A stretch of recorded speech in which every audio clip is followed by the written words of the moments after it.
kreatif, inovatif, dan mampu berkolaborasi pada siapapun, berbudaya yang humanis dengan spesifikasi yang unggul dalam hal seni, olahraga, dan pendidikan disabilitas yang komprehensif. Education is not only the key of our existence, but also the spirit of struggle of UNESA. Becoming one of the campuses that organize teacher professional education programs that produce educators, UNESA is committed to organizing various empowerment programs as a stimulus to develop faculty members and student, research development, and innovative products as the solutions to problems in the society.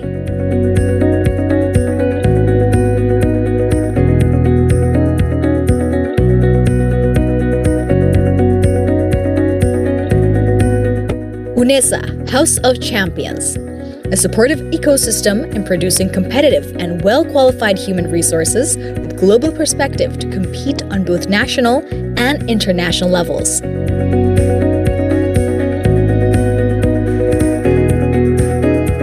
Collaboration is the key to progress in becoming a globally competitive campus. UNESA collaborates with a number of international institutions in the field of industry, government, and educational institutions. Set the higher class with complete facilities as a space for developing students' interests, talents, and potential. UNESA also continues to develop facilities and infrastructure to support academic and non-academic activities.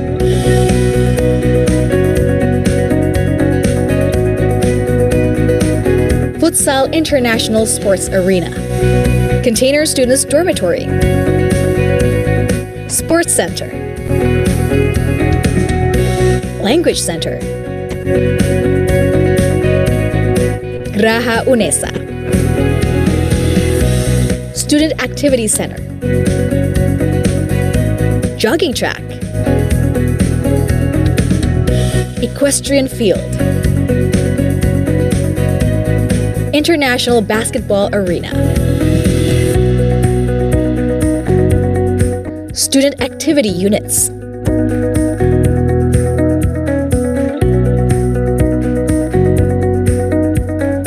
Art Development,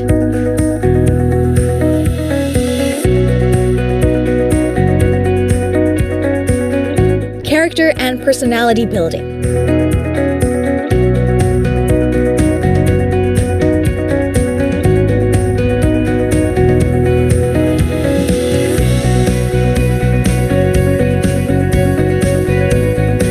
Sports,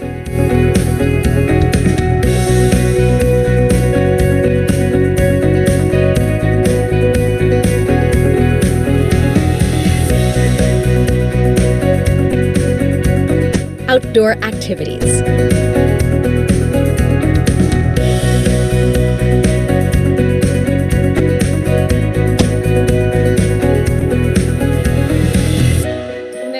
UNESA, UNESA, UNESA, UNESA, UNESA, UNESA, UNESA. UNESA, satu langkah di depan.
Good morning, everyone. So as the comments will start soon, I have a few notes before we start today's conference.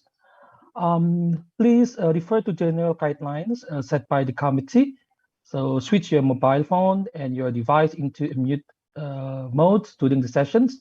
So please indicate yourself by renaming your account, especially for presenters. Identify yourself by writing your name into rooms underscore your name. Okay, so during the talks and the speakers, we encourage you, participants, to actively write questions and raise your hand.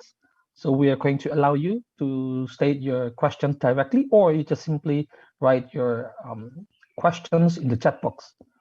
Okay, so we encourage you to share the positive vibes of this morning's conference through your social media platforms. So you might share the pictures, links, and also other publication through your social media platforms to your colleagues and other friends. So would like to thank you very much for your cooperations.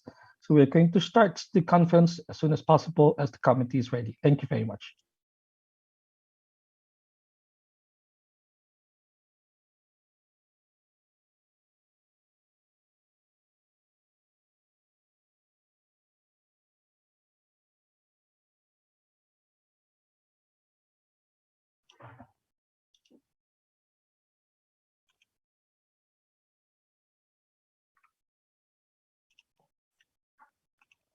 Oke, good morning. Assalamualaikum warahmatullahi wabarakatuh.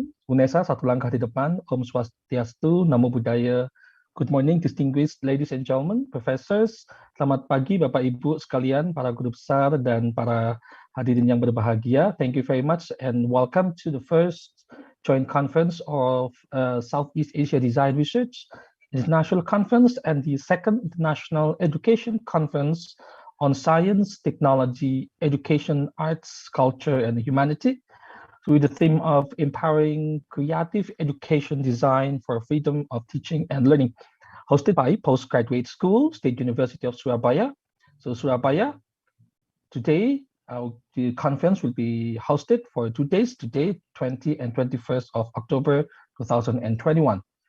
So thank you very much, and His Honorable Director for Learning and Student Affairs, Ministry of Education and Culture, Bapak Professor Adis Junaidi, PhD. Thank you very much, Professor Adis Junaidi, for joining us this morning. So I'd like to say and thank you and welcome to Rector of State University of Surabaya, represented by Vice Rector for Academic Affairs, Bapak Professor Dr. Bambang Yulianto. Thank you very much, Professor, for joining with us this morning. Of course, they have excellencies, the keynote speakers and invited panelists for this conference. So at least for this morning, we have Professor Dr. Michiel Doormans from Utrecht University, Netherlands. So I'd like to say thank you very much, Professor Hiroki Fuji, PhD of Okayama University, Japan. And also we have Professor Dr. Zulkardi from University of Sriwijaya Palembang, Indonesia, and Dr. Wanti Wijaya from Deakin University, Australia. So I'd like to say thank you very much to senior members, professors, faculty members of postgraduate schools, directors and vice directors, committee participants of the conference. My name is Sueb, so I'll be serving as the MC for today's conference and the plenary sessions. Thank you very much for your participations in this opening ceremony and proceeding to the plenary sessions and parallel session this afternoon. On behalf of the committee, we would like to extend our gratitude to welcome you virtually to join the conference today. So, ladies and gentlemen, this conference is the first joint international conference hosted by the Postgraduate School of UNESA. So with the aim of developing the design research in the fields of education, especially, the conference also aims to determine and to disseminate research results related to design research, both policy and practical aspects in the application in various education disciplines. Of course, that we'd like to provide a space for scholars, participants, and practitioners to share and to engage with the results of the research and to build stronger network. Okay, ladies and gentlemen, to open today's conference, we'd like to invite you to listen solemnly the national anthem of Indonesia, Indonesia Raya. Ladies and gentlemen, please listen solemnly the national anthem of Indonesia, Indonesia Raya. Operator, please.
Operator, please.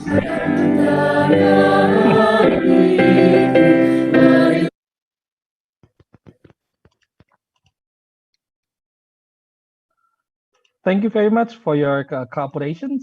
It's always common. We have some technical problem. It's part of the show, ladies and gentlemen. So thank you very much for your participation this morning. So for your information, ladies and gentlemen, so today's conference is attended by colleagues from different countries in Southeast Asian region. And also we invite prominent speakers and scholars of respective expertise to share their insights, relevant topics, and ideas. For your information again, so we have speakers from some countries, from Brunei Darussalam, Vietnam, Australia, Japan, the Netherlands. We have also scholars from Singapore, Kazakhstan, some professors, of course, from top-tier universities in Indonesia. So again, thank you very much for your participations. So for detailed information, ladies and gentlemen, we would like to invite the chairman of the conference to give the reporting speech in this morning, delivered by Professor Dr. Tatak Yuli Ekosiswono.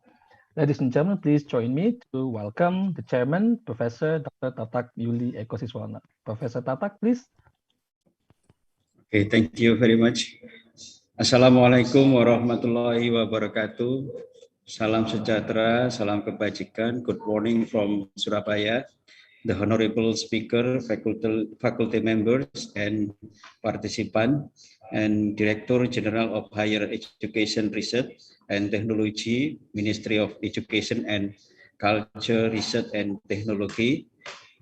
Today is represented by Professor Dr. Aris Junaidi, PhD, and Rector of State University of Surabaya, Professor Dr. Nur Hasan, and Vice Rectors, Professor and Senior Faculty members, keynote speaker and invited speaker, Associate Professor Dr. Michel Dorman from the Netherlands, Professor Hiroki Fuji from Japan, Professor Dr.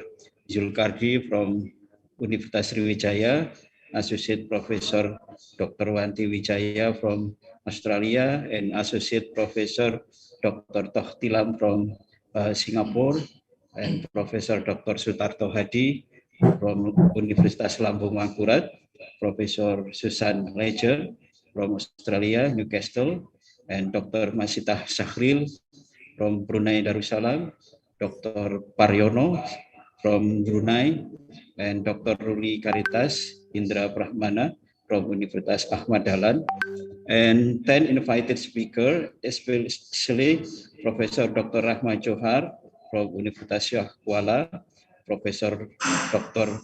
Kulyas Kai Muldinova from Kazakhstan, and Dr. Hongki Juli from Universitas Sanata Dharma.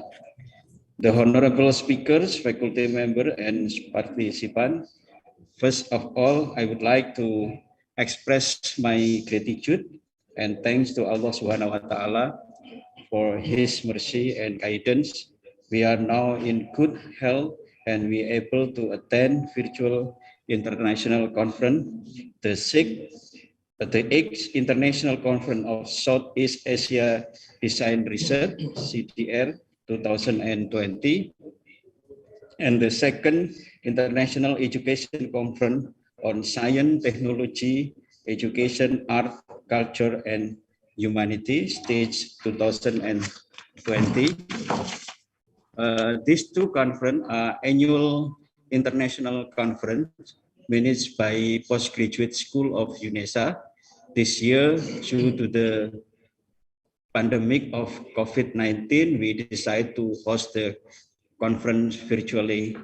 The theme for this year's conference is Empowering Creative Education Design for Freedom of Teaching and Learning, inspired by the need for creative, innovative, and effective learning design during the pandemic and post-pandemic for the field of flexible mathematics, natural science, social science, art, language, sport, technology, and educational science education, and independent in teaching and learning. The purpose of the conference is as a forum for researchers, lecturers, practitioners, academic, and students in disseminating experience, new ideas, as well as the result of his research on educational of mathematics, natural science, social science, art, language, sport, technology, and educational sciences, as well as discuss issues, challenge, and also opportunities and practical solutions. Professors, speakers, ladies and gentlemen, the conference is attended by 161 speakers and 300 participants from Southeast Asia countries and around Indonesia, Brunei Darussalam, Malaysia, Australia, the Netherlands, Kazakhstan, Singapore, and the United States. Selected papers submitted to this conference will be published in the international proceeding by reputable publisher and indexed journal according to their respective field. In this opportunity, I would like to thank all participants and presenters who have actively submitted and participated in this conference. We also express our gratitude and tribute to Professor Dr. Hajah Siti Magfiratun Amin, MPD, for her services and hard work in developing PMRE Indonesian Realistic Mathematics Education at the State University of Surabaya. She retired on May 2020 after serving at State University of Surabaya for 46 years. This CDR or conference is one of the YPP MIPA PMRE programs in collaboration with the State University of Surabaya and 15 universities. Okay, ladies and gentlemen, lastly, I would like to extend my gratitude to the organizing team, the committee of CDR STEACH 2020. Thank you so much for the hard work, dedication, and support for running the conference, starting from our first coordination meeting until the day today. We thank the late director of postgraduate of UNESA, Dr. Edi Mintarto MPes, who have left us due the COVID-19 pandemic last month, with his family and college.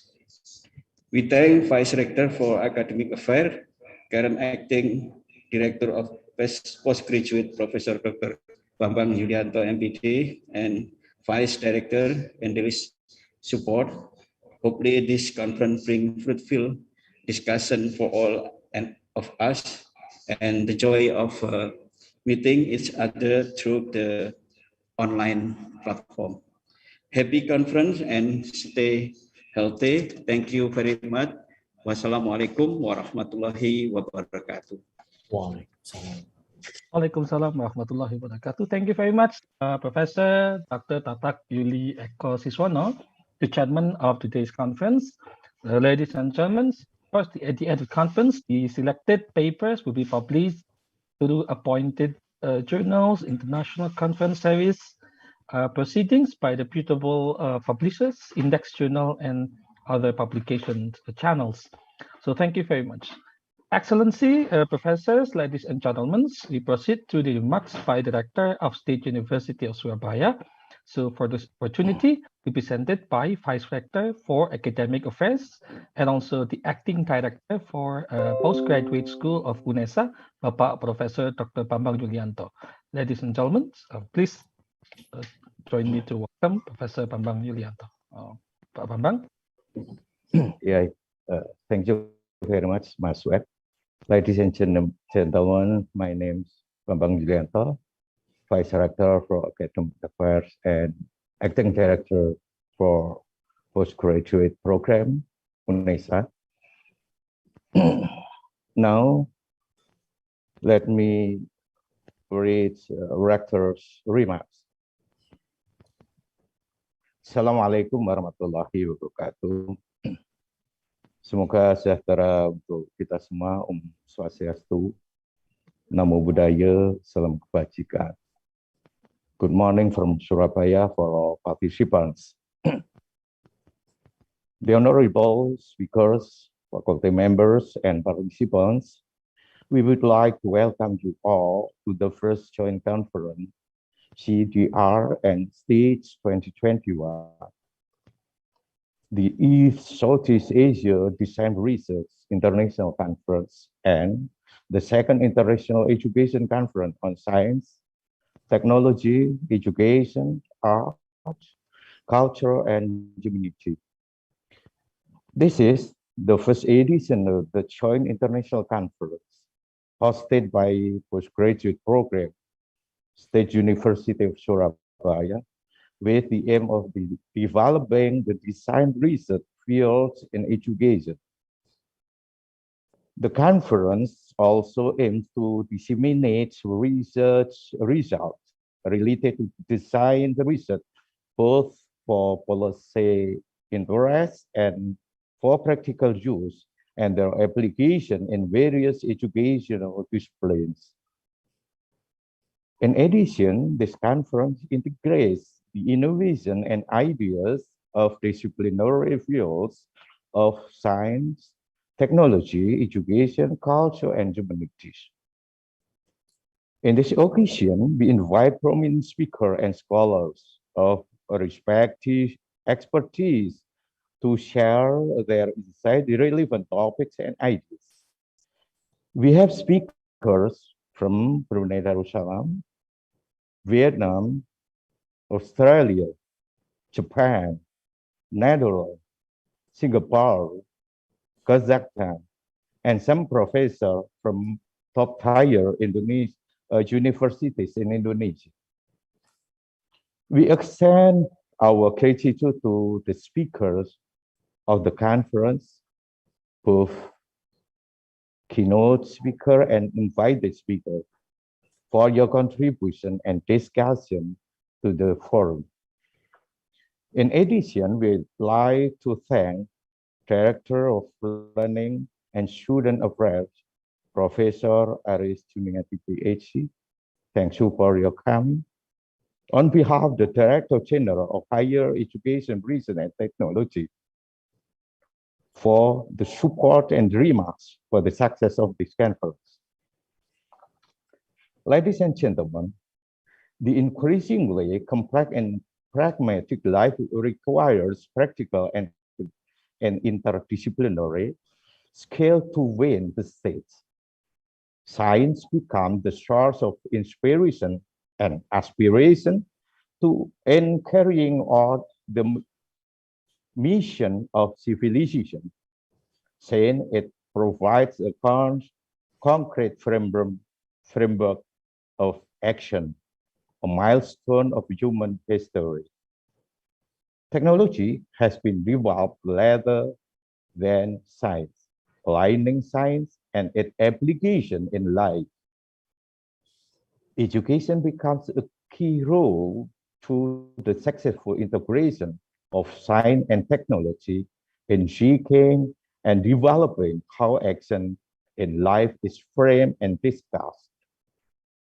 We need integrated design research for this field so we can propose sustainable development for the humanity.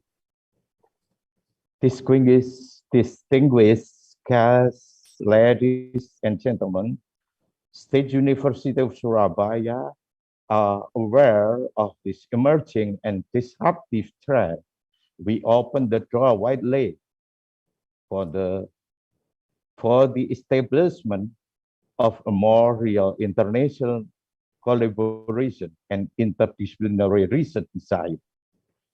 We are currently making major changes in response to the national policy on independent learning and freedom campus, Merdeka Belajar Kampus Merdeka.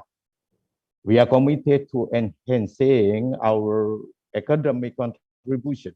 So we welcome researchers, practitioners, and society to this conference.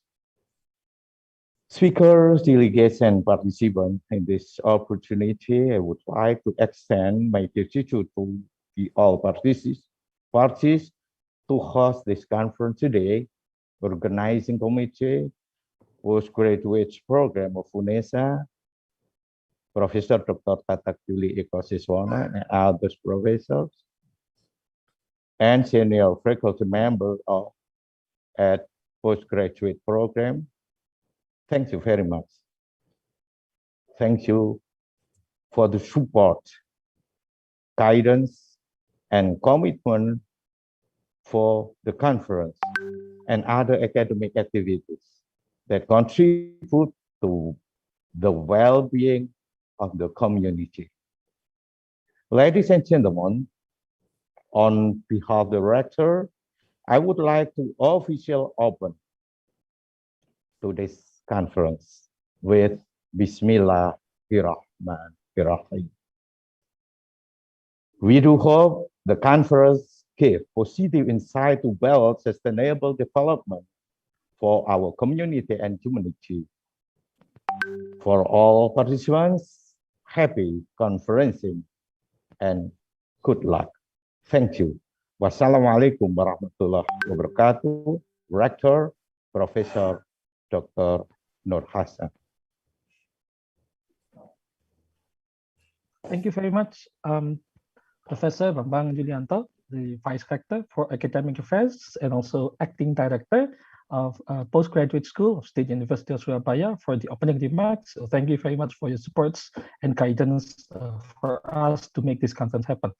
So Professors, Excellencies, ladies and gentlemen, so this morning we have a special guest.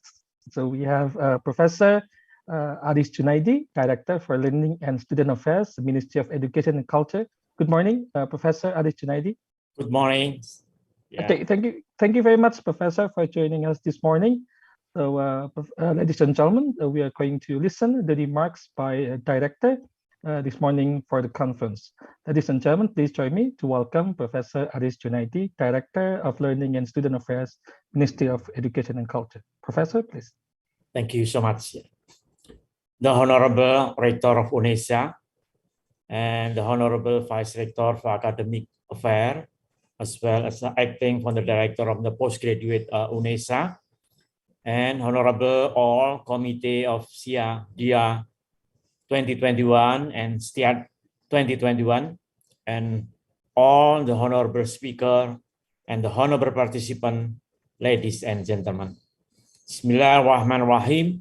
Assalamualaikum warahmatullahi wabarakatuh. A very good morning to all of you. Om Swastiastu, Namo Buddhaya, salam kebajikan to all of you. I'm here to speak on behalf of the Ministry of Education, Culture, Research and Technology, and I would like to apologize that the Director General of Higher Education, Research and Technology, Prof. Nizam, is unable to attend this conference due to another urgent matter. Therefore, I, Director of Learning and Student Affairs, here today to be his representative to convey take-home message for this important forum. Distinguished ladies and gentlemen, the boundaries between countries are getting more transparent economically, socially, politically, and culturally. We realize that the present era is the era of Industrial Revolution 4.0 and Society 5.0, in which the global community will be required to master the development of human resources, science, and technology. COVID-19 pandemic in the early 2020 becoming a very big challenge, as well as driving force to accelerate change movement for society, including higher education reform. The role of higher education will be increasingly important as to generate human resources and science and technology as invaluable wealth and become the investment of the nation and to develop the civilization. During COVID-19 pandemic, all universities are using online learning platform that accelerate the use of technology and curriculum implementation. The positive impact of the COVID-19 pandemic for higher education sector, more than 3,000 modules of SPADA, Indonesian online learning system, and more than 500 innovation for health equipment. University hospital as a center for tracing and testing and treatment of the COVID-19. And also various kind of voluntary program from student, online platform to promote and educate society for behavior changing together with the local stakeholder. Distinguished ladies and gentlemen, today Indonesia is the world's fourth most populous nation, the world's 10th largest economy in terms of purchasing power parity, and a member of G20. Prior to COVID-19 crisis, Indonesia was able to maintain consistent economic growth, recently qualifying the country to reach up to middle income status.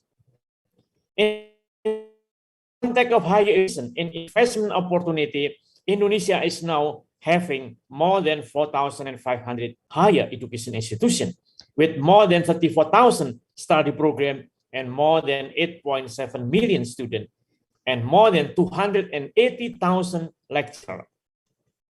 The higher education reform, namely Merdeka Belajar Kampus Merdeka, or we call emancipated learning, trying to resolve gap society or industrial problem with education learning method. MBKM encourages students to choose multiple pathways to develop their competencies with flexible of learning and from self-directed learning and lecturer as a co-pilot in more creative and innovative learning journey. The values of collaboration and transdisciplinary approach is very important for MBKM program. For example, project-based learning, collaborative learning, and as well as off-campus learning activities. The Ministry of Education, Culture, Research, and Technology promote investment and collaboration approach opportunity through some scheme. For example, education, digitalization, online learning development during and post-COVID-19. World-class university, joint research publication, micro-credentia, university consortia, internship in industry, sabbatically for professor, and as well as we also facilitate Kedereka as a platform for university industry partnership to build ecosystem of innovation and solution. Distinguished ladies and gentlemen, challenges in science and technology are evolving, especially in the era of digital transformation, big data, as they influence intellectual, social, and cultural trends. The architecture of science is rapidly changes, yet in the midst of this change, Indonesia is still struggling with its low level of scientific culture. The critical role of young scientist generation enthusiasm and in building a vibrant scientific culture is primarily important. The ministry also promotes the use of data and science for public policy formulation, evidence-based policy. Through the 8th Southeast Asia Design Research International Conference and the second of the International Conference on Science, Technology, Education, Art, Culture, and Humanity, we expect that this scientific forum for exchanges ideas among researchers and academicians in all relevant fields will generate innovative ideas and can be developed as the solution for facing society 5.0, particularly post-pandemic situation. The Ministry of Education, Culture, Research, and Technology will support all collaborative programs or involvement aimed to learn, share ideas, experiences, knowledge, and social innovation that can promote scientific culture through education, research, and community services. The program with values of collaboration, togetherness, and gotong royong to conduct real action for sustainable development. Thank you to all committee, particularly UNESA team, who conduct this important conference. Thank you so much. Thank you very much, Professor Aris Junaidi, Director of Learning and Student Affairs, Ministry of Education and Culture, for the inspiring remarks this morning. Yes, of course, we are now in a very dynamic and disruptive era. So this pandemic, Industrial Revolution 4.0, and Society 5.0, it is challenges as well as the opportunities to boost our role in the post-pandemic era. So the role of higher education is this opportunity is very significant and important. Thank you very much, Professor Aris Junaidi, for the remarks this morning. So, Excellencies, ladies and gentlemen, we proceed to a special moment this morning. We'd like to give a tribute to Professor Siti Amin. So in this occasion, we invite the participants to give tribute to our professor, the initiator of this conference, who entered her retirement last May 2020. So I'd like to say thank you and hello to Professor Amin. Selamat pagi, Bu Amin. Okay, Ibu, thank you very much for joining with us this morning. Ladies and gentlemen, Professor Dr. Siti Amin, MPD, has served for more than 45 years at UNESA. She is an expert in elementary school for mathematics education in Indonesia. So she is known as the mother of PMRI, or Pendidikan Matematika Realistik Indonesia, ibunya PMRI. Ibu, terima kasih, Ibu. So which is the program? This is the programs to improve the quality of teachers to do realistic mathematics educations. So this is very crucial aspects in mathematics educations in collaboration with Utrecht University, Netherlands.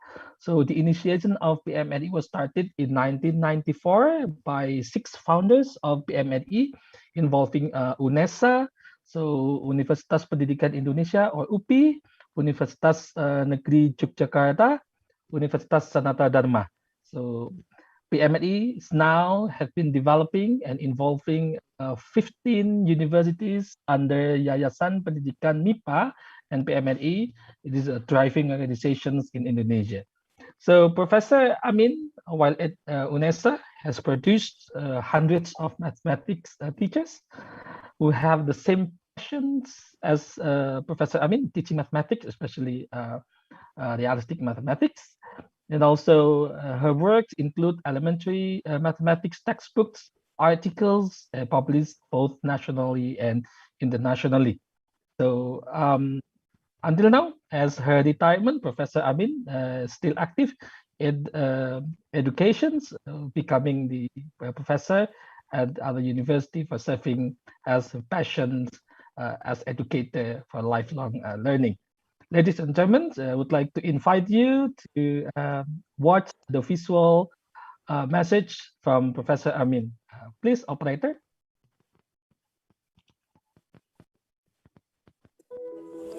Assalamualaikum warahmatullahi wabarakatuh. Saya Bu Amin. Saya dari Prodi Pendidikan Matematika UNESA. Ya, saya akan menceritakan pengalaman kami di UNESA dalam mengembangkan pendidikan matematika realistik Indonesia atau yang biasa dikenal dengan PMRI. Ya, awalnya pada tahun 2000-an itu Prof. Jadi waktu itu ada 2 kegiatan, yang satu tentang CTL dan yang satu tentang RME. Ya, RME itulah yang dikenal dengan PMRI itu. Nah, saya waktu itu ditugasi oleh Prof. Jadi untuk mengembangkan PMRI itu bersama dengan LPTK lain. Jadi di awal itu ada 4 LPTK yang mengembangkan PMRI, ada UPI dari Bandung, UNY Universitas Negeri Yogyakarta, lalu USD Universitas Sanata Dharma, dan UNESA.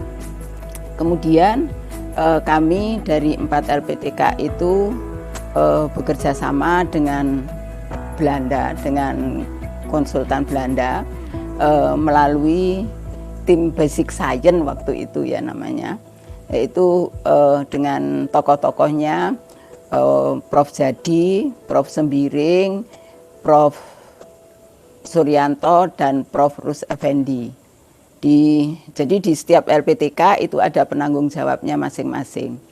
Nah, alhamdulillah di UNESA itu PMRI bisa berkembang dengan baik, di mana sekarang itu PMRI menjadi program unggulan di Prodi Pendidikan Matematika.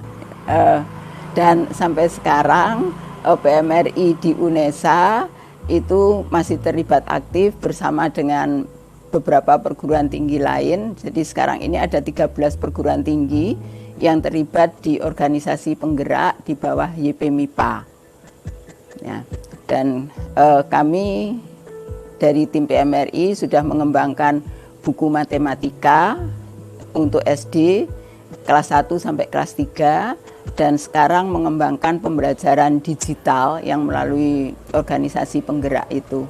Ya, mudah-mudahan dengan adanya kegiatan organisasi penggerak itu dan UNESA terlibat dengan membina beberapa sekolah di Sidoarjo, mudah-mudahan matematika menjadi suatu mata pelajaran yang disenangi anak dan mudah-mudahan Indonesia bisa menyumbangkan pemikiran-pemikiran pembelajaran matematika.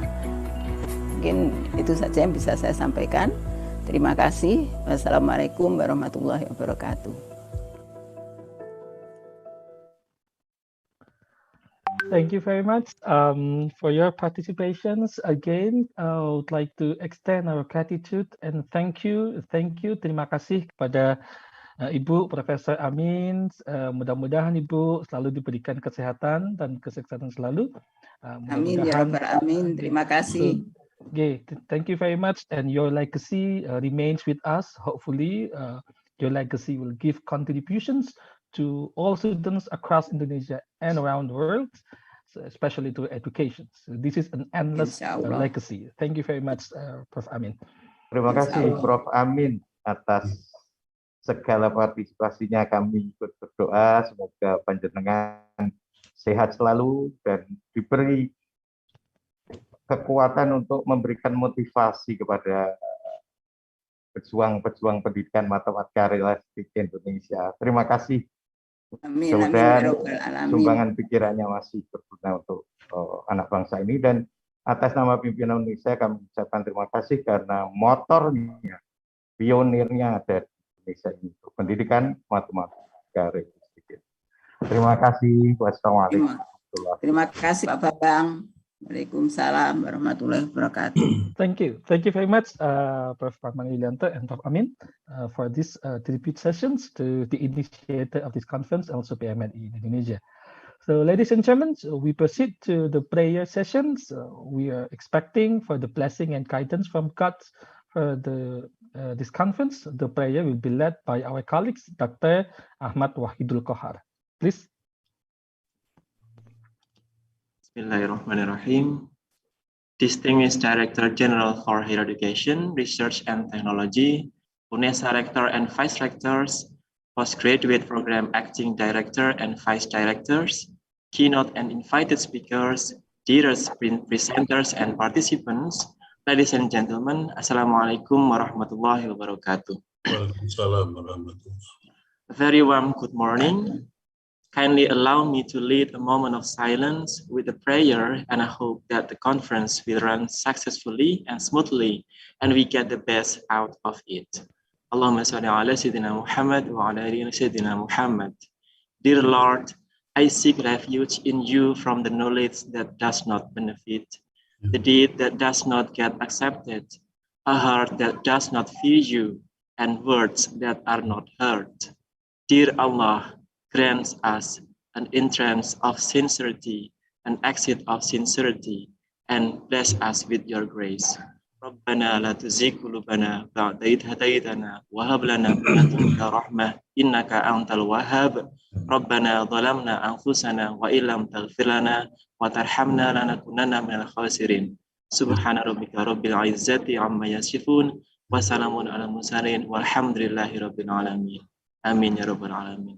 Thank you everyone and good morning. Wassalamualaikum warahmatullahi wabarakatuh. Waalaikumsalam warahmatullahi wabarakatuh. Thank you very much, Dr. Ahmad Wahidul Kohar. And also, ladies and gentlemen, we come up to the last session of the opening ceremony. This is our favorite session, photo sessions. Okay, so I would like to invite you to turn on your video, ladies and gentlemen. So for the next 1 minute, the committee will take your pictures simultaneously, randomly, of course. So don't forget to put your biggest smile for the next 1 minute. Operator, please take the pictures of our participants. Again, the biggest smile. We are waiting for the biggest smile. So we have 4 slides, of today's conference. We can see some international students. Thank you very much. Welcome. And also we have some keynote speakers and invited speakers. We have professors, this is a very interesting moment, ladies and gentlemen, and also this forum is showing the commitment of our university, for the enhancement of education and technology, and also our expertise in social and culture and humanity. Still 20 seconds, please. Big smile, 20 seconds. Okay, 15 seconds, 10 seconds. Okay. Thank you very much, ladies and gentlemen. So again, thank you for your participation during the opening ceremony, and thank you, of course, for your bigger smiles during the photo sessions. So hopefully everybody stay healthy and stay happy, Bapak Ibu. Okay, thank you very much. Okay. Excellencies, ladies and gentlemen, we proceed to the plenary sessions. Okay, again, I would like to say thank you very much for your participation during the opening ceremony. So we will have the first plenary session this morning. So we are delighted to have two speakers for this first plenary session. We have Professor Dr. Michiel Doorman of Utrecht University, Netherlands, and also Professor Hiroki Fuji, PhD of Okayama University, Japan. So for this plenary session, our colleagues, Bapak Dr. Eko Haryono will be serving as the moderator. So Bapak Dr. Eko Haryono is currently the head of a Masters of Science Education program at Postgraduate School of UNESA. Pak Eko, how are you this morning? Okay, terima kasih Pak Sweb. I'm fine. Thank you so much for your Thank you very much, Pak Eko. So Pak Eko, you will have for about 100 minutes for the first plenary sessions, and I would like to give the screen to you, Pak Eko. Okay, thank you very much, Pak Sweb. Assalamualaikum warahmatullahi wabarakatuh. Salam sejahtera, Namo Buddhaya, Om Swastiastu to all. I am Eko Haryono as the moderator of today's online seminar. The topic today is quite interesting as well as intriguing. That is empowering creative education, educational for freedom of teaching and learning. This morning, we honored to have, I'm sorry, maybe this is a small correction to password information. Actually, this morning, we have Professor Dr. Sutarto Hadi from Universitas Lambung Mangkurat Banjarmasin, Indonesia, and Professor Hiroki Fuji, PhD, from Okayama University, Japan, who will share their recent experiences in mathematics educations and science educations. Good morning, Professor Dr. Sutarto Hadi. Assalamualaikum, Bapak. Can you open your mic? Yes, good morning. Good morning, Pak Eko. Gimana Bapak, sehat? Nice to meet you. I'm healthy. Thank you. Okay, thank you so much, Pak Sutarto Hadi. Good morning, Professor Hiroki Fuji, PhD. Thank you very much, Eko. So, nice to see you morning. again. Yeah, good morning. Okay. Can you hear clear about my voice? Yes, very clear. Okay, thank you so much. Very clear. Okay. Okay, ladies and gentlemen, the first keynote speaker who would like to share with us all is Professor Sutarto Hadi. Allow me to share with you his short biography. Professor Dr. Sutarto Hadi from Universitas Lambung Mangkurat, Indonesia. He is a professor of mathematics education at Lambung Mangkurat University, or ULM, Banjarmasin. Since September 2014, he has served as Chancellor of ULM 2014 until 2018 period. Previously, he served as Vice Chancellor for Planning and Cooperations at ULM from 2010 to 2014. Professor Sutarto Hadi continued his Master in Mathematics at the UGM, Yogyakarta Postgraduate Program, graduating in 1996.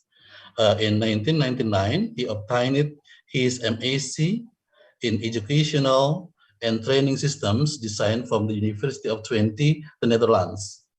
In 2002, from the same university, he obtained a doctorate degree in mathematics education with a dissertation entitled Effective Teacher Professor Development for the Implementations of Realistic Mathematics Education in Indonesia.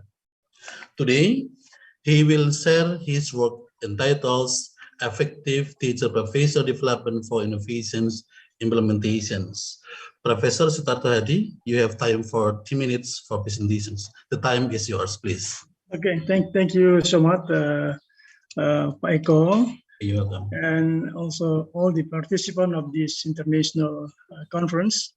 It is, of course, a great honor for me to be invited in this prestigious international conference.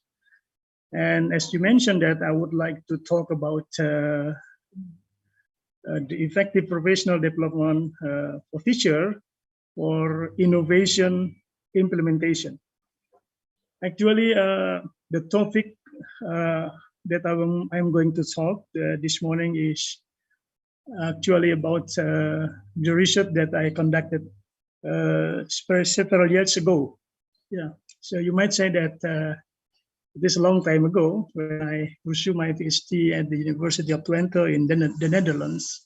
But I think that the topic and also the idea of developmental research is still relevant for today issue in the country, especially if we are talking about how to improve the quality of education, especially mathematics education in Indonesia, because it is remain challenging, for us.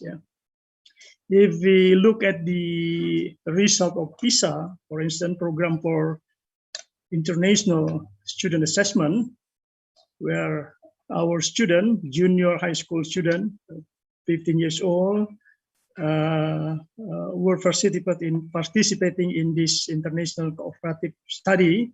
And we know that our student position in this international comparative study, especially in mathematics, reading, and also in science, remain on the low list of the countries who participate in this study. So I think the issue of how to improve education, especially learning in our school, especially in junior high school, is still very relevant and very crucial.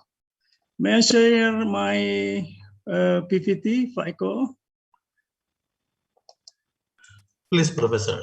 Okay, thank you. You have time to connect it. Wait a moment. Yes.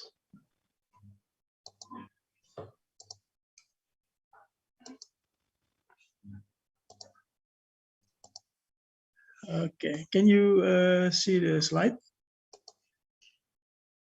Okay. Thank you. Yeah. I can see your slide. Okay. Okay, so I'm gonna talk about effective teacher professional development for innovation implementation. I will structure my presentation as follows. The first, I will talk about the principle of effective teacher professional development. Then I will talk about developing the endowment study, which is my research several years ago when I pursued my PhD in the Netherlands. Later on, I will talk about the context of the study and conceptual framework, and then talk discussion, especially the result of this research. So, the first, I would like to talk about the challenge of innovation in implementation. According to Professor Michael Fullens, if we would like to introduce new ideas in education, it is very complex process because it's related to the changing of teachers' belief.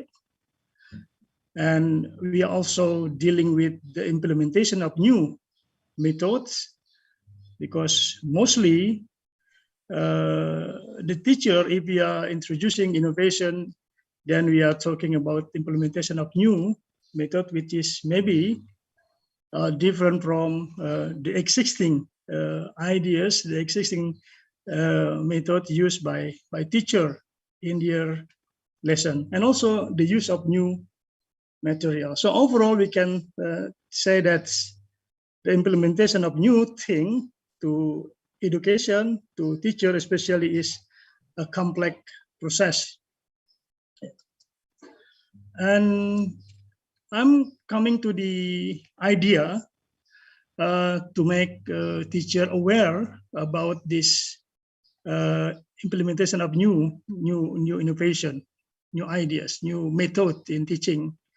And when we are talking about the teacher professional development or PD, then we are talking about at least 6 issues. The first is addressing teachers' existing knowledge and belief, and also the program itself should grounding learning in classroom practice and teacher as learners, learning subject and pedagogical content knowledge, time and support is very important, and also conformity of purpose and strategy. So this is according to many experts in teacher professional development should be considered if you would like to design effective teacher professional development. So in this research, I would like to introducing a new idea in mathematics teaching and learning. We call it realistic mathematics education. So today, this morning, previously we have a tribute to Professor Siti Amin. Professor Siti Amin is one of the first professor in Indonesia who works to introduce realistic mathematics education in the country with several other professor of mathematics education.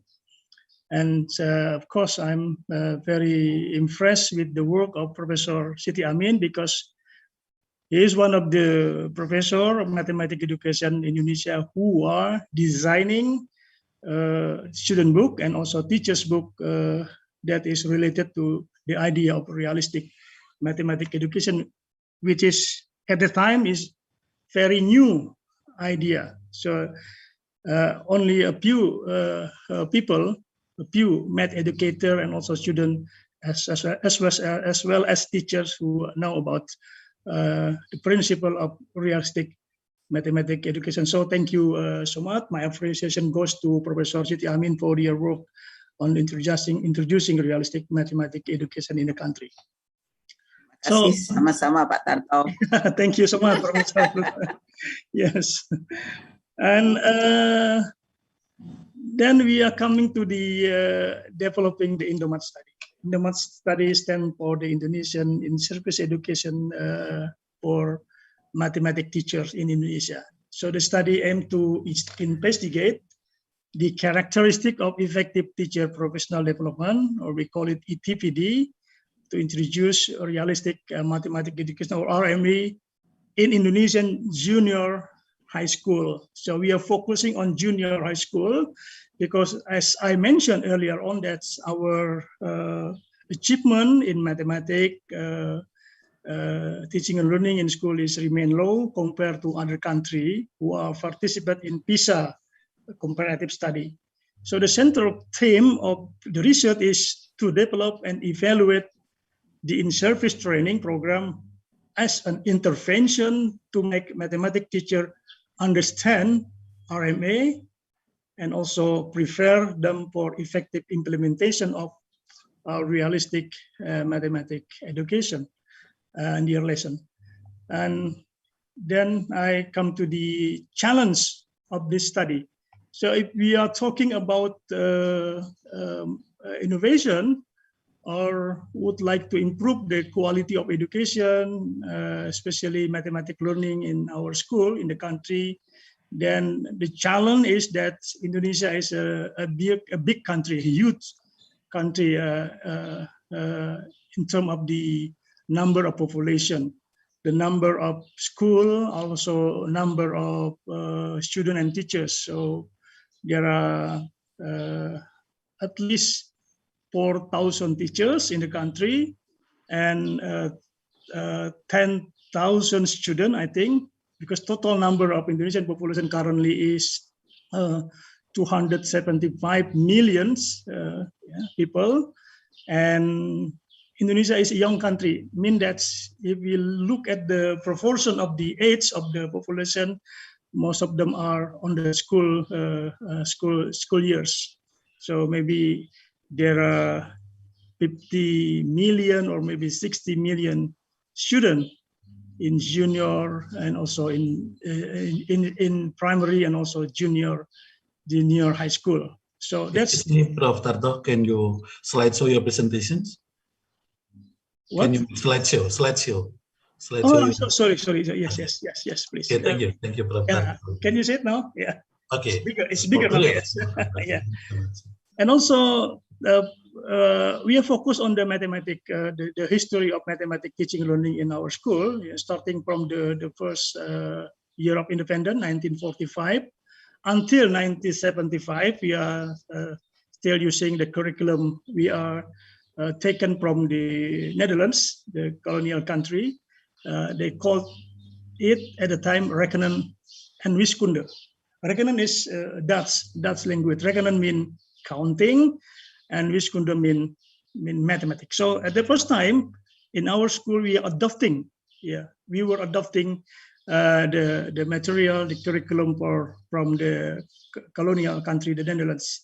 And starting from 1975 till 1994, then we are introducing what we call modern maths. But the practice or the implementation of modern math in our school was problematic at the time. So it is considered by most of students as a very difficult subject. Very difficult subject. So when students come to the class to learn mathematics, it is like a nightmare for them. This is also my experience when I was in primary and also junior and also senior high school. So considerably, mathematics is a very difficult subject, and we found that there are several absenteeism in mathematics, and also in the national examination at the time, most of the students fail in this subject. So that's the problem of mathematics modern, at the time, starting 1975 until 1994.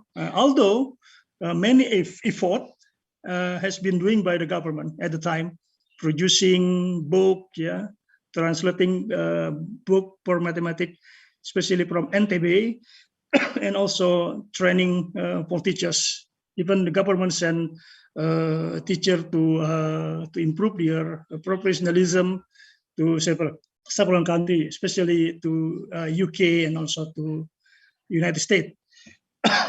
That the challenge of mathematics modern mathematics practice at the time. And then in 1994 until 2000, the government decided to back to counting, to back to berhitung, especially for the primary education, primary school, because of the problem we were facing at the time. So the ability of our students in mathematics, especially in counting, is very low. And then the government see that it is wise to back to counting, to berhitung, to rekenen at the time. And from 2000, the year 2000 and until 2012, we are and also supporting by the government, trying to introducing new paradigm in mathematics, mostly based on the philosophy of the constructivism. So if you look at the dualistic mathematics education, it is actually has similarities. The idea, the philosophy, the philosophical idea about realistic mathematics education is also relevant to the new thinking, new paradigm in the country. So we are coming, starting from 2000 until 2012. I was with 5 other students, 5 other lecturers from Indonesia, sent by the Indonesian government to study about realistic mathematics education in the Netherlands, because realistic mathematics education originally developed in the Netherlands. It is also because they are, I mean, the Netherlands opposing the modern math, so they have their own ideas, yeah, especially based on the philosophy of the Professor Freudenthal. The Freudenthal is the founder of the what we call here now Freudenthal Institute. So they are working with this, and they are working. I mean, the Freudenthal working authorized by other math educators from other country. And we know that University of Wisconsin in the United States collaboratively with the Freudenthal Institute also developed a mathematics book. And I, in this project, I mean in Domat study, I also adopting some material from what we call Math in Contact, developed by University of Wisconsin with the collaboration with University Utrecht in Netherlands. Yeah. And because of the idea of this, then we can make a first step in introducing realistic mathematics education in the country. So this is actually the context of the study. In general, we see that Indonesia is a very big country in terms of the population, in terms of the number of school, the number of the students, and also teachers. So it is very, very complex situation. And when we are talking about the innovation in the country, then we are talking about the curriculum, yeah.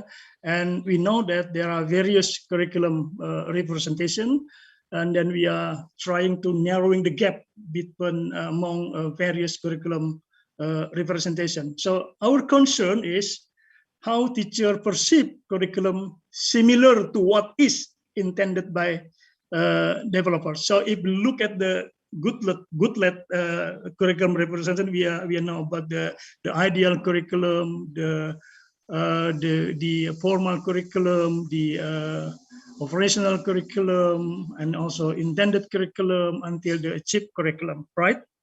Then we are trying to narrowing the gap between these various curriculum representation. In some part, curriculum is good, yeah, as what the designer thing. When they put the curriculum into the formal one to the document, sometimes the teachers or the people who are on the front line that has to implement the curriculum is that we still have a problem. That's make the gap between ideal and the operational, also the intended curriculum is very wide. So we would like to narrowing the gap between this curriculum representation. And also we would like that teacher optimally comprehend curriculum content.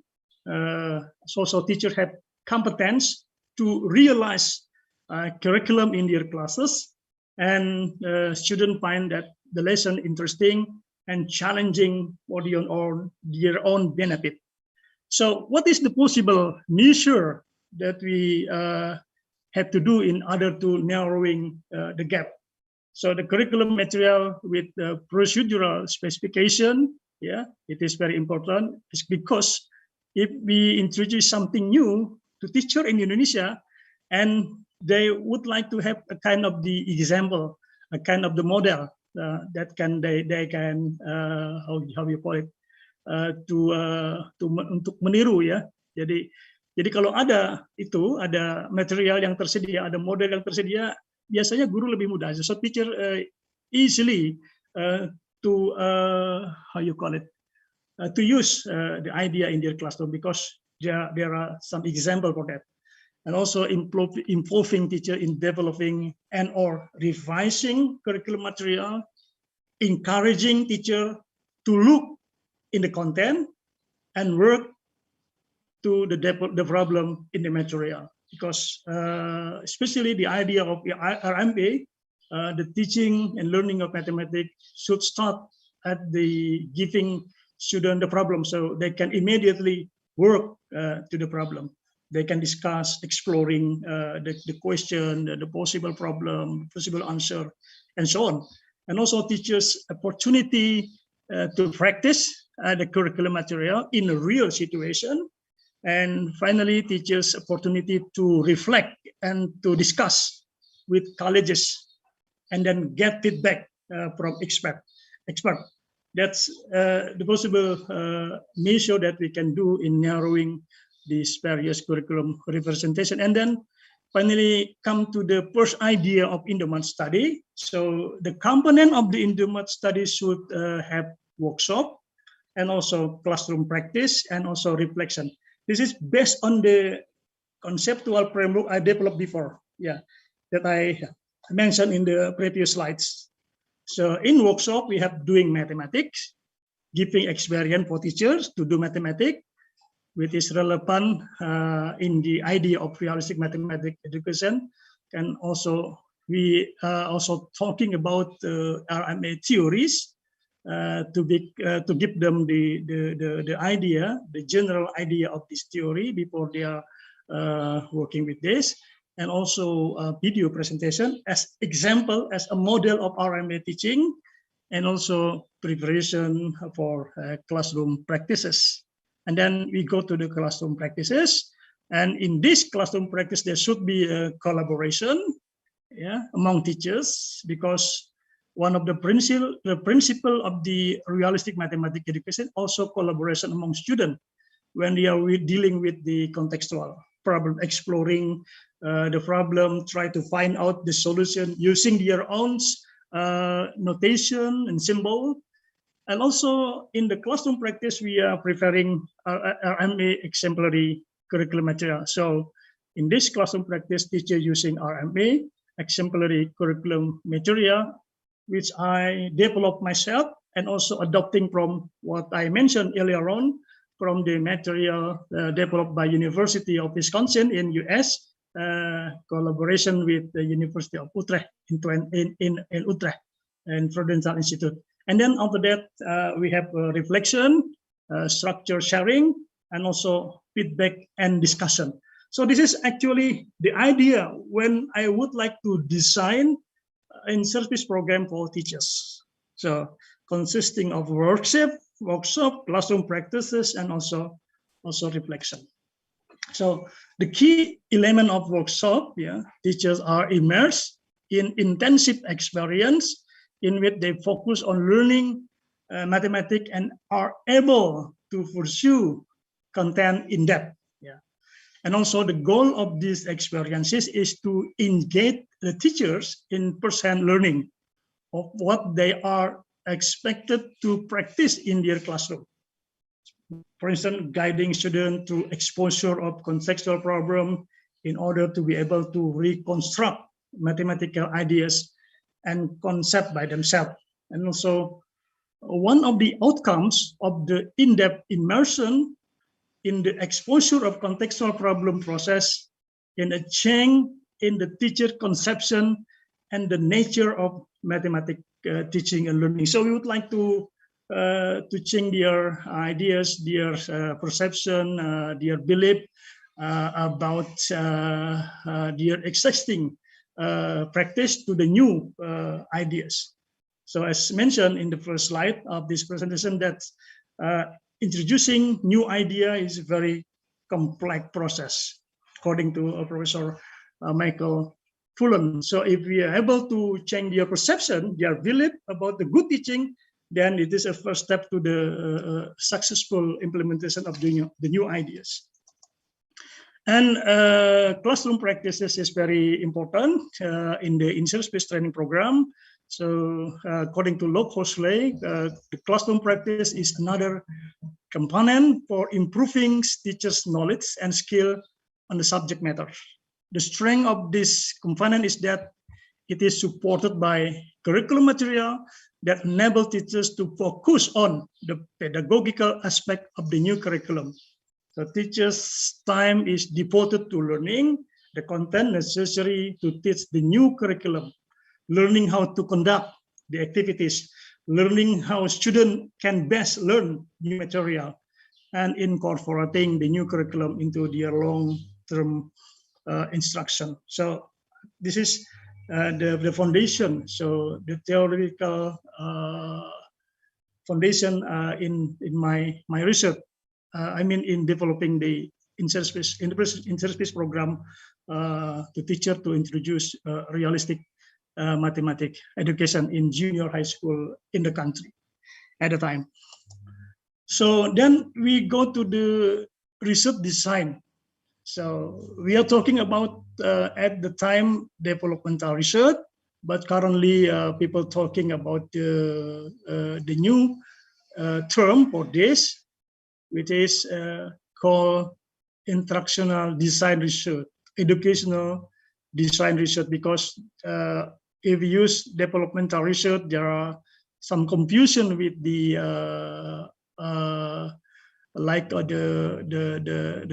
the engineering part of discipline, yeah, that's talking about the construction of building, for instance, architecture, and so on. So then we are back to the name that is directly related to education. So we call it educational design research. Also, our professor in the Twente University, Cheng dear mind to call this educational design research, not anymore developmental research. So the Indomat study focused on designing and evaluating an instructional program to introduce a realistic math education to junior high school mathematics teacher.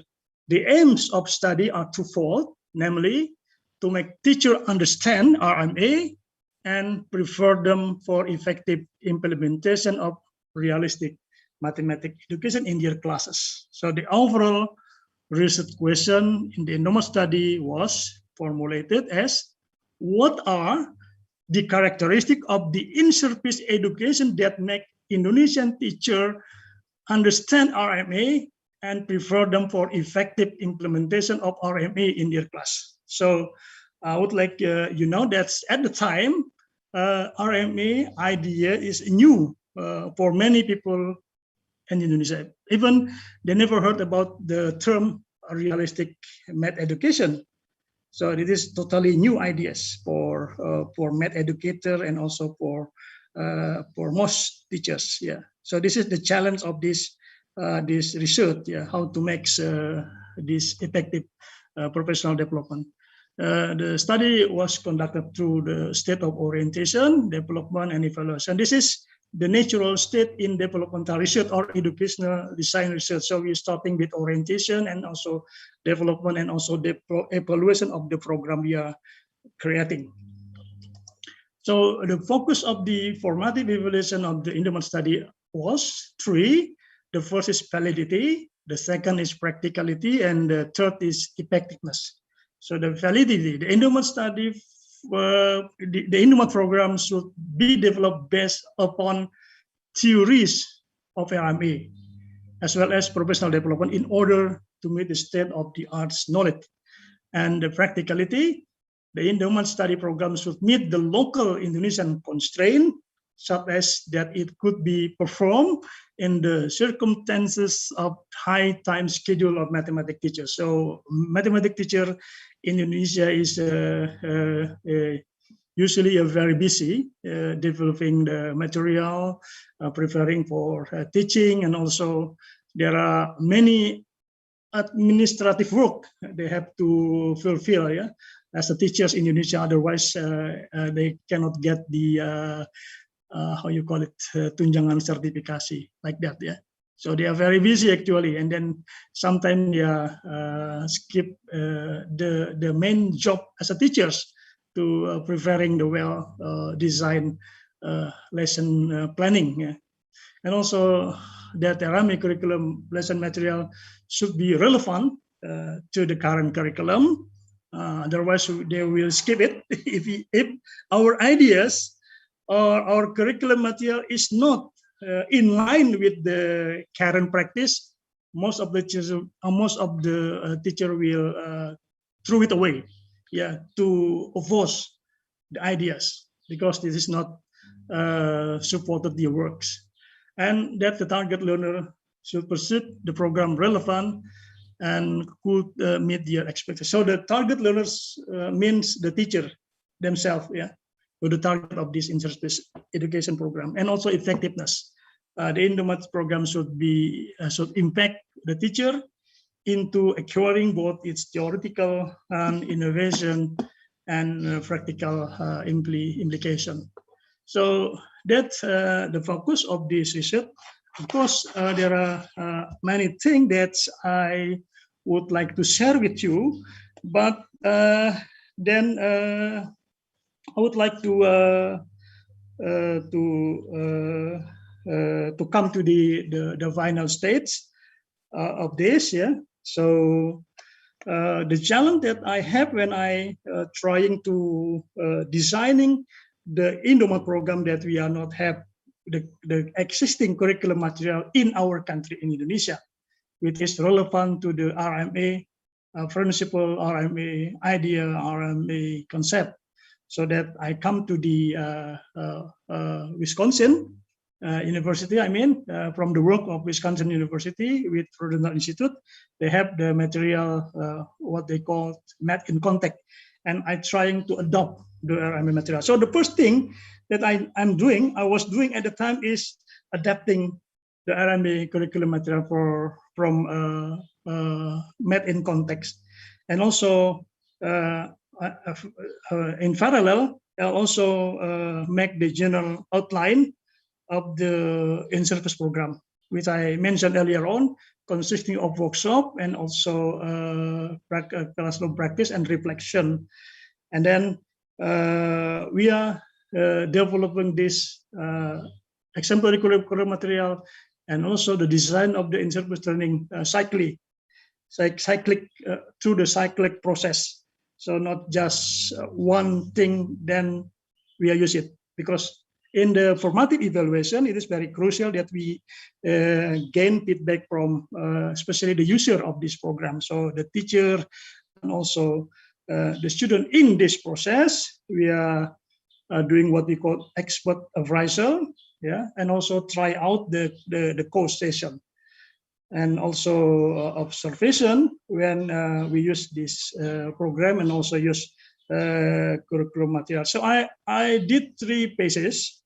The first tryout in Yogyakarta, and then again second tryout also in Yogyakarta, because my research was in Yogyakarta. So the second tryout with the more teachers involved in this project, 18 teachers participating in this program.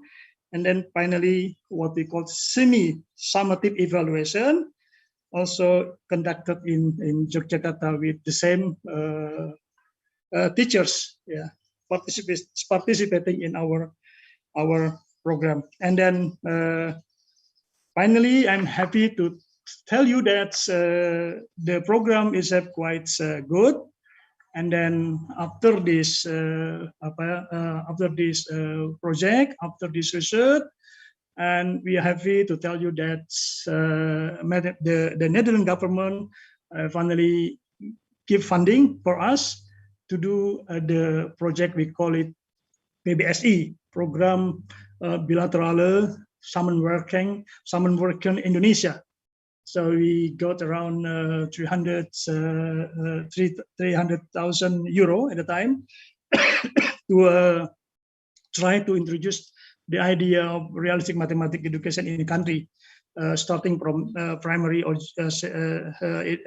primary school, from elementary school. And then after the program is quite successful, we give support from teachers who find that this program is very useful for them to improve the quality of mathematics teaching in the class. And the next term is we got also another grant from the Netherlands government, around 2.5 million euro at the time. And then we conducted this project until 10 years after I finished my PhD study in the Netherlands. And then currently, I could say that million of teachers, especially primary school teachers, already understand about RMA, then they have ability, competencies to implement, to use the idea of realistic mathematics education in their school. Thousands of teachers already aware and concerned about this idea, and also they found that realistic mathematics education is a new paradigm, a new way of teaching that could be using in order to improve the quality of mathematics teaching in our school. And then now we also got funding from the government to again visiting our partner school in several provinces in Indonesia, again to improve the quality of mathematics. And we hope in the future that the ranking of Indonesian school in PISA will improve. So I stop my presentation now, and then I give to the Eko, to proceed to the next keynote speaker, and maybe later on we have a time for question and answer. Thank you so much. Assalamualaikum warahmatullahi wabarakatuh. Thank you so much, Prof. Sutarto Hadi. Your presentation is very amazing. So we know that the mathematics is very interesting subject matter actually, but sometimes we have issues. Mathematics is difficult. Maybe we can continue to discuss for the next sessions. Don't leave from this room, Prof. Sutarto Hadi. Okay, Prof. Fuji or Fuji Sensei, how are you? Can you hear? All right. Yeah, okay. I prepared. Okay, thank you, Fuji Sensei. The intriguing topics highlighted by Professor Hiroki Fuji include accelerating teacher education for climate education in Asia. Allow me to share his short biography. Professor Hiroki Fuji, PhD from Okayama University, Japan. He is a professor of science education in Graduate School of Education at Okayama University, Japan. He graduated from Hiroshima University and obtained a teacher qualifications in chemistry in 1990. After studying at Institute for Science Education (IPN) of University of Kiel, Germany in 1994, he held a PhD in science education. His major area of work is design and development of school science chemistry curricula and lessons to promote students' scientific literacy by using international comparative approach. His current activity is UNESCO Chair in Research and Education for Sustainable Development, Director, Okayama University EHD Promotion Center, and Head of Research about promoting teacher education for climate change education through collaborations between ASEAN Centers of Excellency on Education for Sustainable Development, or RTC. His work entitled Accelerating Teacher Education for Climate Education in Asia. Professor Hiroki Fuji, you have time 40 minutes for presentation. The time is yours, please. Thank you very much, Eko. So I introduced myself. So it's a great honor to be here, and thank you very much for inviting me this important occasion, the 8th Southeast Asia Design Research International Conference, and second of the International Conference on Science, Technology, Education, Art, Culture, and Humanities. In this time, so I'd like to present the importance of the climate change education in school education as well as teacher education. So my presentation has three folds. So the first is the importance of the climate change education and urgent challenge for our educators. So, and the second one is general situation and the state of the climate change education in schools. So last is this is a big challenge for us. So the teacher education for climate change education. So I will introduce the research project for among the Asian 9 countries, including the State University of Surabaya. So may I share my slide?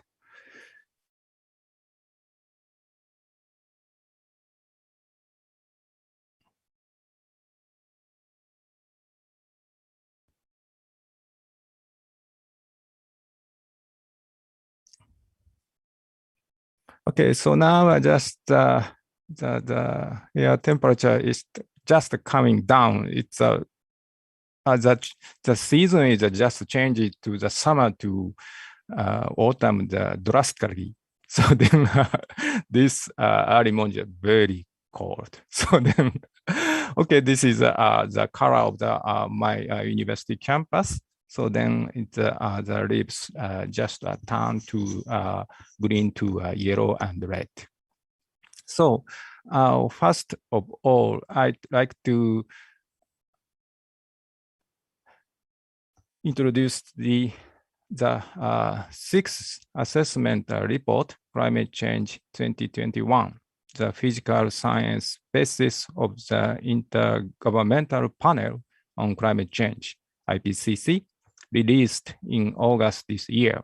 At the beginning of this report, it's unequivocal that the human influence has warmed the atmosphere, ocean, and lands. The fifth report of 2013 stated it is extremely likely that the human influence has been the dominant cause of the observed warming since the mid-20th century. So comparing these expressions, this report asserts the global warming due to the human activities. Based on this report, discussion at the COP 26 at the end of this month in England should proceed. We expect that the climate change effort will be further accelerated worldwide. Rather, we need to accelerate our efforts.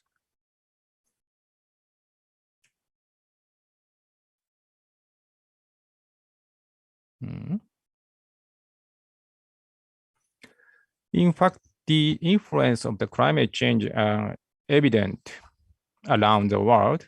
So melting permafrost, sea level rise, and drought, forest fire, and so on. These problems have a devastating impact on nature and society in each region, and lead to the crisis in nature and society that throughout the earth. Various issues in the world, such as population, poverty, sickness, and malnutrition, inequality of consumption, military budget, lowness in a woman's social economical position, so loss of diversity and industrial pollution are closely related to climate change. So climate change has become the center of these global issues over the last 2 decades. And the sense of crisis about climate change has evolved into a climate strike that centered on young people.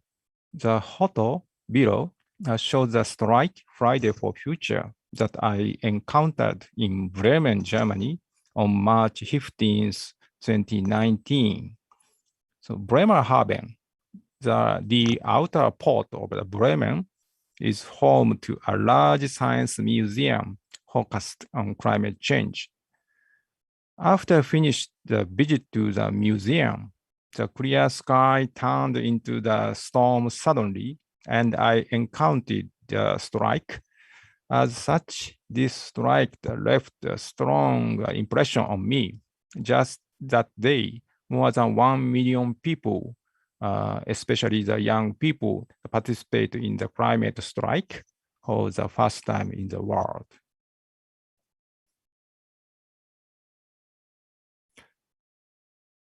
How has climate change education been promoted and climate change?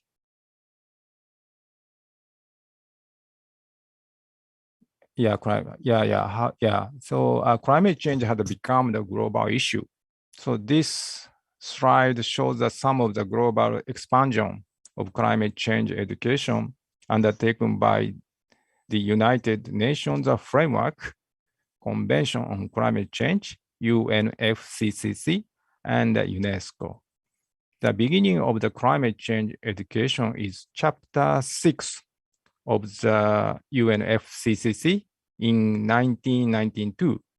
This chapter listed education and the training as the 6 priority areas. But after that, generally speaking, it's belonged to decade. Of course, there were advanced effort during this time. However, it was not until the 2010s that climate change education began to be fully tackled. The Doha Working Program, adopted at the COP19 in 2012, to require the climate change should be included in school education and teacher training. Since the Doha Working Program, so various reports written by and conferences organized by UNESCO and UNFCCC has stated the importance and urgency of climate change education and have made suggestions for its concrete educational activities.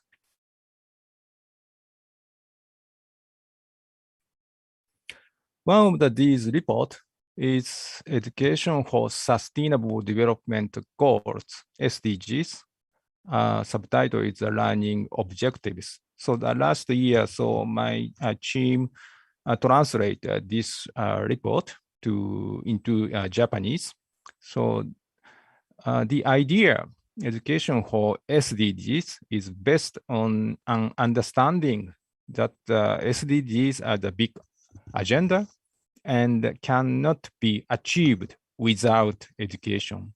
Thereby, it showed the ideal way of education for achieving SDGs with education for sustainable development, ESD, as a core. And this report lists 15 learning objectives for every 17 goals of SDGs.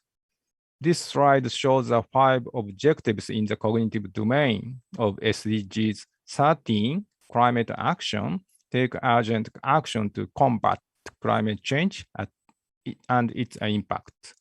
So, for example, the 5th objective is that the learner knows about prevention, mitigation, and adaptation strategies at different levels and for different contexts and their connection with disaster response and disaster risk reductions. In addition, the 5 learning objectives are listed in each of socio-emotional domain and behavioral domain.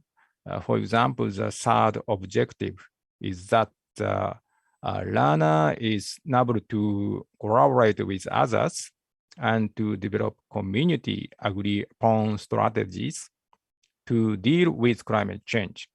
And the first objectives of the behavioral domain, that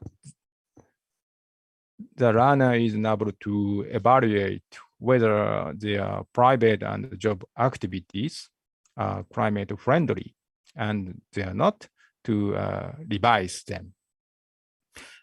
As shown here, UNESCO regards these domains as the 3 domains of the learning and set out the specific learning objectives for climate change education. We need to explore at which school stage and development stage, and in which subject and area the practice will be embodied in line with these learning objectives.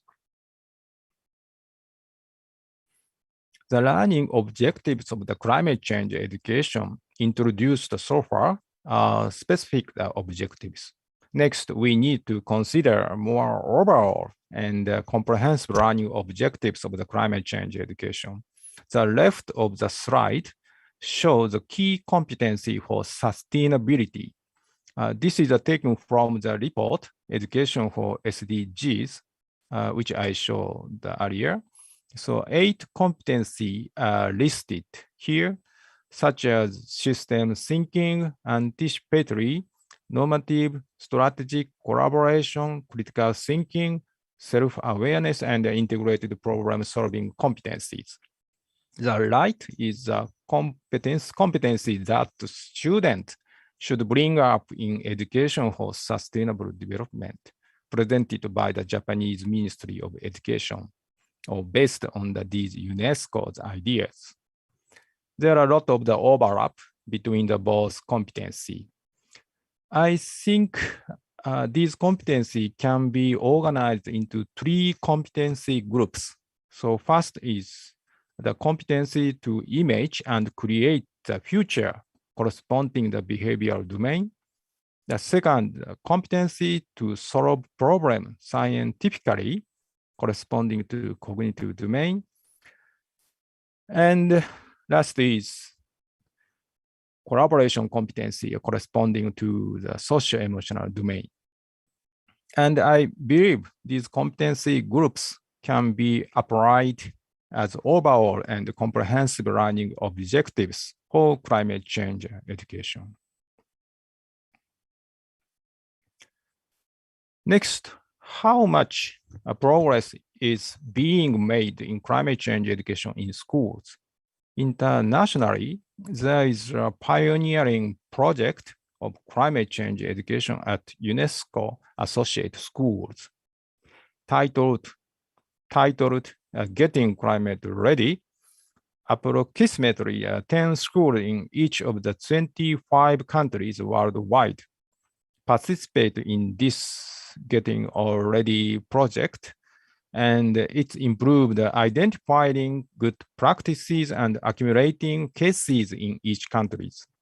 This project introduced whole school approaches to climate action, specifically school reforms in 4 areas, such as school governance, teaching and learning, facility and operations, and community partnership.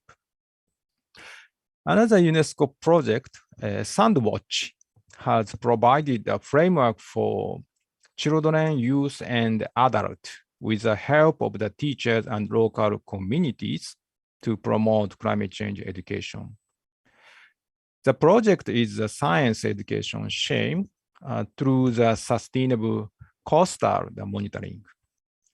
The participants of the project have worked together to critically evaluate the problems and the conflicts facing their beach environments and to develop the sustainable approaches to address their issues.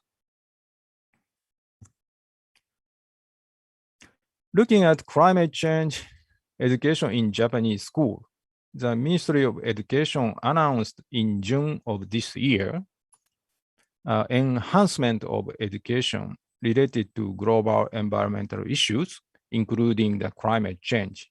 The ministry is finally serious about climate change education. In addition, the Asia Pacific Cultural Center for UNESCO at Tokyo has conducted annual surveys of UNESCO associated schools in Japan, which are advanced school of the education for sustainable development. At the present, about 1,100 schools are UNESCO associated schools in Japan. According to the last year's survey result, 52% of responding schools are working on SDG 11, Sustainable City and Communities. In particular, elementary and junior high school promote learning about local community. So I think that this state is reflected in the result. So regarding the SDGs 3, good health and well-being, health and physical education and home economics as a subject deal with health shames. So it's considered to be the second most common. Regarding SDG 13, climate action, 16% of the UNESCO associated schools are working on. This percentage is equivalent to about 100 schools all of Japan. So at least the UNESCO associated school, we can see the 100 schools are very active, engaged in the climate change education. Next, the focus on school subject and areas, especially the science education on my major. So there is a progress in introducing the climate change education learning contents into curriculum standards and the national and the state level in the US and Germany and so on. And there are many discussions about climate change education, teaching and learning in school science. These discussions focuses on the climate literacy, eco-justice, emotional domain, so cross-cutting concept, system thinking, socio-scientific issues, argumentation, learning progression, and so on. Also useful books for school practice of climate change education has been publishing. Next, look at the Japanese science education. So currently, Japanese school education is in the period of the implementing the new national curriculum. So new national curriculum are being implemented in elementary school last year, junior high school this year, and high school the next year. One of the emphasis of elementary and junior high school science is disaster risk reduction education. So we have so many big natural disaster, so such as the big earthquake and huge typhoon and so on. So these photos in the slide are taken from the elementary school science textbook, which I am the member of the editing member, and show the disaster caused by the typhoon, such as flood, landslides, utility pole faults, and pre-harvest fruits faults. As the seawater temperature rises, and the huge typhoon are occurring. In addition, the rise in the amount of the water vapor in the atmosphere has created large cloud, causing heavy rainfalls that has never been experienced before. So we are required to further promote disaster risk reduction education linked to the climate change education.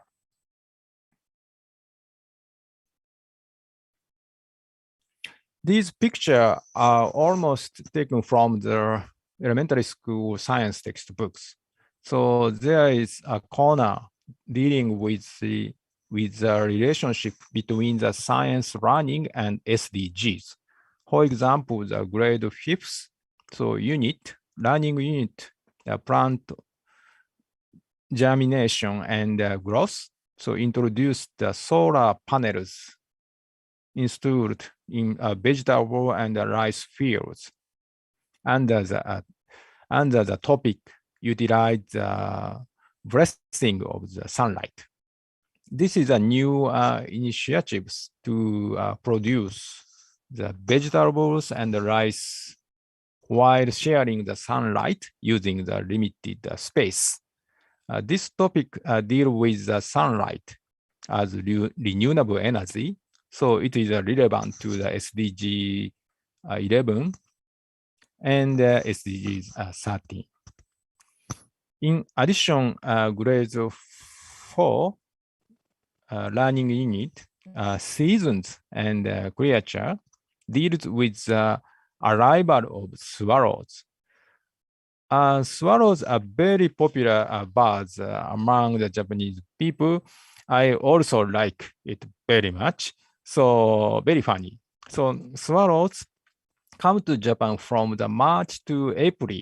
So give birth to and raise baby swallows and fly back to Southeast Asian countries and Taiwan from September to October. According to the data from fixed point observation throughout Japan from 1970 to 2010, swallows arrive about 2 weeks earlier in the past 40 years. The cause of this has not been scientifically clarified, but one of the causes is thought to be a rise in atmosphere temperature. So children's discussion of these causes in science classes lead to learning about climate change. So next is let me talk about changes in familiar creature due to the global warming. The photos on the left are cicadas, an insect found in the summer in Japan. I guess there are so many cicadas in Indonesia. So many. yeah. So then, so in Western Japan, so a little bit warmer than the Eastern Japan. So my university is located in Western Japan. So we often see that these 4 types of cicada. In recent years, the noise of the cicadas has increased because the number of the black cicada that make the loudness and noisy is increasing. This cicada lives in relatively the warm region and move north due to the global warming. In addition, the ground is becoming drier and harder than before due to the global warming. As a result, the relatively powerful, very powerful, they have the very powerful, so then they black cicada can emerge from the ground, but the other cicadas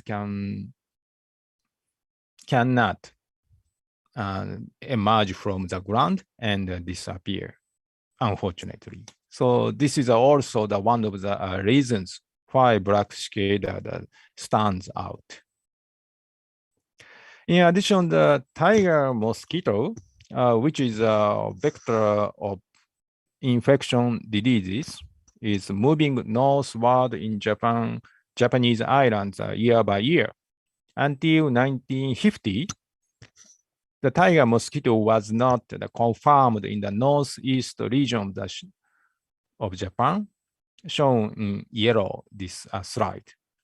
However, in 2015, it was confirmed in Aomori City, which is the northmost part of the northeast region, near the north islands and Hokkaido.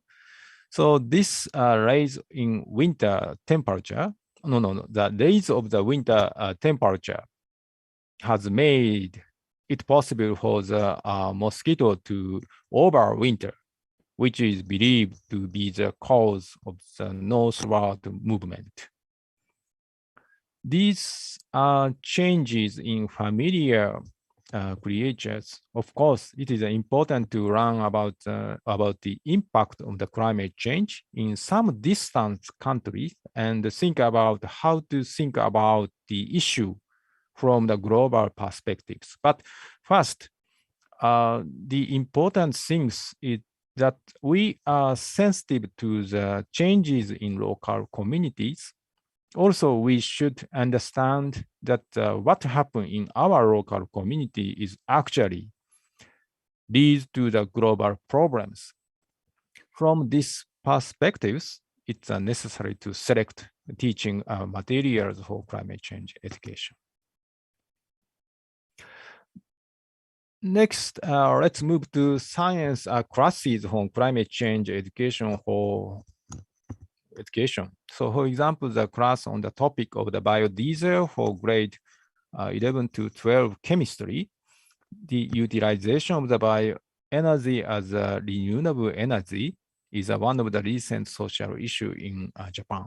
So biodiesel as a kind of the bioenergy is an alternative fuel of diesel. Biodiesel is a methyl ester produced from oil plants, for example, the colza oil and the coconut oil. And it's generated by the trans-esterification of colza oil. The class on the topic of the biodiesel aims at promoting the student ability to judge social issues, so proper judgment, so about energy supply. This has to do with how to develop the renewable energy to reduce carbon dioxide emissions. In the class, the teacher gave a lecture on consumption of the energy resources, dependence on fossil fuel, confirmed reserves of energy resources and crude oil localized in the Middle East from the global perspectives.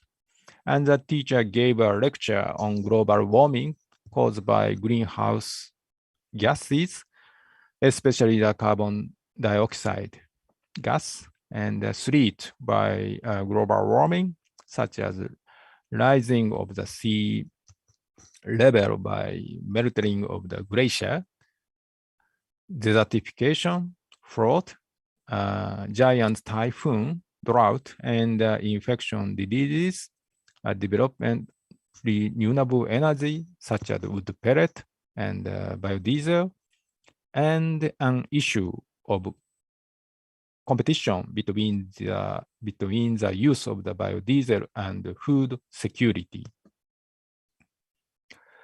Regarding wood pellet as a solid biomass and biodiesel as a liquid and biomass, the teacher explained these biomass and the carbon neutral fuels because wood and the biodiesel emit carbon dioxide gas when burned.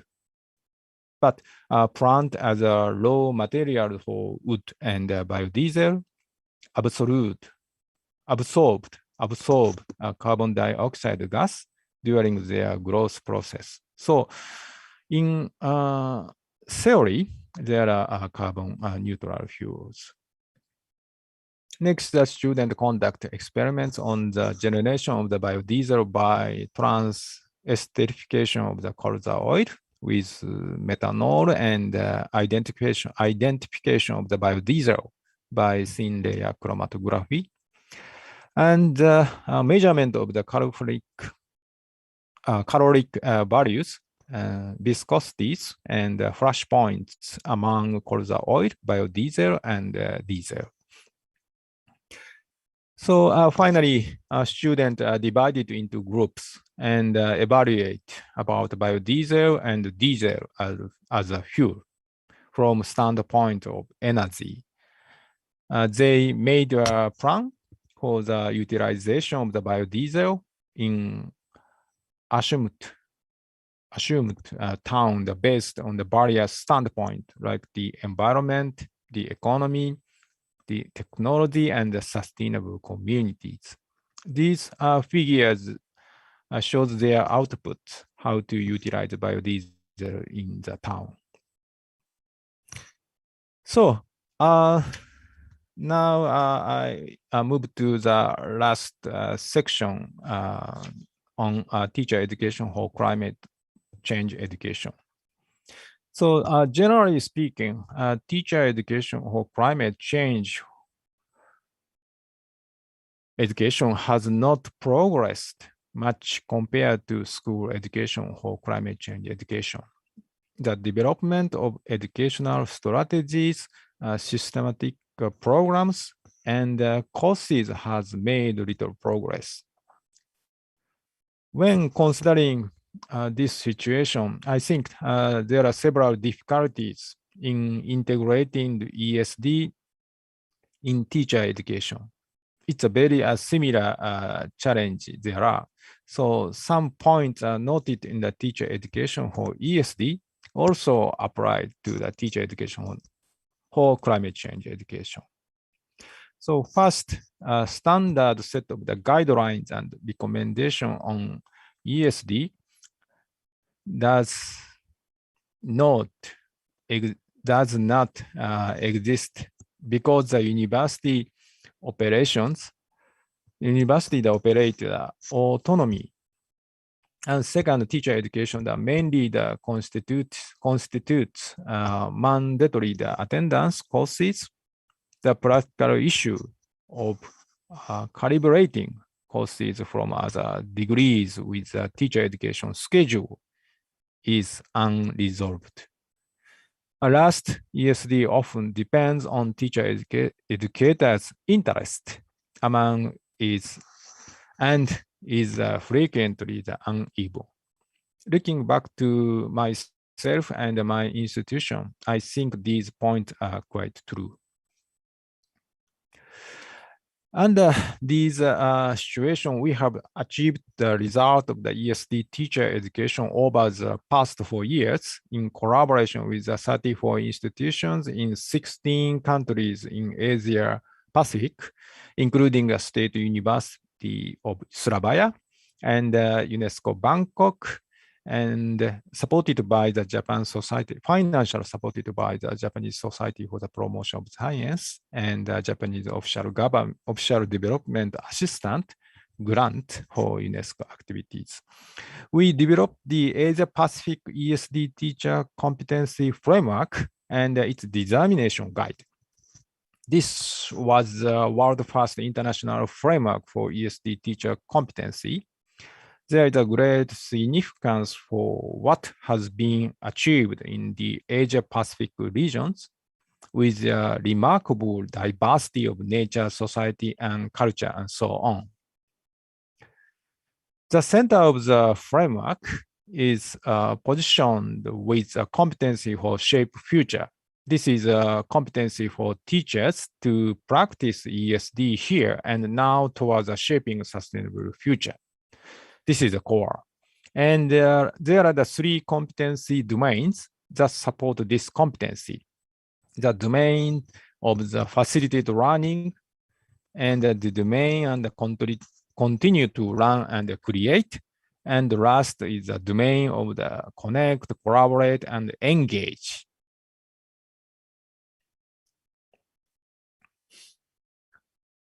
Based on these ESD competency teacher competency framework as our fruitful result. So next stage. So directing teacher education for climate change education is an urgent and challenging task for us. Based on our experience in the teacher education for ESD, we have launched a new project called TCCE, Asian Teacher Education for Climate Change Education, to tackle this challenge. So the fruitful result of these endeavors will create the Asian framework for the teacher education program for climate change education. We want to create a program framework for climate change education.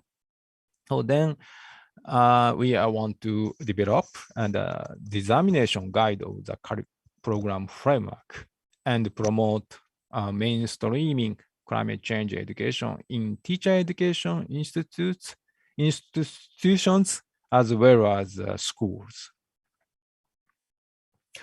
In the, excuse me, echo, so now. Yes, may I continue to present? Okay, please. Yeah, you have time until 5 minutes again. 5 minutes. Okay. More 5 minutes. Okay. So thank you. In this research project, my faculty of education is incorporating the climate change education into teacher training in several departments. For example, in science education department, I and the two other professors are currently working together. Their specialty are science education and botany and meteorology. And we offered existing compulsory and elective courses incorporating climate change education, such as the science teaching method, development of the secondary science class, focusing on science lesson study. So second science content, biology, and earth science, and so on.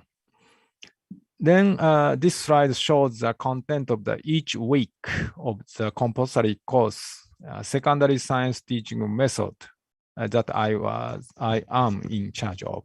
So from the 11th to 13th week, I give a lecture on creating classes for climate change education in secondary science, secondary school science, help the student conduct a chemistry experiment of biodiesel, and how to teach it, as well as the biology experiment on the relationship between the mosquitoes and the temperature, and how to teach it.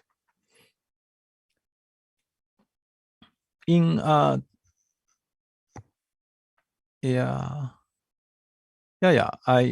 explained already. So then so the end of the at the end of the 13th week, so the student divided into groups and discuss how to teach climate change education classes in schools, incorporating the biology and the chemistry experiment I showed. We are developing the new course for prospective science teachers on education for sustainable development with a special emphasis on climate change. The development of program aims to help them learn about the development and utilization of the bioenergy in reality. And they consider how to teach it in schools. The program contents include a lecture about high school chemistry lessons, focus on climate change, and a study tour to site of the biomass town in the mountain area of Okayama, so where my university is located. In the town, the bioenergy based on woody biomass is developed and utilized very much. So the student observed the real situation of the production of the energy by using the wood pellet, and they it's a very a nice experience to learn in reality. So this is a final. So finally, I'd like to point out the importance of the whole institution approach. Previous studies pointed out that the approach is the key to promoting the ESD. For example, UNESCO mentioned the 7 factors of this whole institution approach, that is curriculum, campus operations, organization culture, student participation, leadership and management, community relationships, and research on ESD. In addition, Pereira mention 6 factors such as funding and management and partnership and network, program focus and teaching and learning processes, participations, engagement, and evaluation as the tool for learning and ongoing improvement, and the context in which the initiatives occur. However, research on the whole institution approach is closely related to organization culture of the institution, So leadership and the management of the student and faculty staff and so on, so that it has not progressed sufficiently in any teacher education institution worldwide. So this challenge is teacher education for ESD is common to teacher education in climate change education. We would like to present model the whole institution approach to break through this challenge in the near future. Okay, so that's all. So thank you very much for listening. Okay, thank you very much, Sensei. Your presentation is very nice. Okay, you close your presentations. Okay, thank you so much. Okay, ladies and gentlemen, this one good presentation from Professor Hiroki Fuji from Okayama University. Actually, we can get good important points. Climate change becomes a big challenge for all countries in the world. We believe one effective strategy to improve the society awareness about climate change is only through education. Ladies and gentlemen, now we will have a questions and answer sessions. We will have 2 sessions. The first sessions will be allocated for 3 questionnaires from Zoom. For participants, please raise your hand virtually.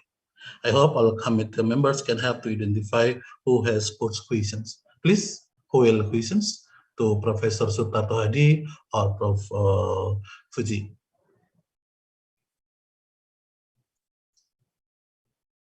Any question?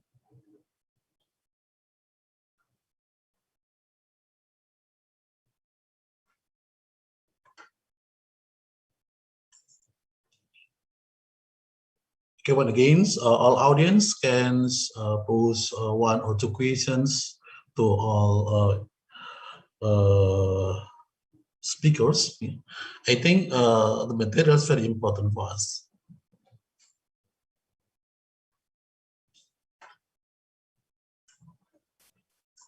Okay, if no questions, actually, I tried to check from the chat room.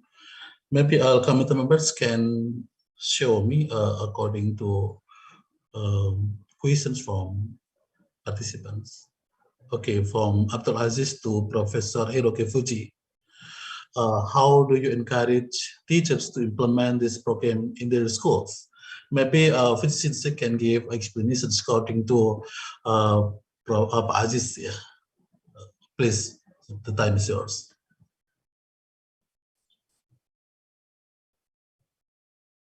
Thank you for the question. So how encourage school teachers to promote the climate change education?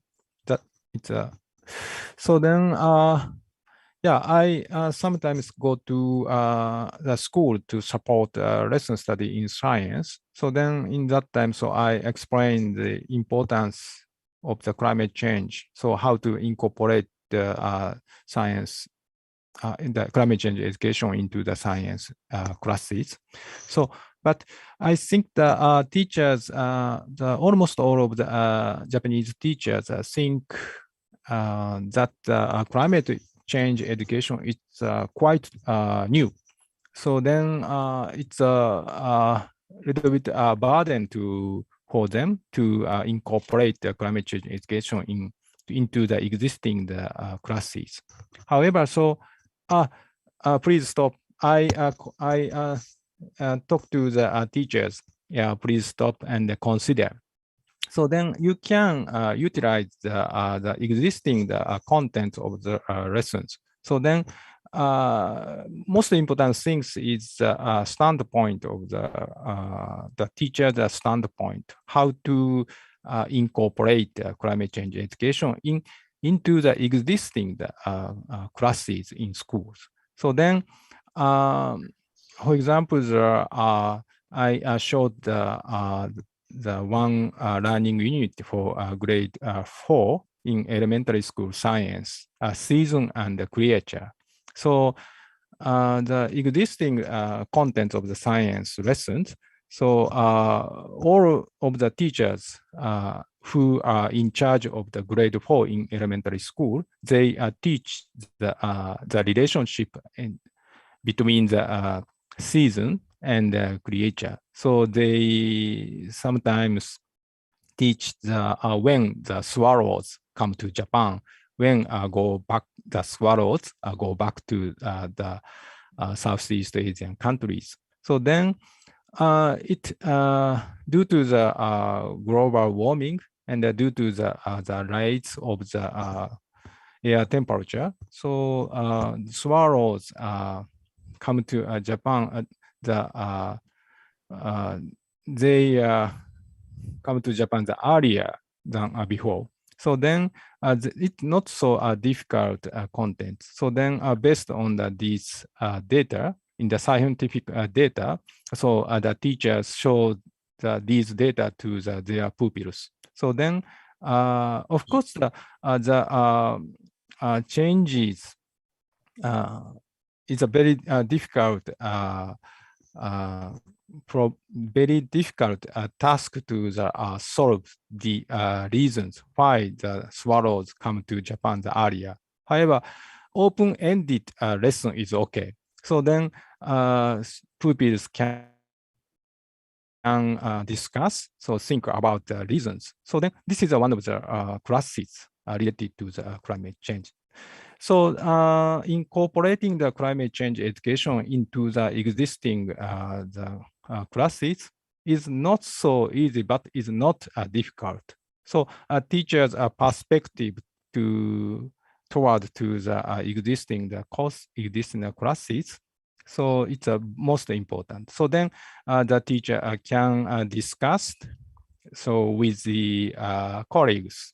So from the standpoint of the cross-cutting and comprehensive the views, so then they can discuss. They can probably possible to create their own contents of the climate change education. Thank you. Okay, thank you, Fuji Sensei. Maybe for next question, Fuji Sensei, actually from Jenny and Diasari, how might climate change education be assessed? Actually, according to assessment. That assessment and evaluation is a very not so easy task for teachers as well as for teacher trainers. So then, at least when we created ESD teacher competency framework, so we consider to how to assess the teacher's competency on ESD. So then based on the framework and based on the many capacities which are included in the 3 domains of the ESD teacher competency framework, we created assessment sheet for teachers' ESD competency framework. So then there are some possibility to create evaluate tools for student competencies for sustainability and the competency for the climate change education. So, for example, so based on the learning objectives of the SDGs 13, which I mentioned in the slides. So there are 15 learning objectives of each SDGs goals. So based on these learning objectives, we can create the evaluation tool and the evaluation framework. So then it's one of the possibility to assess the student achievement on climate change education. But very difficult task, and in fact, in Japanese schools, teachers always think about the not the best way, but appropriate, the proper way to assess the student achievement and competency. So as a Japanese teacher, also always tackled into these tasks. Thank you. Thank you so much, Professor Fuji. Your response is very nice. And then for next questions, actually from Bu Rosalina to Professor Sutarto. Professor Sutarto, are you here? Okay. There are several teacher professional development form appears nowadays that might impact teachers' change. Several cases show that the teachers back to the original traditional mathematics teaching, how to measure the impact of effective TPD, which regard teachers change after TPD. Maybe you can give the response to this question. Please. Okay, thank you. That's a very good question, Ibu Rosalina. I agree with you that in several cases, after following teacher professional development and then for some time, teacher back to their original way of teaching. Actually, this is the challenge in our effort to improve the quality of education in the country. But actually, this is not in Indonesia, not Indonesian case, but also for other country case. So, what's of the one of the effort that can we do in order to point them to back to their original way of teaching is that teacher need continuing support, to implement the innovation, continuing support. So we are not just left them alone in their effort to improve the quality of education, the quality of teaching and learning process, but how you call it, secara teratur, continuously, regularly, we come to the school. That's why in realistic mathematics education movement, in our project, we established the local centers. The local centers consist of the math educator in respective university, like in ULM, we have VM44, RME, and also in UNESA, I think, we have the people, especially math educator, who concern in guiding and also in helping teachers continuously to implement the idea of realistic mathematics education. That's, I think, very, very crucial if we would like to sustain the idea of the RMA exist in the school. And also,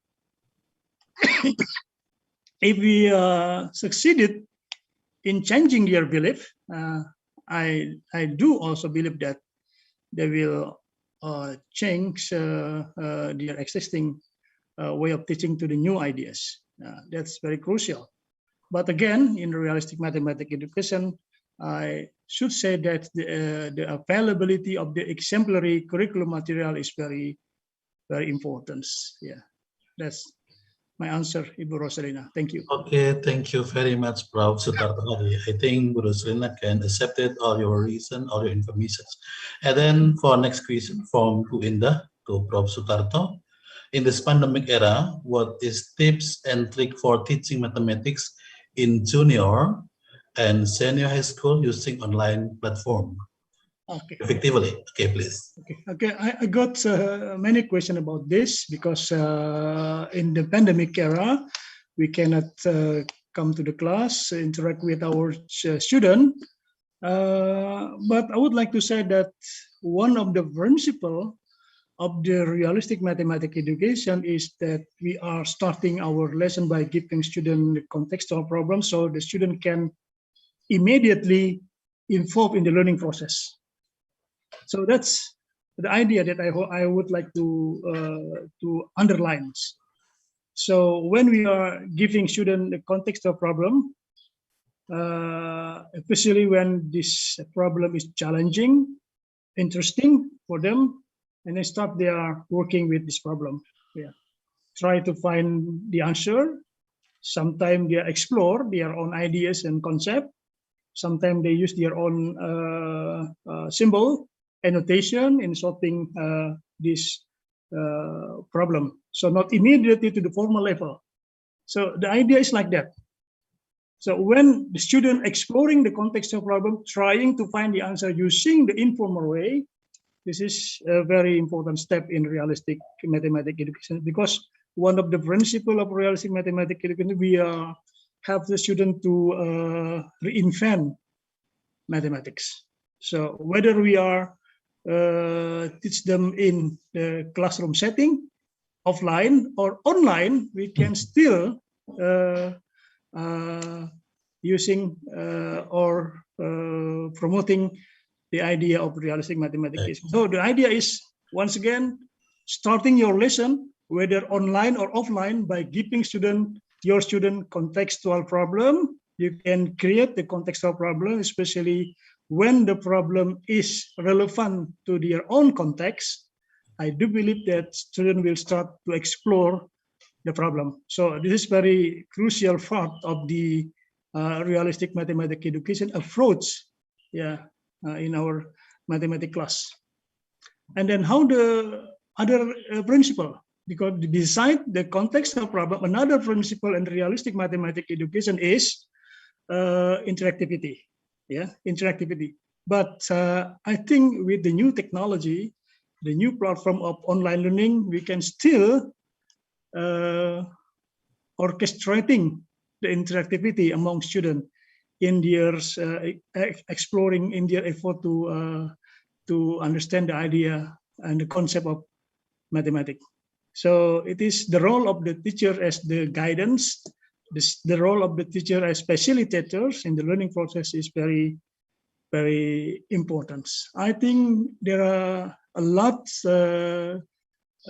example how to conduct interactive learning process using online mode. You can explore on that. And also one of the important principles in realistic mathematics education is the student production. So after they are working on the problem, we can ask them to explain, to show their own answer to the problem. And we need to prepare to come up with sometime new ideas come from our student. We have to prepare on this. So the teacher needs to comprehend not only the answer using formal way, but informal way is also very, very important. But you have to aware that one student maybe have their own answer, another student have their own answer, informal way, and there are a variety of answers come from the student, and we have to aware about this. And then why we need to aware about this? We have to prepare ourselves because we need to have to give response to their answers. Sometimes, especially even myself, sometimes we are surprised with the answer come from the student, and we are not ready with this way of thinking. The way of thinking of students using their own informal way. And another principle is the intertwining, because when we start our lesson using contextual problem, and then the challenge is that we cannot finish the content of the curriculum. I always receive a question about this, about the curriculum. So intertwining of the learning strand in mathematics is also very important. So that why we are need to develop or create the good contextual problem that can come across any strand in mathematics. Could be mentioning about the geometry, algebra, arithmetic, data collecting, and so on. So if you can make this kind of very good question, and then I do believe that you can fulfill your task to fulfill the requirement of the curriculum. I think that's my answer, Pak Eko. Thank you. Okay, thank you so much. Your presentation is very clear, Prof. Sutarto Hadi. So we can know more if mathematics is very important in our life. Actually, this is final sessions. I'm sorry to all participants if I cannot show your all questions, because we have time of limitations. But concluded remark for me. Actually, I tried to write some important point from Professor Sutarto Hadi connected with realistic mathematics education. Actually, teaching mathematics has big challenge in Indonesia, especially. We need good model according to constructing understanding mathematics concept in Indonesia. The second point, maths become good answer to all challenges in the teaching mathematics in Indonesia. Mathematics is smart, unique, interesting, and very close to our real lives. And then all kind of situation, RMA is an answer. Okay, I hope Professor Starta agree with my statement. And then important concept from Professor Fuji. Actually, climate change become a big challenge in the world. Every country must be prepared to face climate change issues. All teachers must be competent to teach climate change integrate with the materials, global warming, make change some population in the world. And then according to Prof. Fuji presentations, we have many climate action to decrease climate change impact in the world. And the challenges facing EHD in teacher education are exactly the same in climate change education. Yeah, actually, this is an important point from Professor Sutarto Hadi and Professor Hiroki Fuji from Okayama University. I, as a moderator, would like to thank to each keynote speakers. And before we close the sessions, as the committee appreciations, I would like to share a certificate with Professor Sutarto Hadi and Professor Hiroki Fuji. Okay. Thank you. Okay. For Professor Hiroki Fuji.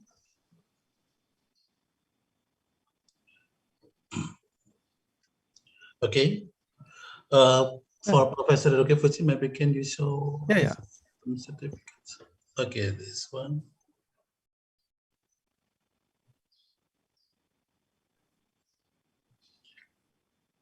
Okay, thank you so much. Okay, thank you very much for you're welcome, Sensei. You're welcome. Great certification. Okay. Yeah. Thank you very much for your nice contribution to this conference. And then I, as the moderator, would like to thank to each keynote speakers and all of participants for being keenly active during the seminar. I hope we will meet again in a similar program. Good morning and nice to see you again. Assalamualaikum warahmatullahi wabarakatuh. Thank you very much. Okay. Terima kasih, Prof. Sutarto. Thank you very much for Hiroki Fuji. Thank you. Thank you. Okay. Nice to see you again. Thank you very much. Okay. Thank you very much. Okay, thank you very much, Bapak Dr. Eko Haryono, for moderator, for having led the plenary sessions very smoothly. Of course, we thank you very much for our speakers, for the insights on recent issues, especially mathematics education and climate change and other relevant issues with the conference. Again, thank you very much for Professor Dr. Sutarto Hadi and also Professor Hiroki Fuji for the great insights and inspirations to the audience this morning. And again, so Excellency, ladies and gentlemen, we have come up to the end of the first plenary sessions. So we're proceeding to the first parallel session based on the respective rooms to which you are invited. The parallel session will start at 10:45. The invitation link and notification has been set by the committee for you to join the breakouts. But for the parallel session, we have two sessions. Of course, we have a discussion with invited speakers and the presentation sessions for you. So we invite you to join the parallel discussions with the invited speakers. We have 3 invited speakers in respective area. We have Professor Dr. Wasis in the area of science education. And also we have the second invited speakers, Professor Dr. Mustaji for educational technology. And also we have Dr. Agung Lukito for design research in mathematics, of course. So this session, the discussion with the invited speakers will last for about 20 minutes before you proceed to the presentation parallel sessions. So please look at the conference program so to make sure that you come up to the correct room where you belong as you enter the room later, so make sure that you set your name and according to the guidelines. So, operator, please. Okay, thank you, Mas.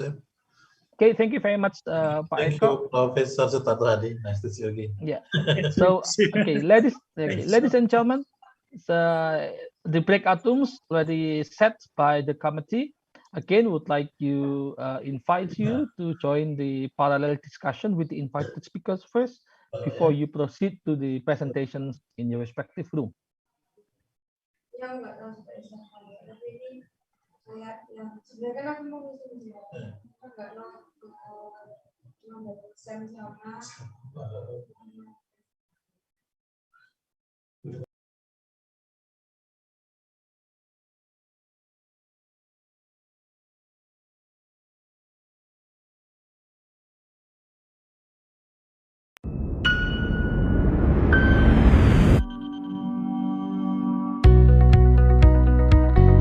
Dari kota terbaik di Indonesia, kota dengan catatan sejarah perjuangan dan nuansa kepahlawanan.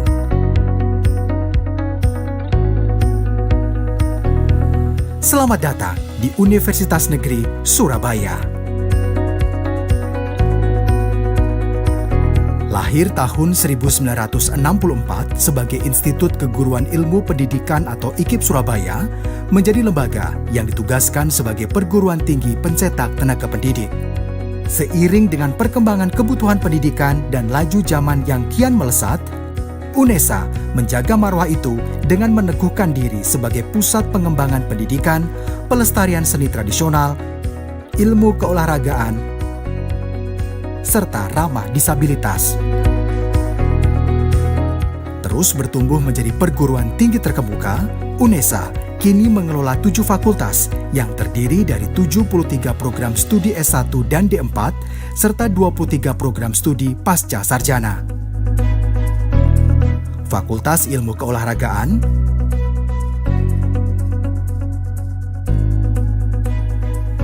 Fakultas Bahasa dan Seni,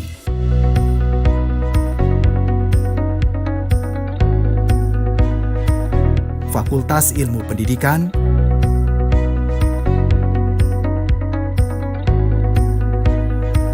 Fakultas Ilmu Sosial dan Hukum,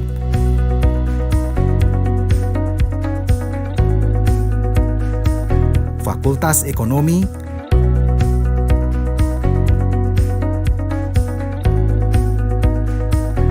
Fakultas Matematika dan Ilmu Pengetahuan Alam,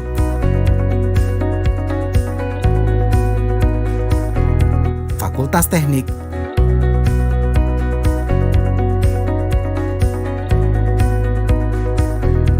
program pasca sarjana.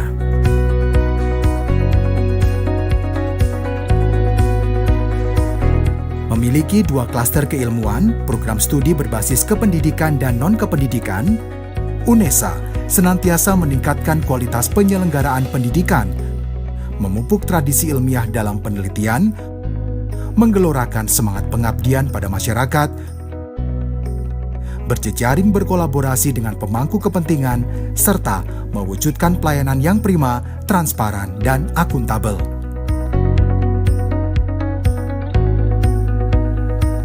Assalamualaikum warahmatullahi wabarakatuh. Selamat datang di Universitas Negeri Surabaya. Di usia ke-56 tahun ini, kami dengan bangganya mengajak Anda untuk lebih dekat dan mengenal tentang UNESA.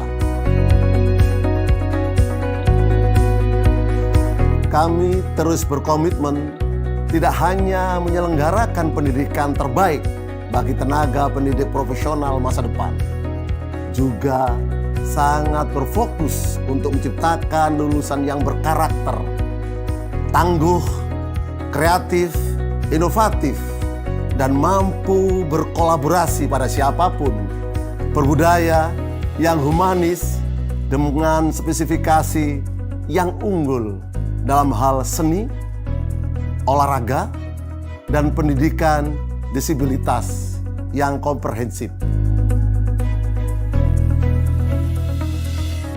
Pendidikan tak hanya menjadi intisari keberadaan, tetapi juga menjadi nafas perjuangan.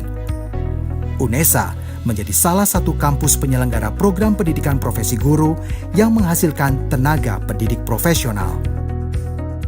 UNESA terus menyelenggarakan berbagai program pemberdayaan sebagai stimulus untuk mengembangkan sumber daya dosen dan mahasiswa. Pengembangan riset serta produk-produk inovatif menjadi solusi atas permasalahan yang ada pada masyarakat.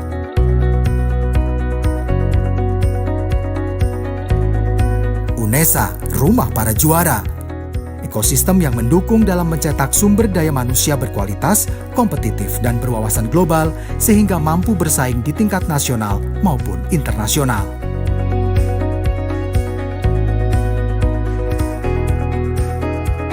Kolaborasi adalah kunci kemajuan dalam upaya menjadi kampus berdaya saing global. UNESA berkolaborasi dengan sejumlah institusi berskala internasional, baik di bidang industri, pemerintahan, maupun institusi pendidikan. Naik kelas dengan kelengkapan fasilitas. Sebagai wadah dalam mengembangkan minat, bakat, serta potensi mahasiswa, UNESA juga terus mengembangkan sarana dan prasarana yang mampu menunjang kegiatan akademik maupun non-akademik.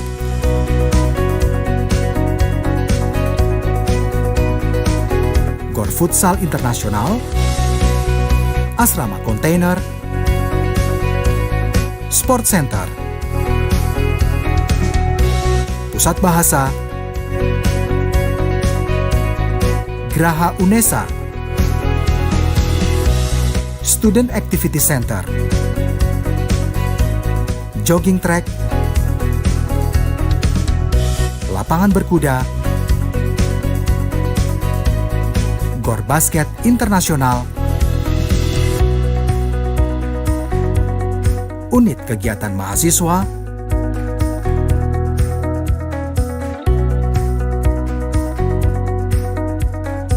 Seni,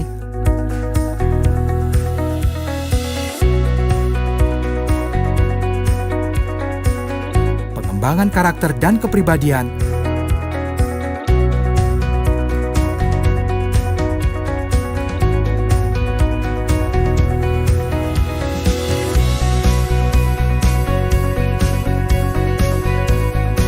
olahraga,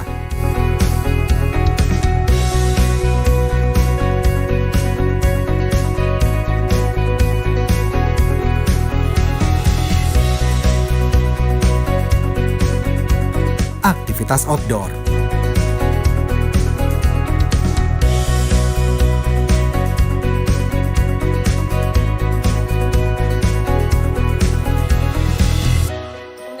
UNESA, UNESA, UNESA, UNESA, UNESA, UNESA, UNESA.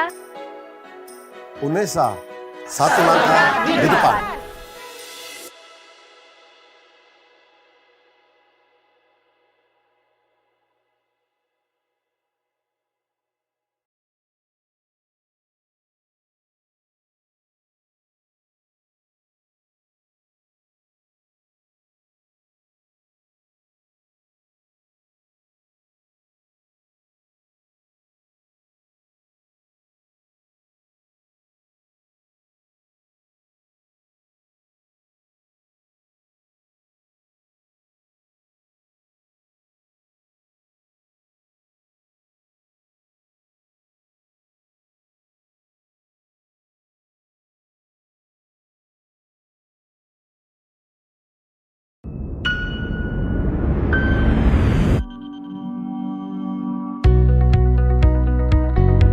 Dari kota terbaik di Indonesia, kota dengan catatan sejarah perjuangan dan nuansa kepahlawanan.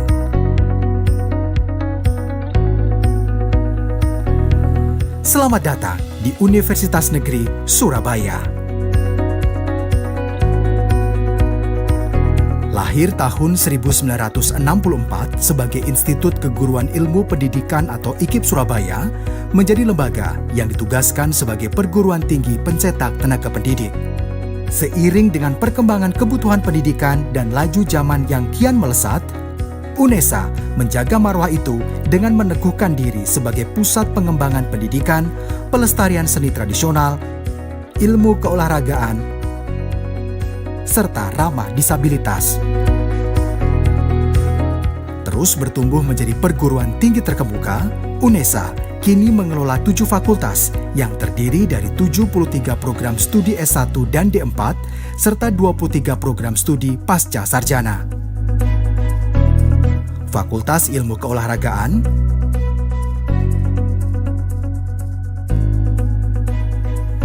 Fakultas Bahasa dan Seni,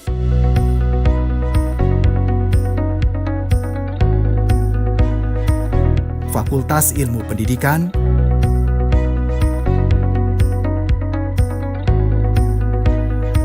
Fakultas Ilmu Sosial dan Hukum,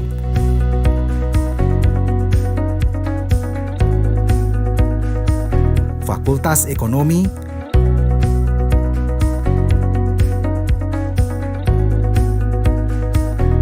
Fakultas Matematika dan Ilmu Pengetahuan Alam,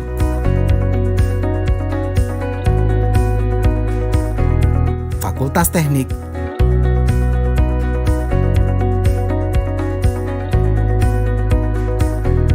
Program Pasca Sarjana.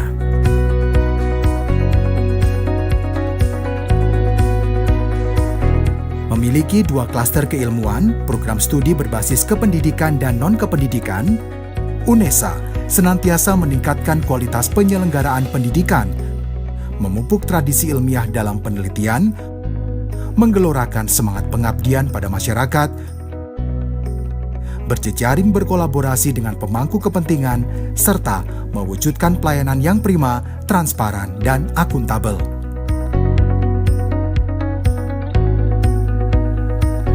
Assalamualaikum warahmatullahi wabarakatuh. Selamat datang di Universitas Negeri Surabaya. Di usia ke-56 tahun ini, kami dengan bangganya mengajak Anda untuk lebih dekat dan mengenal tentang UNESA. Kami terus berkomitmen tidak hanya menyelenggarakan pendidikan terbaik bagi tenaga pendidik profesional masa depan, juga sangat berfokus untuk menciptakan lulusan yang berkarakter, tangguh, kreatif, inovatif, dan mampu berkolaborasi pada siapapun, berbudaya yang humanis dengan spesifikasi yang unggul dalam hal seni, olahraga, dan pendidikan disabilitas yang komprehensif. Pendidikan tak hanya menjadi intisari keberadaan, tetapi juga menjadi nafas perjuangan. UNESA menjadi salah satu kampus penyelenggara program pendidikan profesi guru yang menghasilkan tenaga pendidik profesional. UNESA terus menyelenggarakan berbagai program pemberdayaan sebagai stimulus untuk mengembangkan sumber daya dosen dan mahasiswa. Pengembangan riset serta produk-produk inovatif menjadi solusi atas permasalahan yang ada pada masyarakat.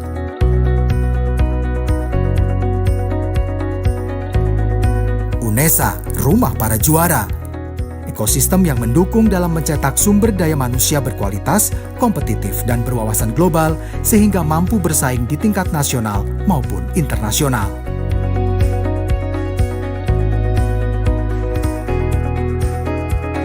Kolaborasi adalah kunci kemajuan dalam upaya menjadi kampus berdaya saing global.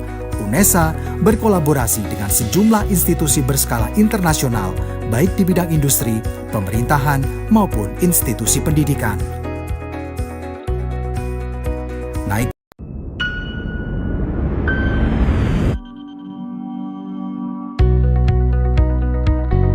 Dari kota terbaik di Indonesia, kota dengan catatan sejarah perjuangan dan nuansa kepahlawanan.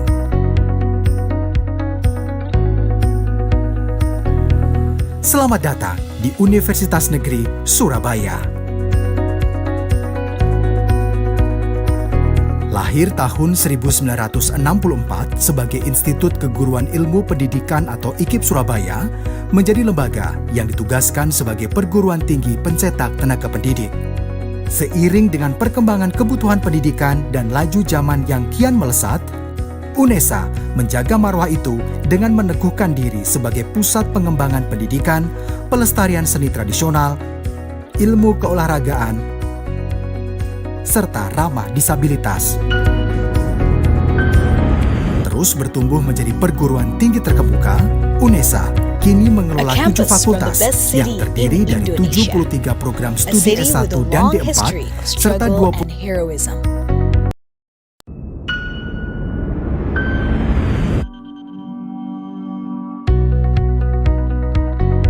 dari kota terbaik di Indonesia, kota dengan catatan sejarah perjuangan dan nuansa kepahlawanan.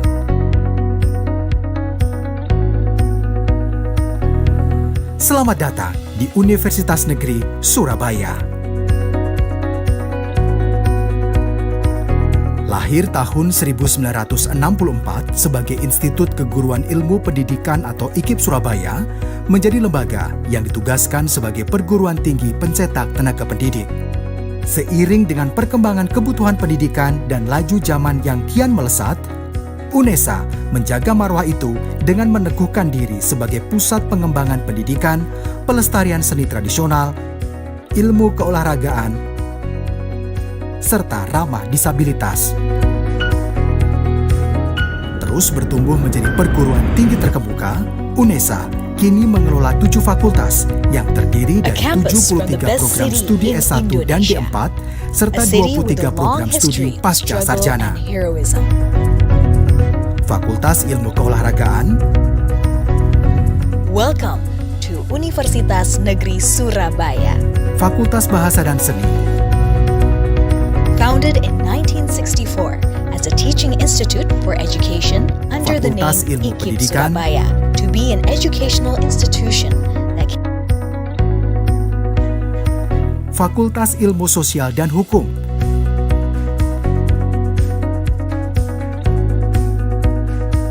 Fakultas Ekonomi,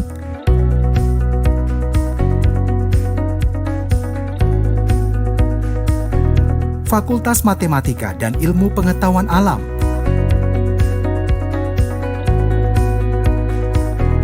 Fakultas Teknik,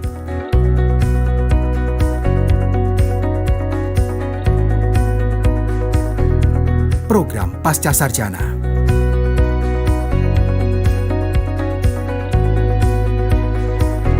Memiliki 2 klaster keilmuan, program studi berbasis kependidikan dan non-kependidikan, UNESA senantiasa meningkatkan kualitas penyelenggaraan pendidikan, memupuk tradisi ilmiah dalam penelitian, menggelorakan semangat pengabdian pada masyarakat, berjejaring berkolaborasi dengan pemangku kepentingan, serta mewujudkan pelayanan yang prima, transparan, dan akuntabel.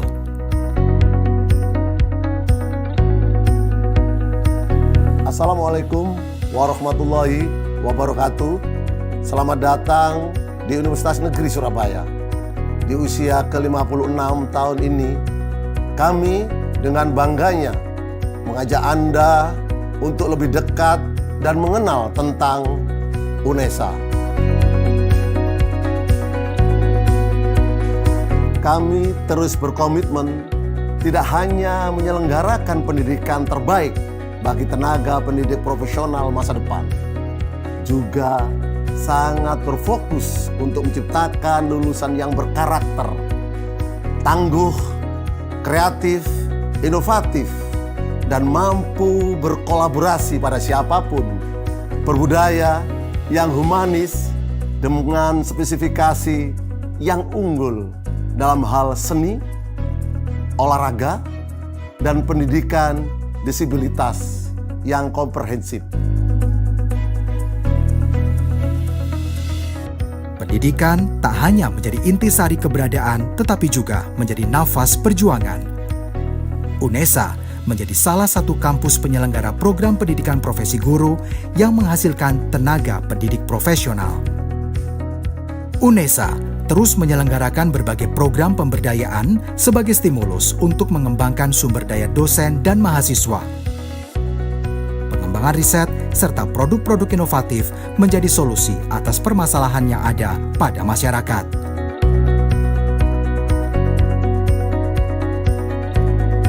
UNESA, rumah para juara. ekosistem yang mendukung dalam mencetak sumber daya manusia berkualitas, kompetitif, dan berwawasan global sehingga mampu bersaing di tingkat nasional maupun internasional.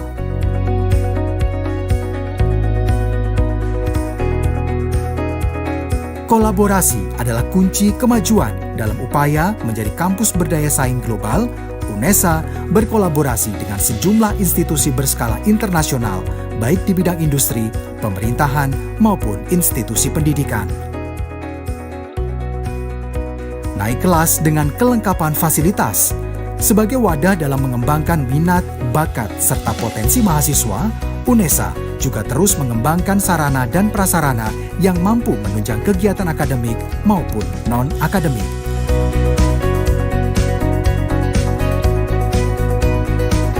Gor Futsal Internasional, Asrama Kontainer, Sport Center, Pusat Bahasa, Graha UNESA, Student Activity Center, Jogging Track, Lapangan Berkuda, Gor Basket Internasional, Unit Kegiatan Mahasiswa,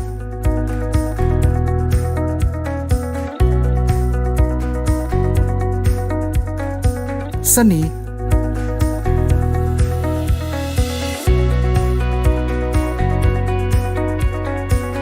Pengembangan karakter dan kepribadian,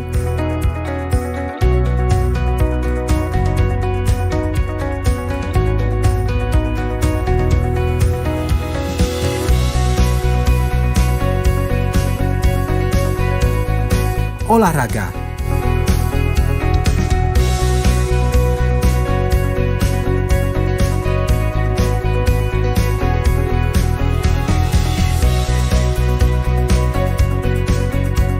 aktivitas outdoor,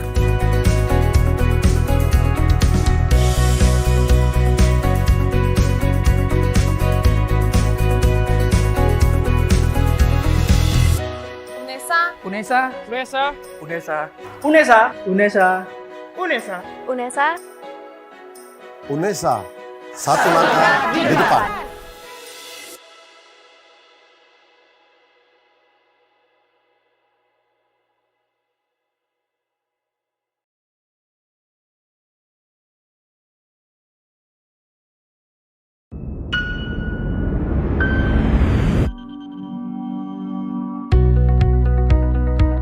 A campus from the best city in Indonesia. A city with a long history of struggle and heroism.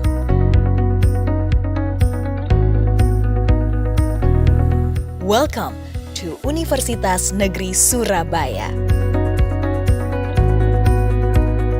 Founded in 1964 as a teaching institute for education under the name IKIP Surabaya, to be an educational institution that carries the mandate as a university that produces educators, along with the development of educational needs and the vast globalization era. UNESA maintains the spirit by establishing itself as a center for education development, preservation of traditional arts, sports science, and inclusive services for people with disabilities.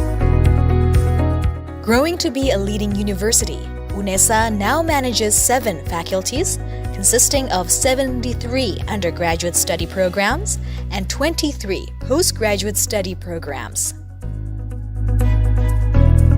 Faculty of Sports Sciences,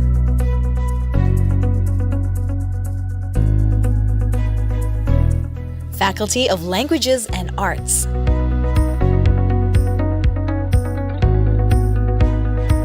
Faculty of Education Sciences,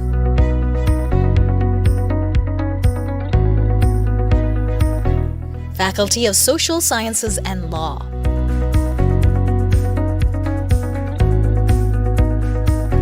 Faculty of Economics,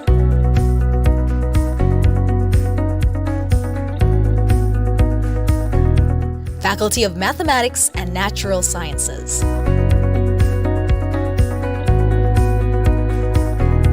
Faculty of Engineering,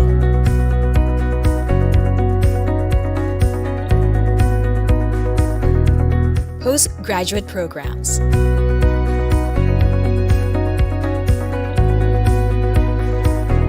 Managing two fields of study, education-based and non-educational study programs, UNESA is committed to improving the quality of education, fostering scientific traditions in research, promoting the spirit of community service, collaborating with stakeholders, and performing excellent, transparent, and accountable services.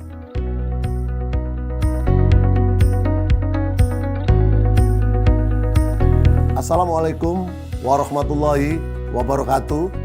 Selamat datang di Universitas Negeri Surabaya.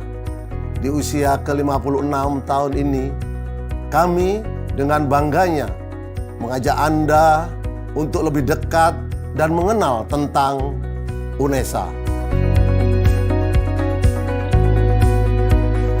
Kami terus berkomitmen tidak hanya menyelenggarakan pendidikan terbaik bagi tenaga pendidik profesional masa depan, juga sangat berfokus untuk menciptakan lulusan yang berkarakter, tangguh, kreatif, inovatif, dan mampu berkolaborasi pada siapapun, berbudaya yang humanis dengan spesifikasi yang unggul dalam hal seni, olahraga, dan pendidikan disabilitas yang komprehensif.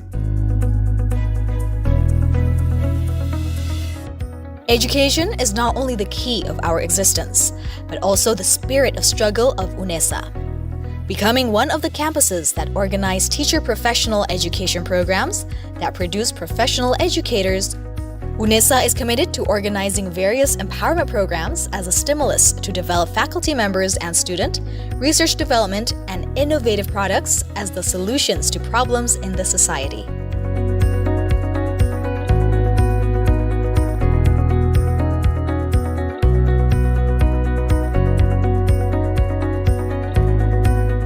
UNESA, House of Champions, a supportive ecosystem in producing competitive and well-qualified human resources with global perspective to compete on both national and international levels.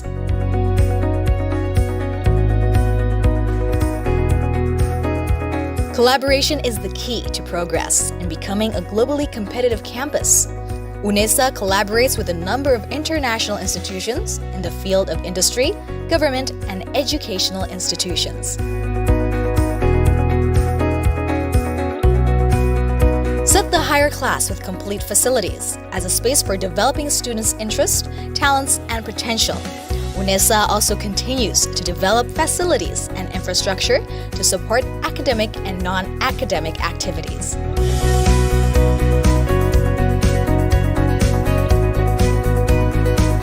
Futsal International Sports Arena, Container Students Dormitory, Sports Center, Language Center, Graha UNESA, Student Activity Center, Jogging Track, Equestrian Field, International Basketball Arena, Student Activity Units,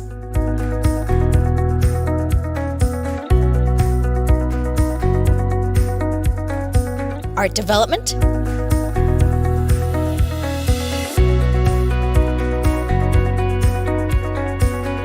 Character and Personality Building,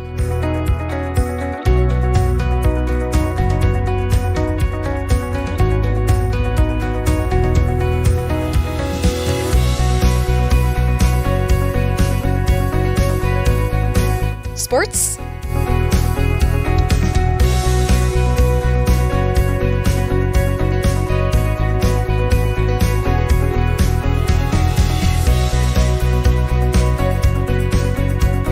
outdoor activities.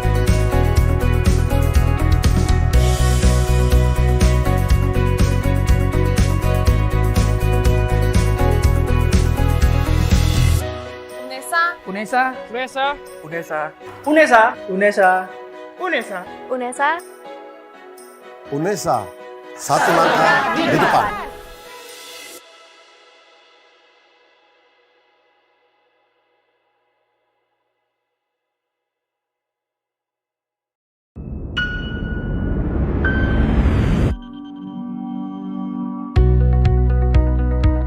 A campus from the best city in Indonesia. A city with a long history of struggle and heroism.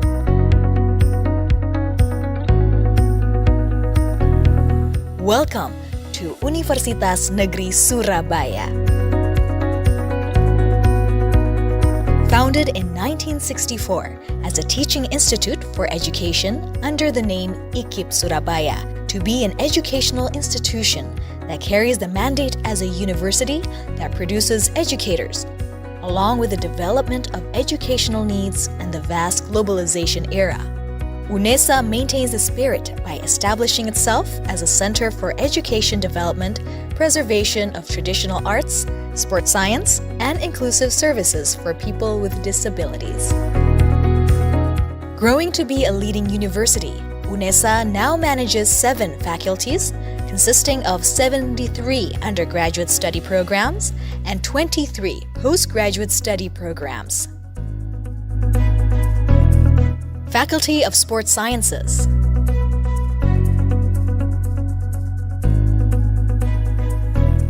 Faculty of Languages and Arts.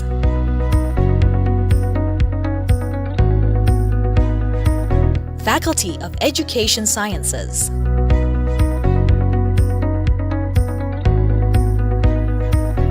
Faculty of Social Sciences and Law.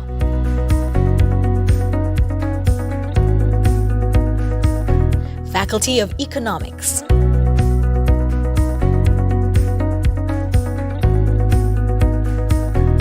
Faculty of Mathematics and Natural Sciences.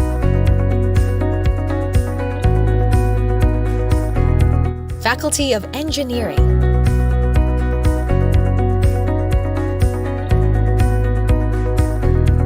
Postgraduate programs.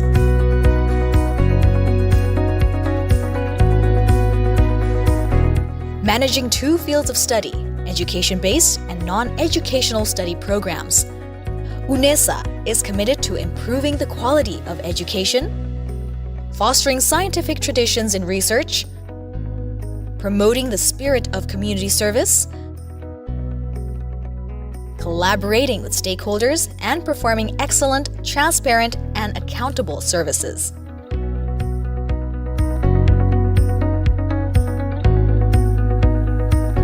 Assalamualaikum warahmatullahi wabarakatuh. Selamat datang di Universitas Negeri Surabaya. Di usia ke-56 tahun ini, kami dengan bangganya mengajak Anda untuk lebih dekat dan mengenal tentang UNESA. Kami terus berkomitmen tidak hanya menyelenggarakan pendidikan terbaik bagi tenaga pendidik profesional masa depan, juga sangat berfokus untuk menciptakan lulusan yang berkarakter, tangguh, kreatif, inovatif, dan mampu berkolaborasi pada siapapun, berbudaya yang humanis dengan spesifikasi yang unggul dalam hal seni, olahraga, dan pendidikan disabilitas yang komprehensif.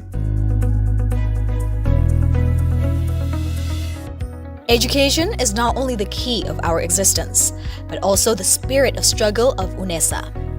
Becoming one of the campuses that organize teacher professional education programs that produce professional educators, UNESA is committed to organizing various empowerment programs as a stimulus to develop faculty members and student, research development, and innovative products as the solutions to problems in the society.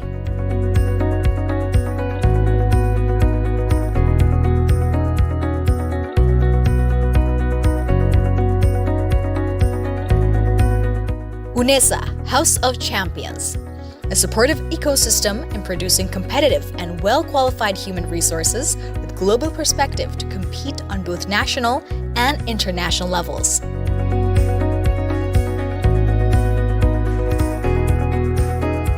Collaboration is the key to progress in becoming a globally competitive campus.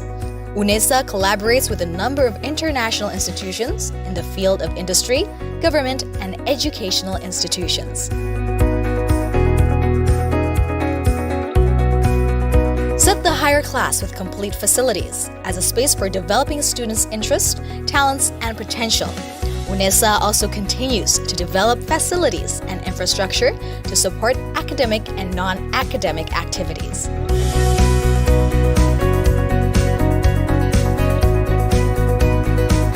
Futsal International Sports Arena, Container Students Dormitory,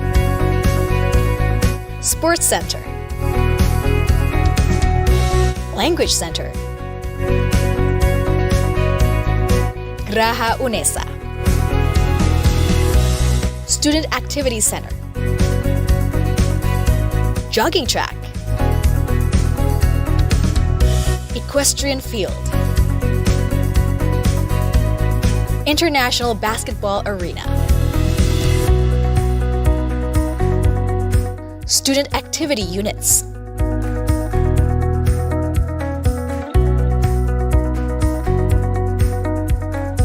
Art Development,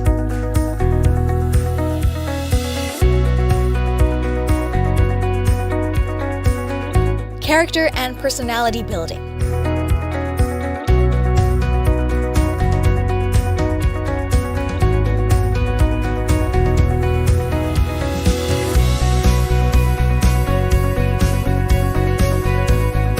Sports,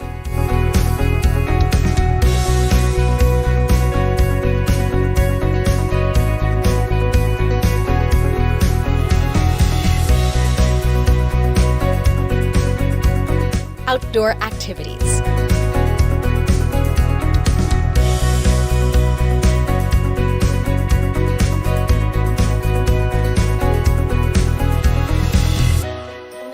UNESA, UNESA, UNESA, UNESA, UNESA, UNESA, UNESA. UNESA, satu langkah di depan.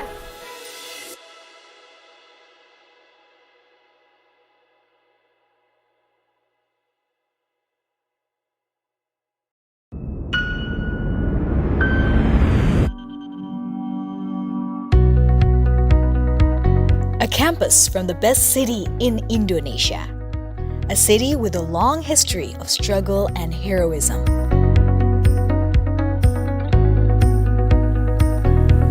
Welcome to Universitas Negeri Surabaya. Founded in 1964 as a teaching institute for education under the name IKIP Surabaya, to be an educational institution that carries the mandate as a university that produces educators, along with the development of educational needs in the vast globalization era. UNESA maintains the spirit by establishing itself as a center for education development, preservation of traditional arts, sports science, and inclusive services for people with disabilities.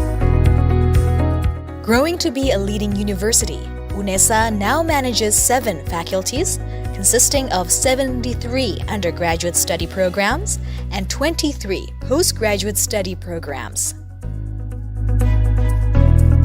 Faculty of Sports Sciences,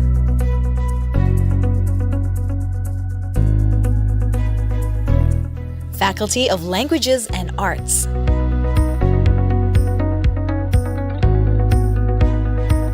Faculty of Education Sciences,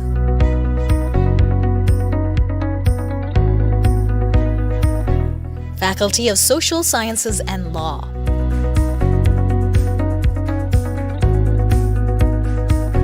Faculty of Economics,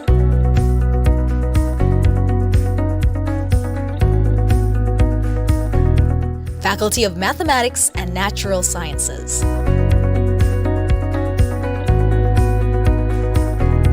Faculty of Engineering,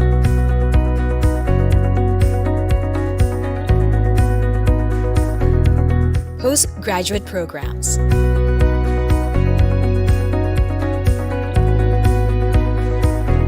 managing 2 fields of study, education-based and non-educational study programs. UNESA is committed to improving the quality of education, fostering scientific traditions in research, promoting the spirit of community service, collaborating with stakeholders, and performing excellent, transparent, and accountable services.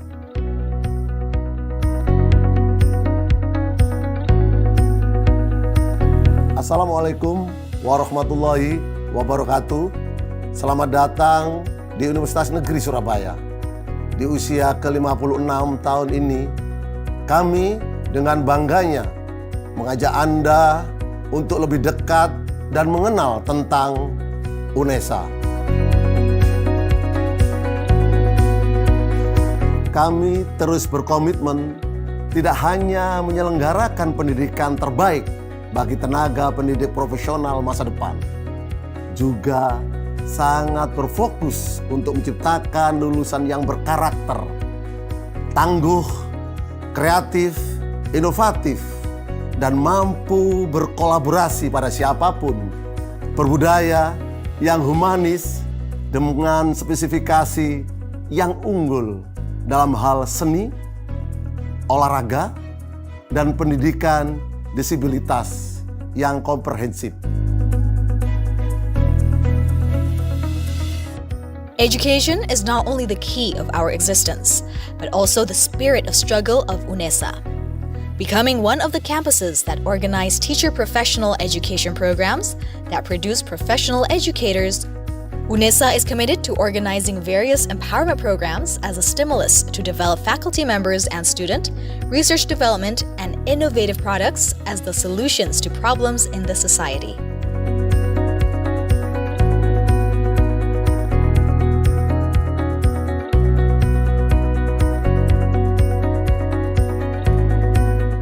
UNESA, House of Champions, a supportive ecosystem in producing competitive and well-qualified human resources with global perspective to compete on both national and international levels.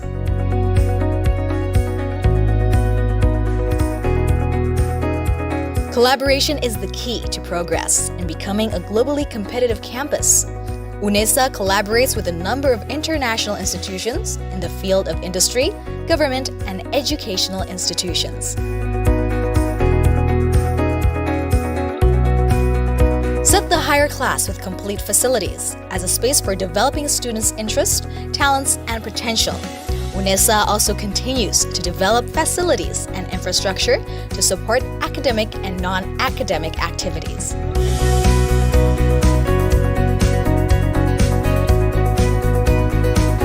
Futsal International Sports Arena, Container Students Dormitory, Sports Center, Language Center, Graha UNESA, Student Activity Center, Jogging Track, Equestrian Field, International Basketball Arena, Student Activity Units,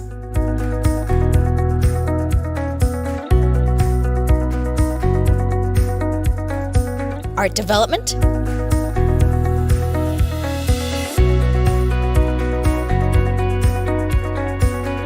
Character and Personality Building,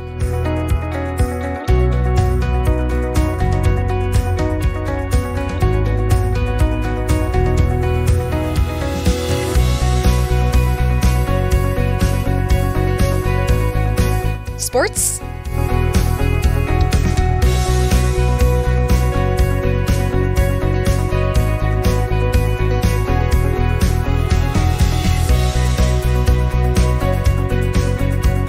outdoor activities.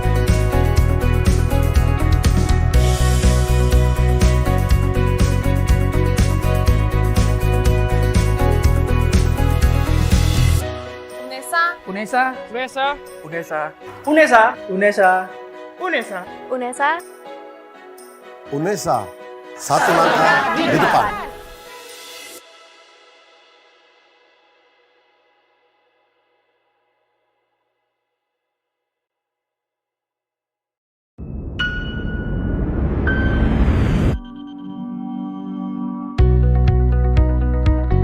campus from the best city in Indonesia, a city with a long history of struggle and heroism.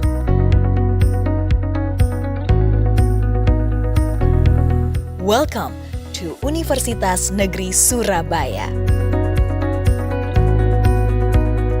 Founded in 1964 as a teaching institute for education under the name IKIP Surabaya, to be an educational institution that carries the mandate as a university that produces educators, along with the development of educational needs and the vast globalization era. UNESA maintains the spirit by establishing itself as a center for education development, preservation of traditional arts, sports science, and inclusive services for people with disabilities. Growing to be a leading university, UNESA now manages 7 faculties, consisting of 73 undergraduate study programs and 23 postgraduate study programs. Faculty of Sports Sciences,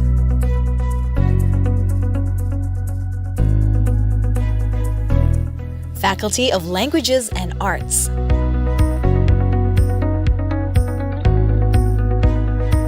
Faculty of Education Sciences,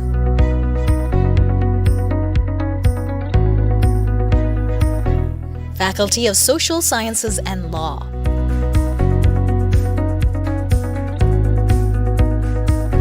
Faculty of Economics,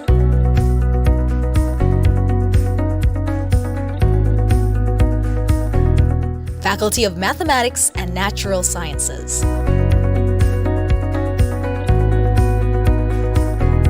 Faculty of Engineering,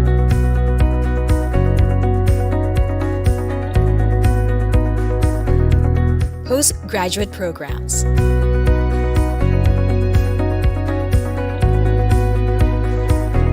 managing 2 fields of study, education-based and non-educational study programs. UNESA is committed to improving the quality of education, fostering scientific traditions in research, promoting the spirit of community service, collaborating with stakeholders, and performing excellent, transparent, and accountable services.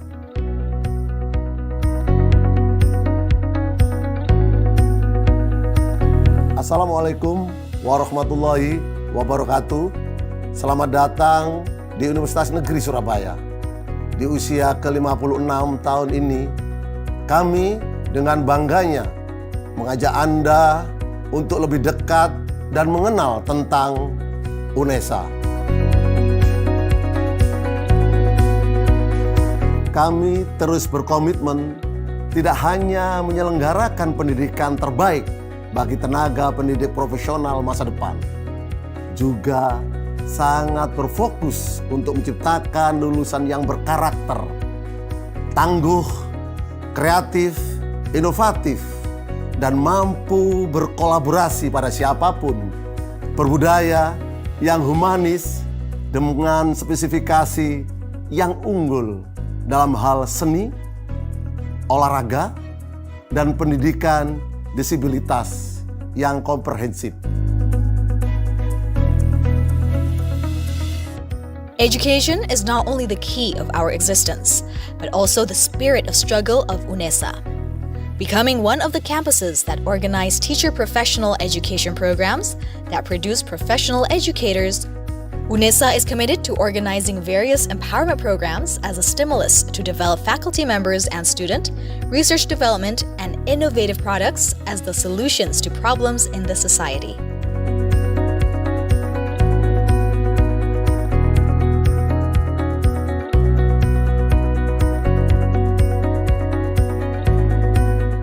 UNESA, House of Champions, a supportive ecosystem in producing competitive and well-qualified human resources with global perspective to compete on both national and international levels.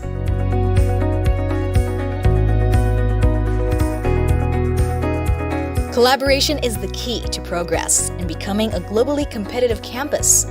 UNESA collaborates with a number of international institutions in the field of industry, government, and educational institutions.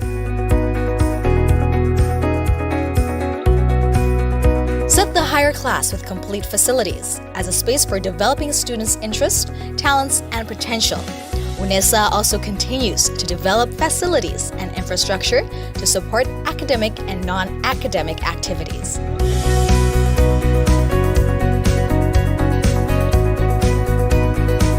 Futsal International Sports Arena, Container Students Dormitory, Sports Center, Language Center, Graha UNESA, Student Activity Center, Jogging Track, Equestrian Field, International Basketball Arena, Student Activity Units,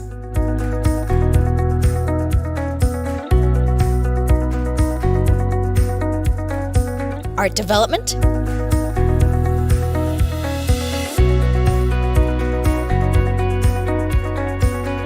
Character and Personality Building,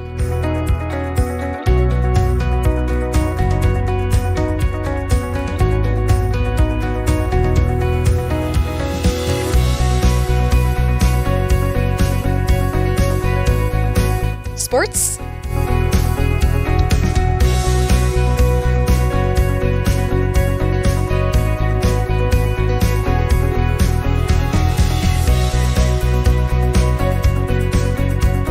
Outdoor activities.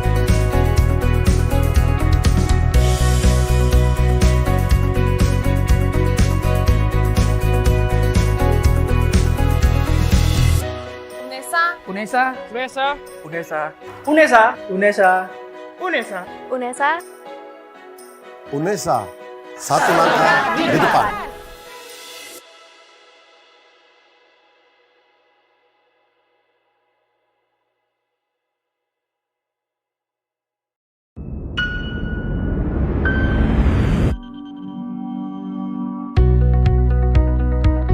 A campus from the best city in Indonesia.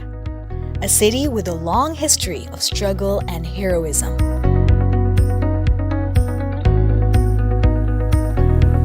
Welcome to Universitas Negeri Surabaya. Founded in 1964 as a teaching institute for education under the name IKIP Surabaya, to be an educational institution that carries the mandate as a university that produces educators, along with the development of educational needs in the vast globalization era. UNESA maintains the spirit by establishing itself as a center for education development, preservation of traditional arts, sports science, and inclusive services for people with disabilities. Growing to be a leading university, UNESA now manages 7 faculties, consisting of 73 undergraduate study programs and 23 postgraduate study programs. Faculty of Sports Sciences,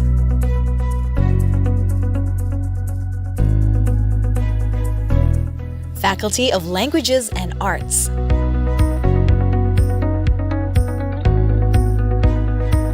Faculty of Education Sciences,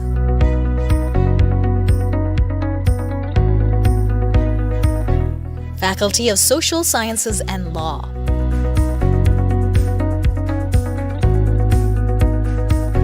Faculty of Economics,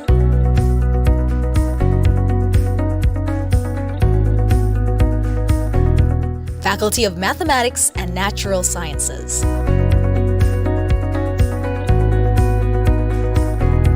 Faculty of Engineering,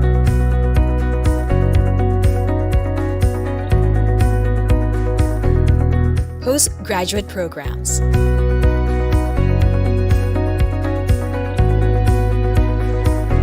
managing 2 fields of study, education-based and non-educational study programs.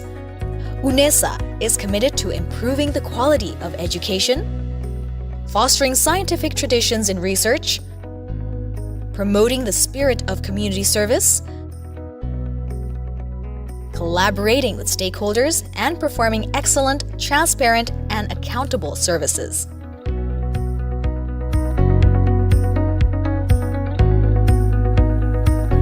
Assalamualaikum warahmatullahi wabarakatuh. Selamat datang di Universitas Negeri Surabaya. Di usia ke-56 tahun ini, kami dengan bangganya mengajak Anda untuk lebih dekat dan mengenal tentang UNESA. Kami terus berkomitmen tidak hanya menyelenggarakan pendidikan terbaik bagi tenaga pendidik profesional masa depan, juga sangat berfokus untuk menciptakan lulusan yang berkarakter, tangguh, kreatif, inovatif, dan mampu berkolaborasi pada siapapun, berbudaya yang humanis dengan spesifikasi yang unggul dalam hal seni, olahraga, dan pendidikan disabilitas yang komprehensif. Education is not only the key of our existence, but also the spirit of struggle of UNESA. Becoming one of the campuses that organize teacher professional education programs that produce professional educators, UNESA is committed to organizing various empowerment programs as a stimulus to develop faculty members and student, research development, and innovative products as the solutions to problems in the society.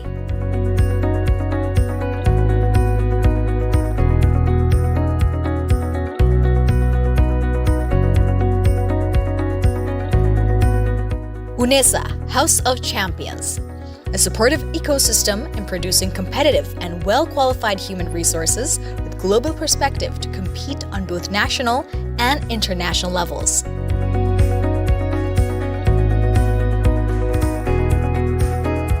Collaboration is the key to progress in becoming a globally competitive campus.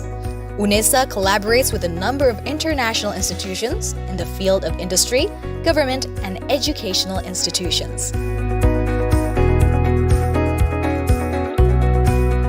Set the higher class with complete facilities as a space for developing students' interests, talents, and potential. UNESA also continues to develop facilities and infrastructure to support academic and non-academic activities.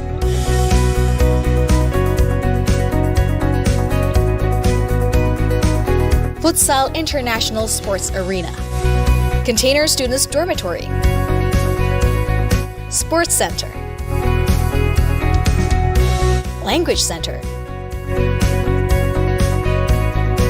Graha UNESA,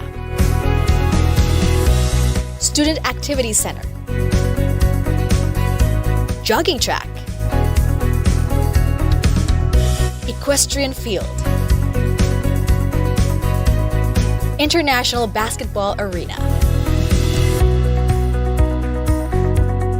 Student Activity Units,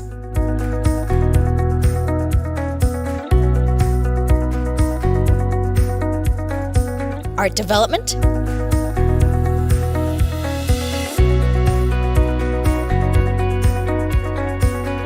Character and Personality Building,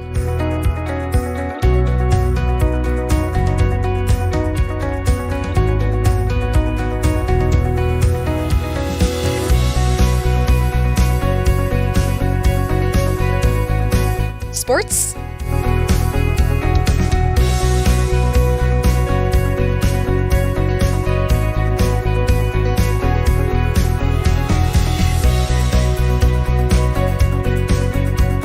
outdoor activities,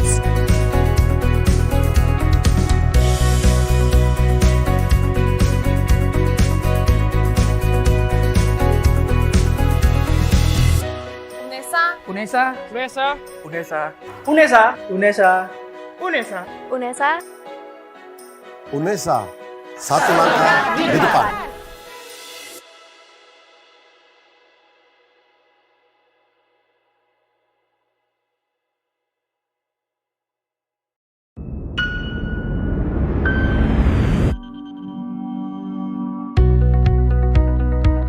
a campus from the best city in Indonesia, a city with a long history of struggle and heroism.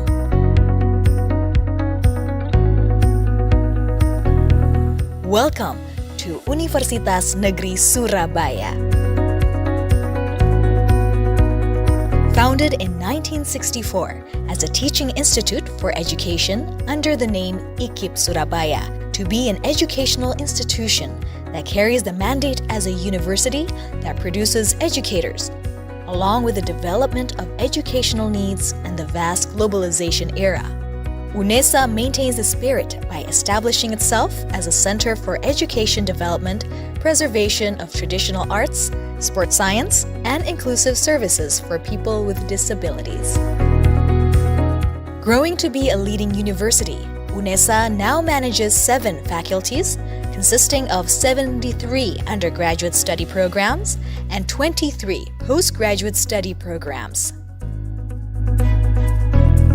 Faculty of Sports Sciences,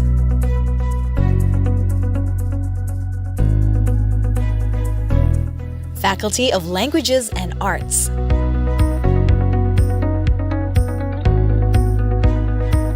Faculty of Education Sciences,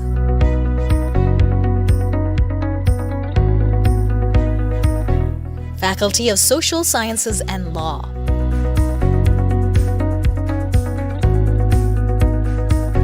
Faculty of Economics,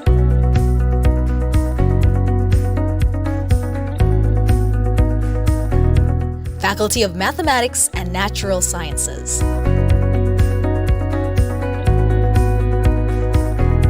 Faculty of Engineering,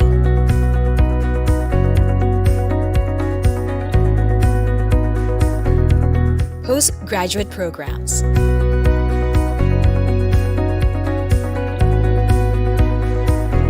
managing 2 fields of study, education-based and non-educational study programs. UNESA is committed to improving the quality of education, fostering scientific traditions in research, promoting the spirit of community service,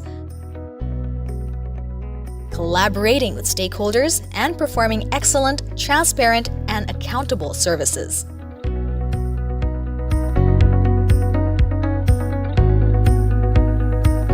Assalamualaikum warahmatullahi wabarakatuh. Selamat datang di Universitas Negeri Surabaya. Di usia ke-56 tahun ini, kami dengan bangganya mengajak Anda untuk lebih dekat dan mengenal tentang UNESA.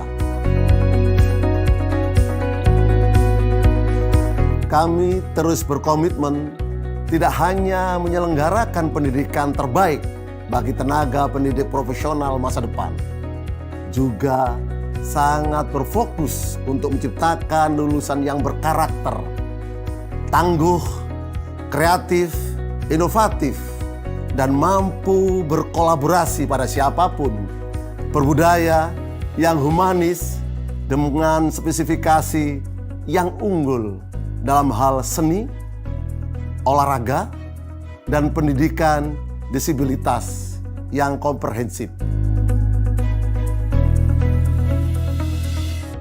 Education is not only the key of our existence, but also the spirit of struggle of UNESA.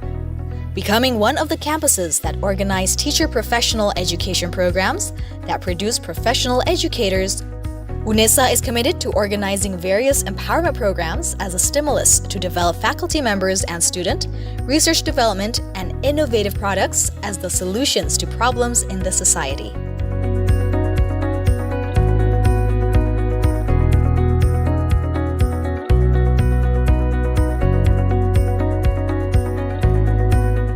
UNESA, House of Champions, a supportive ecosystem in producing competitive and well-qualified human resources with global perspective to compete on both national and international levels.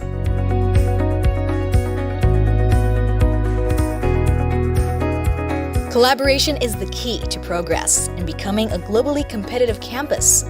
UNESA collaborates with a number of international institutions in the field of industry, government, and educational institutions.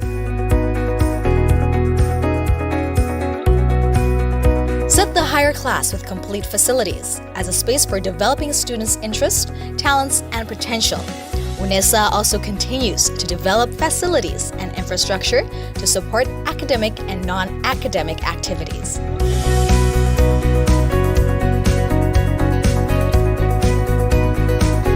Futsal International Sports Arena, Container Students Dormitory, Sports Center, Language Center, Graha Unesa, Student Activity Center, Jogging Track, Equestrian Field, International Basketball Arena,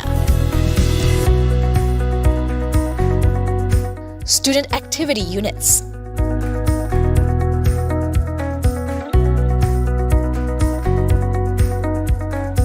Art Development,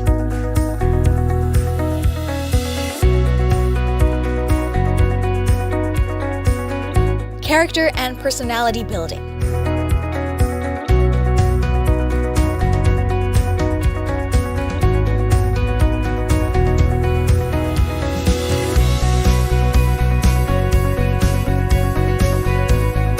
Sports,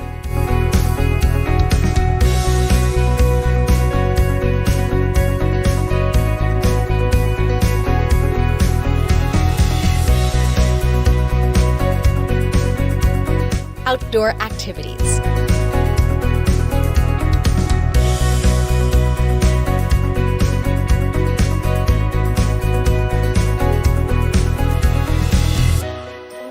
Unesa, Unesa, Unesa, Unesa, Unesa, Unesa, UNESA. UNESA, satu langkah di depan.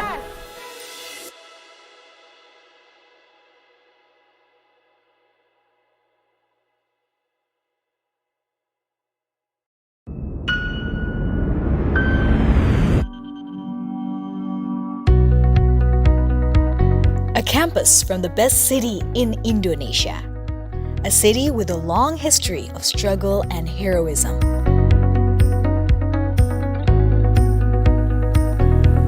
Welcome to Universitas Negeri Surabaya.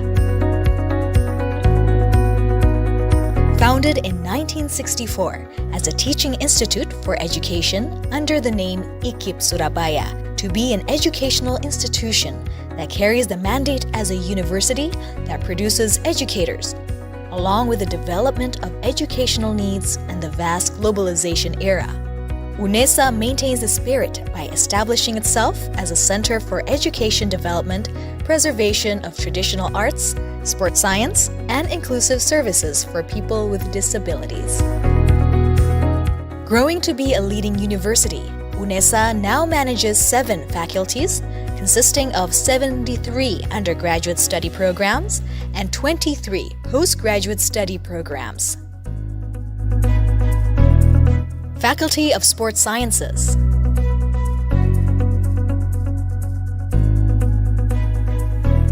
Faculty of Languages and Arts,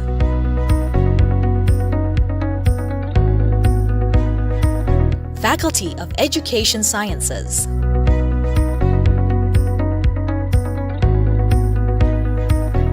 Faculty of Social Sciences and Law,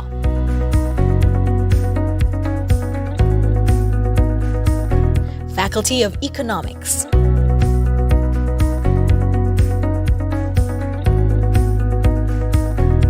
Faculty of Mathematics and Natural Sciences,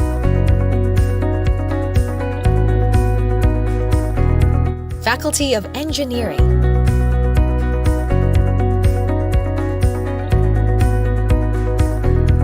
Postgraduate Programs,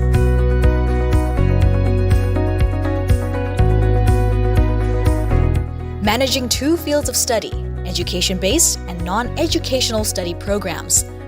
UNESA is committed to improving the quality of education, fostering scientific traditions in research, promoting the spirit of community service, collaborating with stakeholders, and performing excellent, transparent, and accountable services.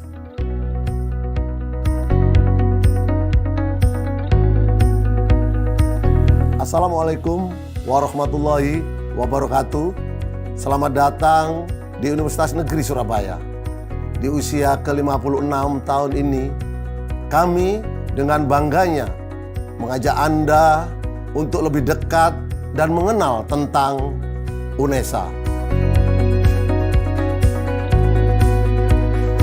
Kami terus berkomitmen tidak hanya menyelenggarakan pendidikan terbaik bagi tenaga pendidik profesional masa depan, juga sangat berfokus untuk menciptakan lulusan yang berkarakter, tangguh, kreatif, inovatif, dan mampu berkolaborasi pada siapapun, berbudaya yang humanis dengan spesifikasi yang unggul dalam hal seni, olahraga, dan pendidikan disabilitas yang komprehensif. Education is not only the key of our existence, but also the spirit of struggle of UNESA. Becoming one of the campuses that organize teacher professional education programs that produce professional educators, UNESA is committed to organizing various empowerment programs as a stimulus to develop faculty members and student, research development, and innovative products as the solutions to problems in the society.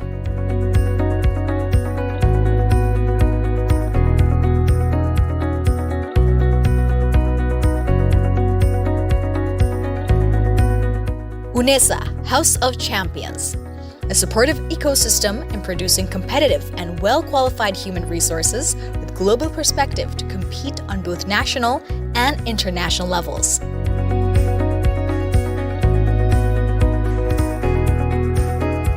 Collaboration is the key to progress in becoming a globally competitive campus.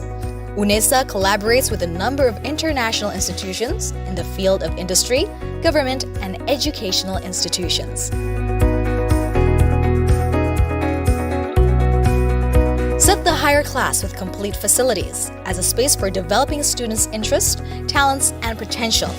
UNESA also continues to develop facilities and infrastructure to support academic and non-academic activities.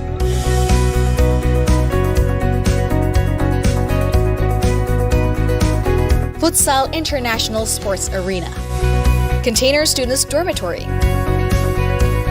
Sports Center, Language Center, Graha UNESA, Student Activity Center, Jogging Track, Equestrian Field, International Basketball Arena, Student Activity Units,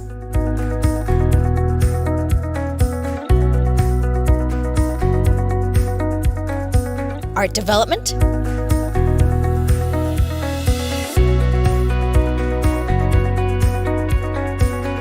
Character and Personality Building,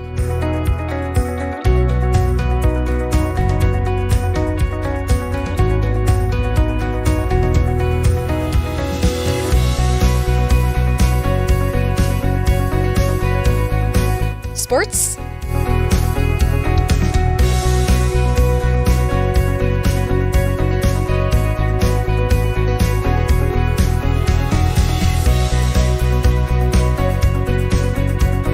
outdoor activities,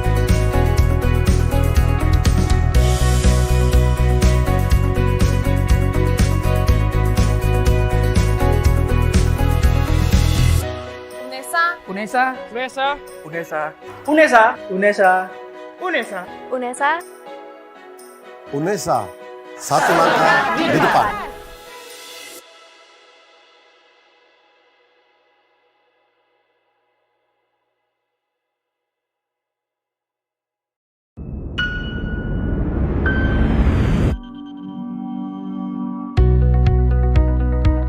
a campus from the best city in Indonesia, a city with a long history of struggle and heroism.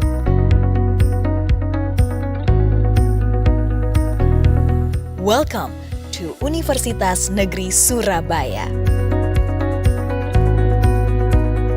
Founded in 1964 as a teaching institute for education under the name IKIP Surabaya, to be an educational institution that carries the mandate as a university that produces educators, along with the development of educational needs in the vast globalization era.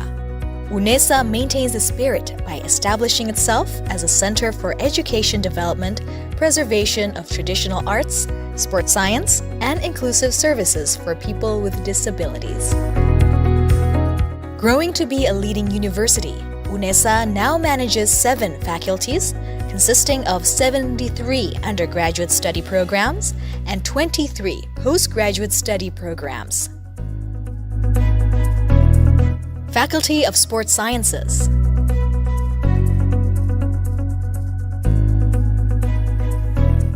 Faculty of Languages and Arts.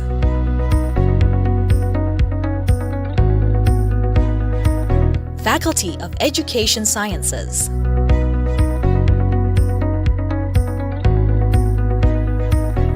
Faculty of Social Sciences and Law.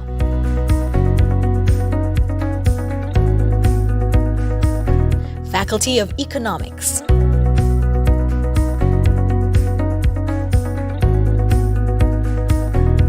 Faculty of Mathematics and Natural Sciences.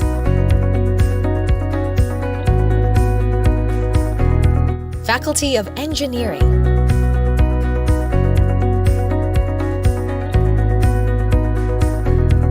Postgraduate programs.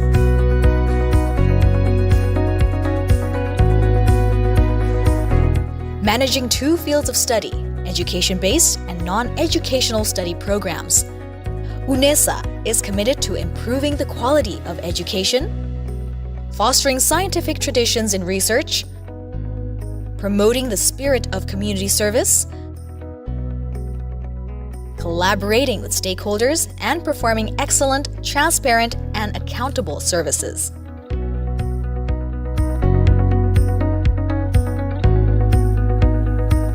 Assalamualaikum warahmatullahi wabarakatuh. Selamat datang di Universitas Negeri Surabaya. Di usia ke-56 tahun ini, kami dengan bangganya mengajak Anda untuk lebih dekat dan mengenal tentang UNESA. Kami terus berkomitmen tidak hanya menyelenggarakan pendidikan terbaik bagi tenaga pendidik profesional masa depan, juga sangat berfokus untuk menciptakan lulusan yang berkarakter, tangguh, kreatif, inovatif, dan mampu berkolaborasi pada siapapun, berbudaya yang humanis dengan spesifikasi yang unggul dalam hal seni, olahraga, dan pendidikan disabilitas yang komprehensif. Education is not only the key of our existence, but also the spirit of struggle of UNESA. Becoming one of the campuses that organize teacher professional education programs that produce professional educators, UNESA is committed to organizing various empowerment programs as a stimulus to develop faculty members and student, research development, and innovative products as the solutions to problems in the society.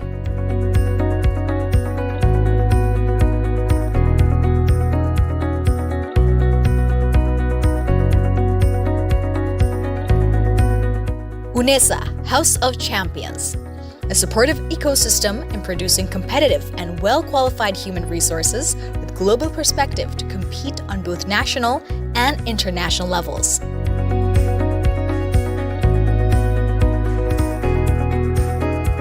Collaboration is the key to progress in becoming a globally competitive campus. UNESA collaborates with a number of international institutions in the field of industry, government, and educational institutions. Set the higher class with complete facilities as a space for developing students' interests, talents, and potential.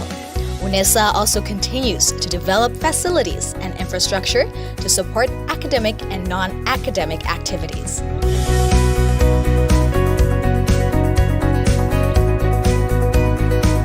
Futsal International Sports Arena, Container Students Dormitory, Sports Center, Language Center, Graha UNESA, Student Activity Center, Jogging Track, Equestrian Field, International Basketball Arena, Student Activity Units,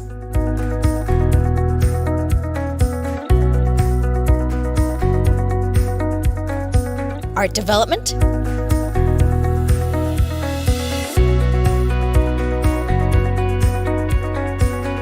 Character and Personality Building,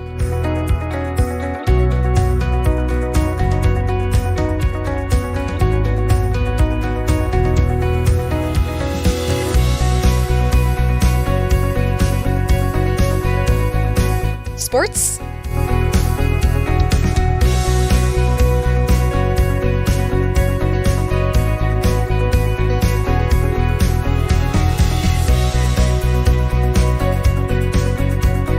Outdoor Activities,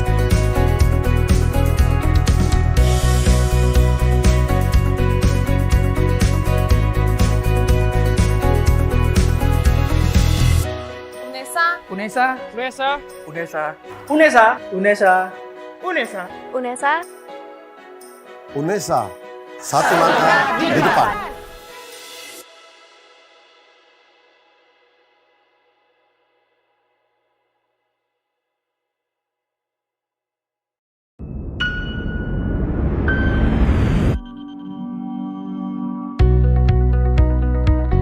a campus from the best city in Indonesia, a city with a long history of struggle and heroism.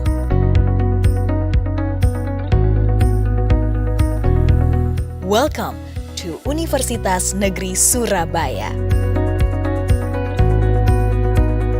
Founded in 1964 as a teaching institute for education under the name IKIP Surabaya, to be an educational institution that carries the mandate as a university that produces educators, along with the development of educational needs and the vast globalization era. UNESA maintains the spirit by establishing itself as a center for education development, preservation of traditional arts, sports science, and inclusive services for people with disabilities. Growing to be a leading university, UNESA now manages 7 faculties, consisting of 73 undergraduate study programs and 23 postgraduate study programs. Faculty of Sports Sciences,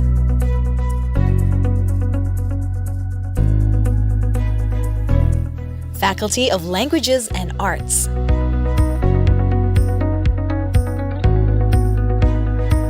Faculty of Education Sciences,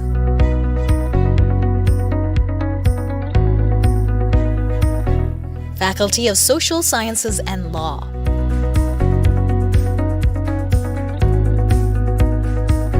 Faculty of Economics,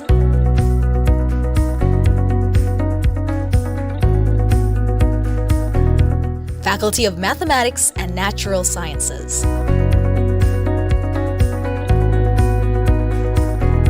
Faculty of Engineering,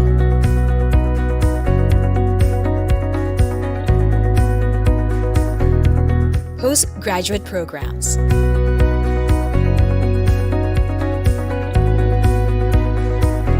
managing 2 fields of study, education-based and non-educational study programs. UNESA is committed to improving the quality of education, fostering scientific traditions in research, promoting the spirit of community service, collaborating with stakeholders, and performing excellent, transparent, and accountable services.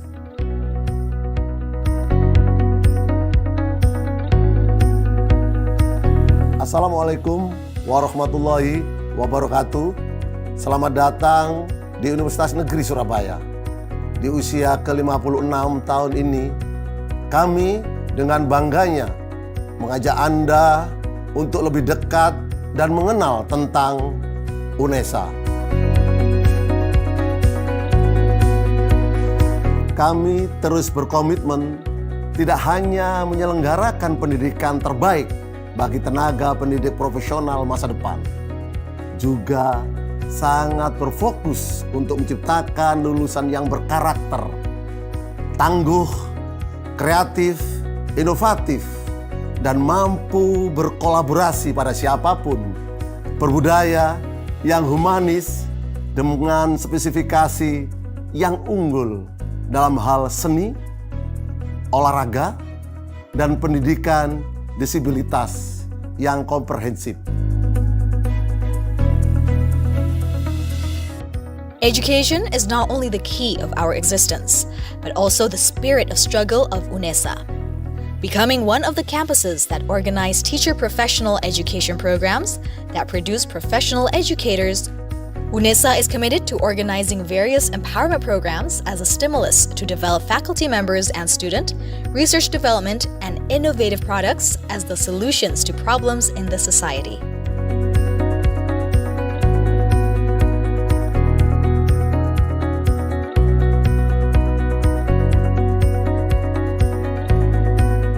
UNESA, House of Champions, a supportive ecosystem in producing competitive and well-qualified human resources with global perspective to compete on both national and international levels.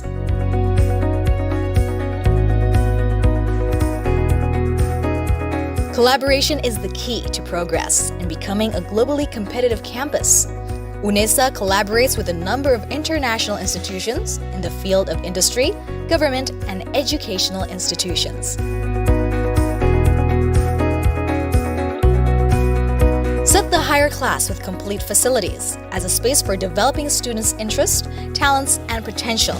UNESA also continues to develop facilities and infrastructure to support academic and non-academic activities.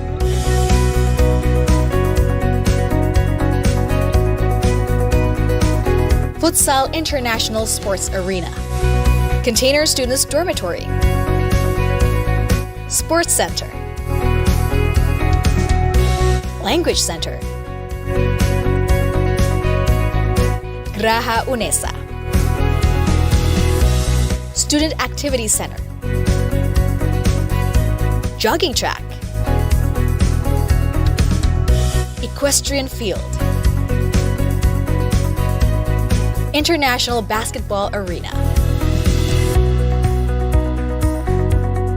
Student Activity Units,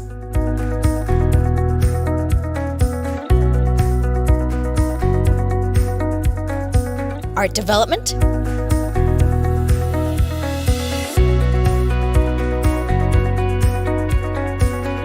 Character and Personality Building,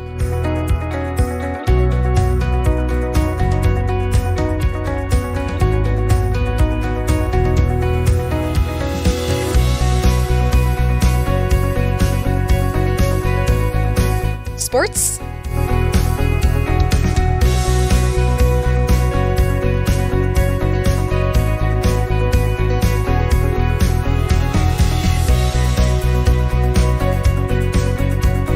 outdoor activities.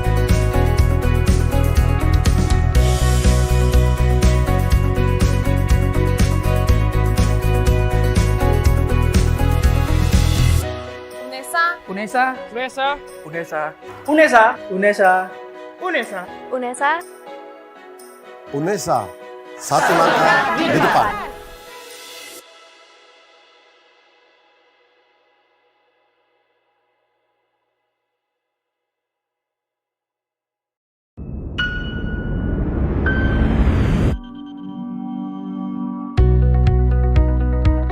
A campus from the best city in Indonesia.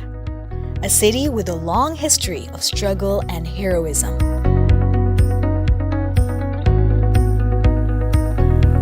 Welcome to Universitas Negeri Surabaya. Founded in 1964 as a teaching institute for education under the name IKIP Surabaya, to be an educational institution that carries the mandate as a university that produces educators, along with the development of educational needs in the vast globalization era. UNESA maintains the spirit by establishing itself as a center for education development, preservation of traditional arts, sports science, and inclusive services for people with disabilities. Growing to be a leading university, UNESA now manages 7 faculties, consisting of 73 undergraduate study programs and 23 postgraduate study programs. Faculty of Sports Sciences.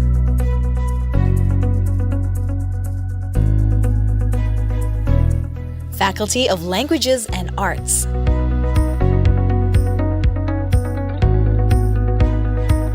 Faculty of Education Sciences.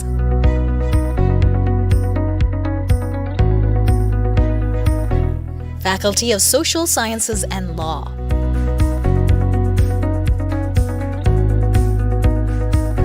Faculty of Economics.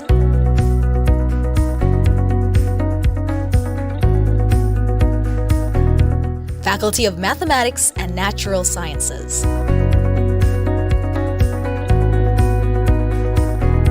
Faculty of Engineering.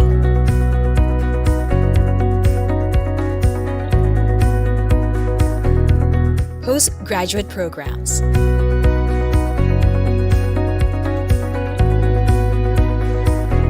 Managing 2 fields of study, education-based and non-educational study programs. UNESA is committed to improving the quality of education, fostering scientific traditions in research, promoting the spirit of community service, collaborating with stakeholders, and performing excellent, transparent, and accountable services.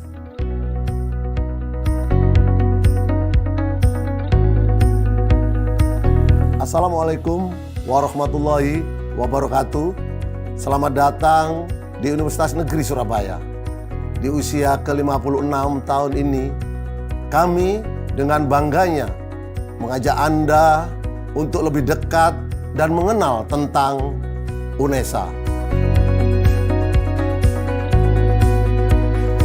Kami terus berkomitmen tidak hanya menyelenggarakan pendidikan terbaik bagi tenaga pendidik profesional masa depan, juga sangat berfokus untuk menciptakan lulusan yang berkarakter, tangguh, kreatif, inovatif, dan mampu berkolaborasi pada siapapun, berbudaya yang humanis dengan spesifikasi yang unggul dalam hal seni, olahraga, dan pendidikan disabilitas yang komprehensif. Education is not only the key of our existence, but also the spirit of struggle of UNESA. Becoming one of the campuses that organize teacher professional education programs that produce professional educators, UNESA is committed to organizing various empowerment programs as a stimulus to develop faculty members and student, research development, and innovative products as the solutions to problems in the society.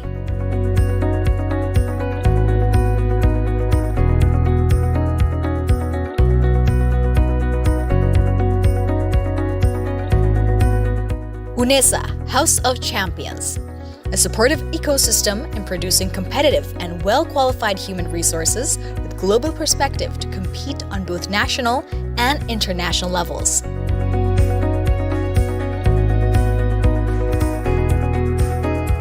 Collaboration is the key to progress in becoming a globally competitive campus. UNESA collaborates with a number of international institutions in the field of industry, government, and educational institutions. Set the higher class with complete facilities as a space for developing students' interests, talents, and potential. UNESA also continues to develop facilities and infrastructure to support academic and non-academic activities.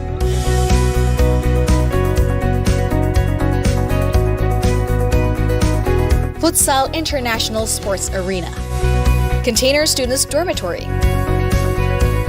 Sports Center, Language Center, Graha UNESA, Student Activity Center, jogging track, equestrian field, international basketball arena, student activity units,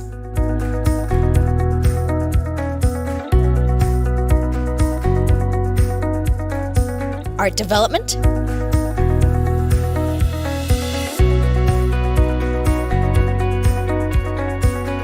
character and personality building,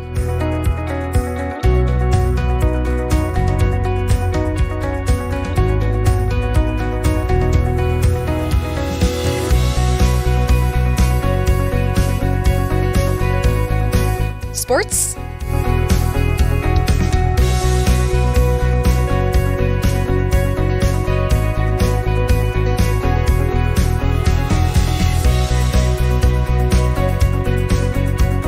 outdoor activities.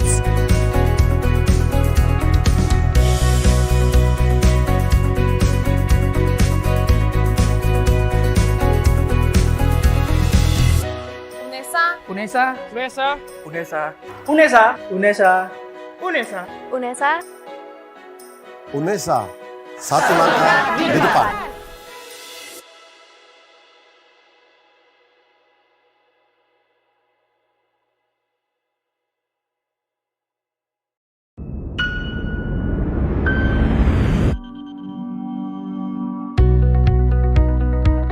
A campus from the best city in Indonesia. A city with a long history of struggle and heroism.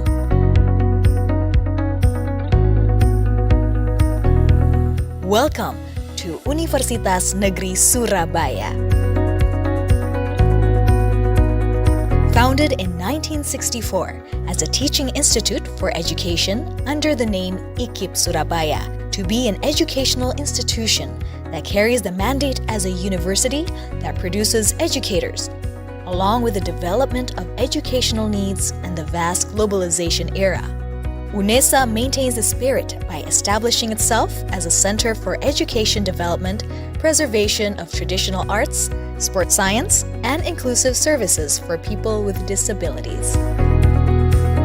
Growing to be a leading university, UNESA now manages 7 faculties, consisting of 73 undergraduate study programs and 23 postgraduate study programs. Faculty of Sports Sciences,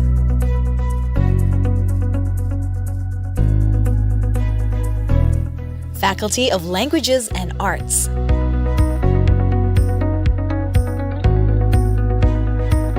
Faculty of Education Sciences,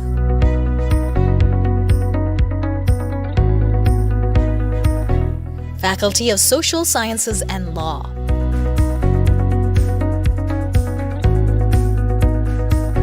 Faculty of Economics,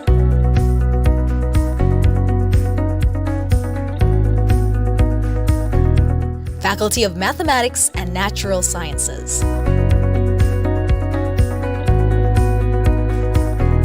Faculty of Engineering,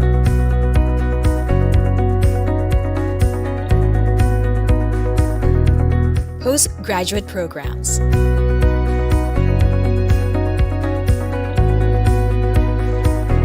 Managing 2 fields of study, education-based and non-educational study programs. UNESA is committed to improving the quality of education, fostering scientific traditions in research, promoting the spirit of community service, collaborating with stakeholders, and performing excellent, transparent, and accountable services.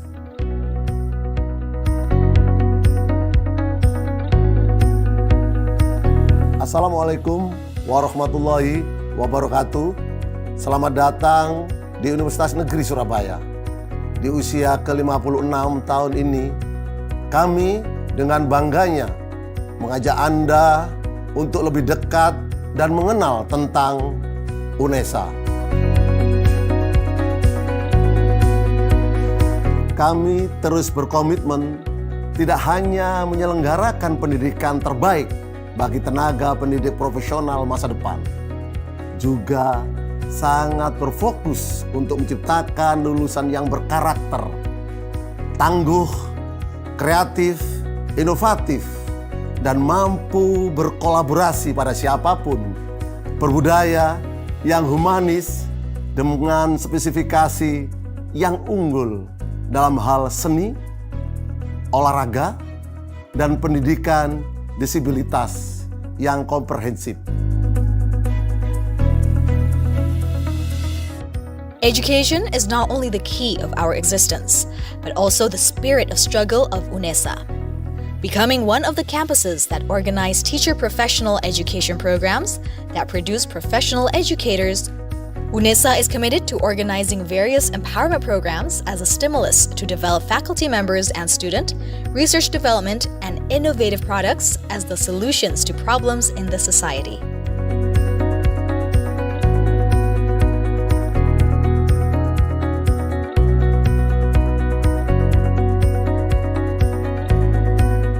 UNESA, House of Champions, a supportive ecosystem in producing competitive and well-qualified human resources with global perspective to compete on both national and international levels.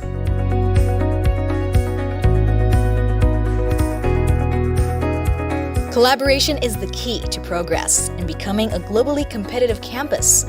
UNESA collaborates with a number of international institutions in the field of industry, government, and educational institutions. Set the higher class with complete facilities as a space for developing students' interests, talents, and potential. UNESA also continues to develop facilities and infrastructure to support academic and non-academic activities.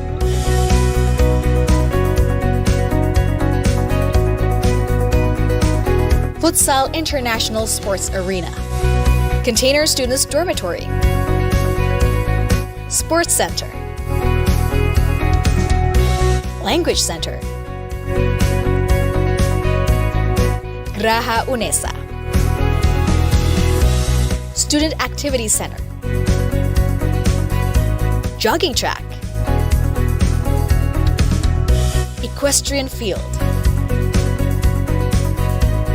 International Basketball Arena, Student Activity Units,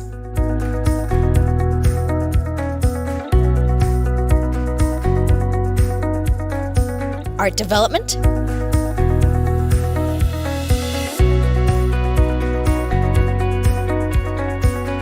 Character and Personality Building,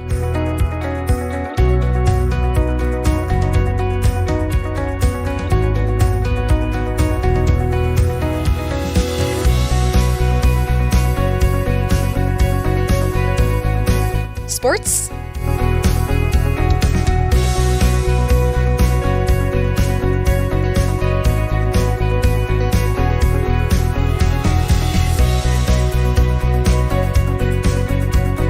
outdoor activities.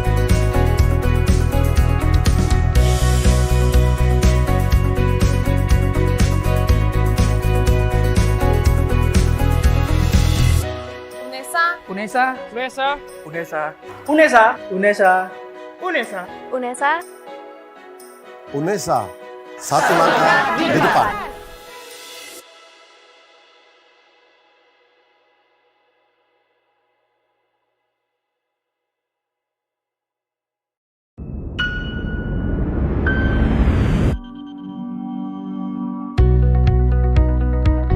A campus from the best city in Indonesia.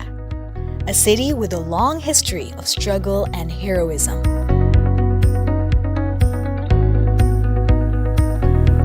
Welcome to Universitas Negeri Surabaya.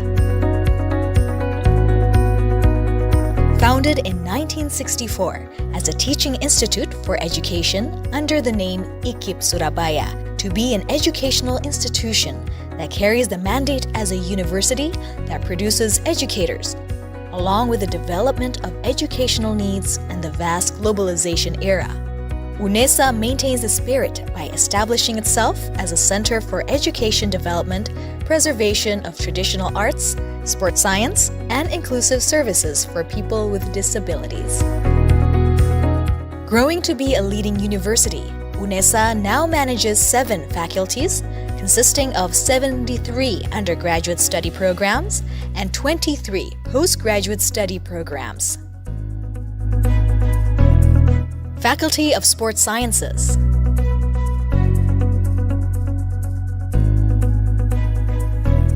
Faculty of Languages and Arts,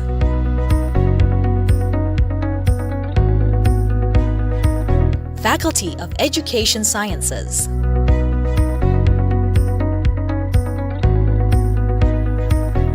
Faculty of Social Sciences and Law,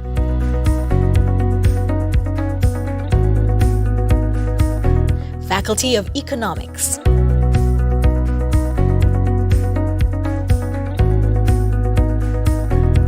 Faculty of Mathematics and Natural Sciences,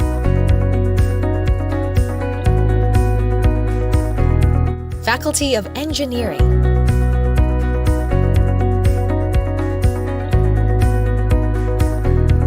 Postgraduate Programs,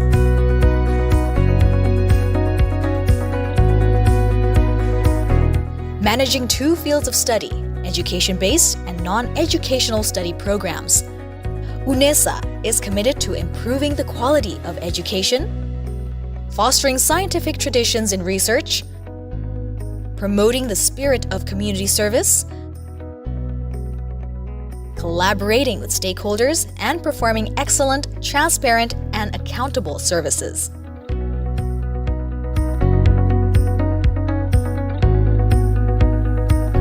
Assalamualaikum warahmatullahi wabarakatuh. Selamat datang di Universitas Negeri Surabaya. Di usia ke-56 tahun ini, kami dengan bangganya mengajak Anda untuk lebih dekat dan mengenal tentang UNESA. Kami terus berkomitmen tidak hanya menyelenggarakan pendidikan terbaik bagi tenaga pendidik profesional masa depan, juga sangat berfokus untuk menciptakan lulusan yang berkarakter, tangguh, kreatif, inovatif, dan mampu berkolaborasi pada siapapun, berbudaya yang humanis dengan spesifikasi yang unggul dalam hal seni, olahraga, dan pendidikan disabilitas yang komprehensif. Education is not only the key of our existence, but also the spirit of struggle of UNESA. Becoming one of the campuses that organize teacher professional education programs that produce professional educators, UNESA is committed to organizing various empowerment programs as a stimulus to develop faculty members and student, research development, and innovative products as the solutions to problems in the society.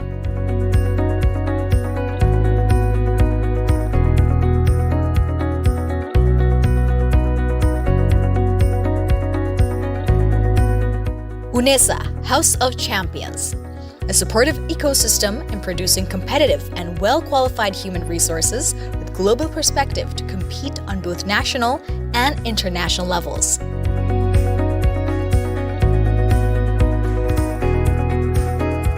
Collaboration is the key to progress in becoming a globally competitive campus. UNESA collaborates with a number of international institutions in the field of industry, government, and educational institutions. Set the higher class with complete facilities as a space for developing students' interests, talents, and potential. UNESA also continues to develop facilities and infrastructure to support academic and non-academic activities.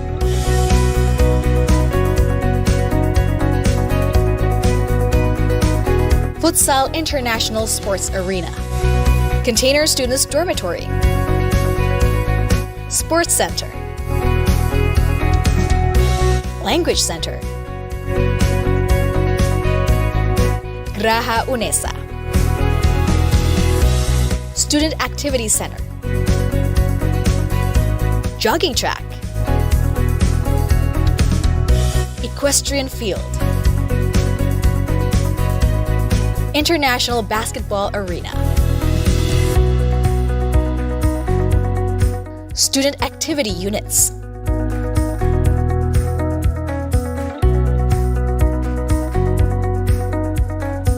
art development,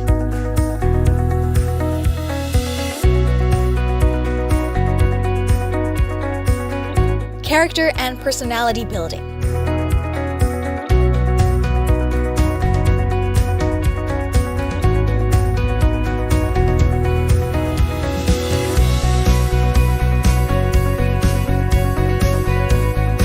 sports,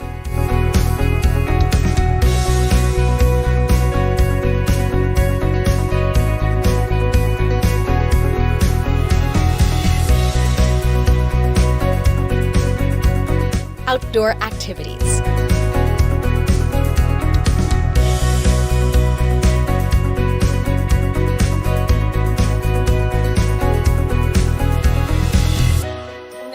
UNESA, UNESA, UNESA, UNESA, UNESA, UNESA, UNESA. UNESA, satu langkah di depan.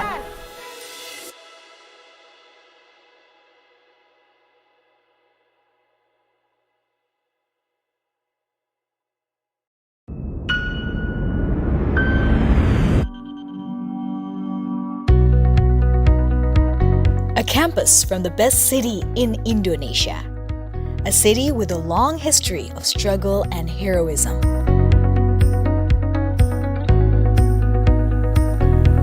Welcome to Universitas Negeri Surabaya. Founded in 1964 as a teaching institute for education under the name IKIP Surabaya, to be an educational institution that carries the mandate as a university that produces educators, along with the development of educational needs and the vast globalization era. UNESA maintains the spirit by establishing itself as a center for education development, preservation of traditional arts, sports science, and inclusive services for people with disabilities. Growing to be a leading university, UNESA now manages 7 faculties, consisting of 73 undergraduate study programs and 23 postgraduate study programs. Faculty of Sports Sciences,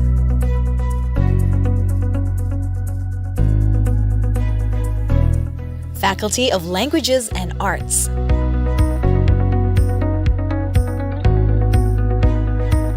Faculty of Education Sciences,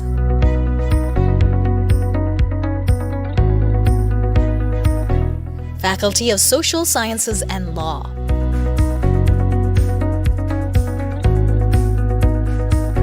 Faculty of Economics,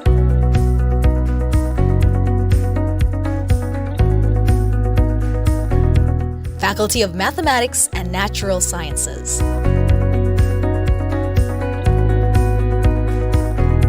Faculty of Engineering,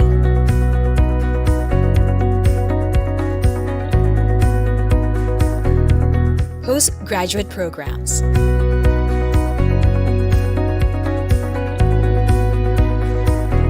managing 2 fields of study, education-based and non-educational study programs. UNESA is committed to improving the quality of education, fostering scientific traditions in research, promoting the spirit of community service, collaborating with stakeholders, and performing excellent, transparent, and accountable services.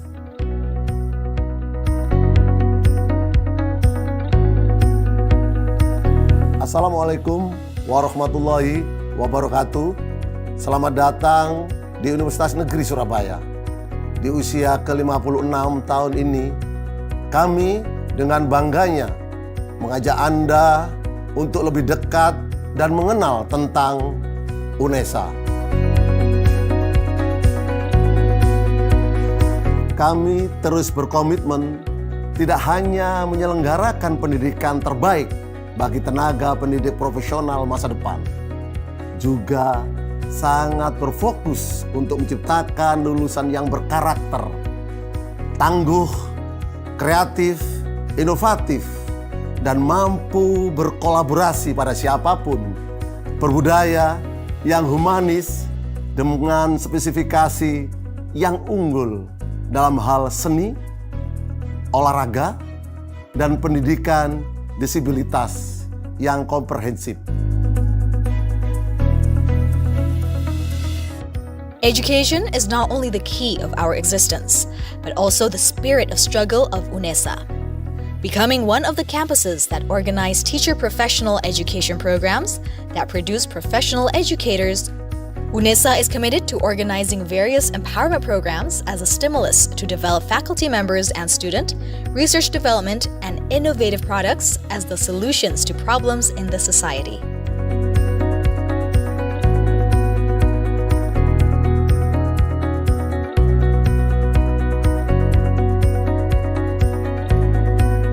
UNESA, House of Champions, a supportive ecosystem in producing competitive and well-qualified human resources with global perspective to compete on both national and international levels.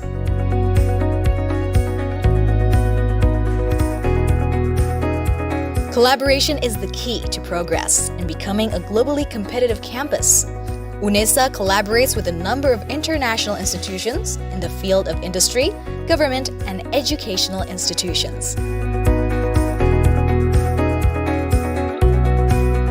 Set the higher class with complete facilities as a space for developing students' interests, talents, and potential.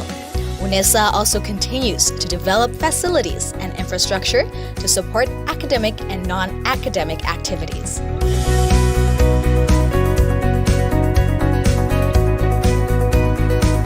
Futsal International Sports Arena, Container Students Dormitory,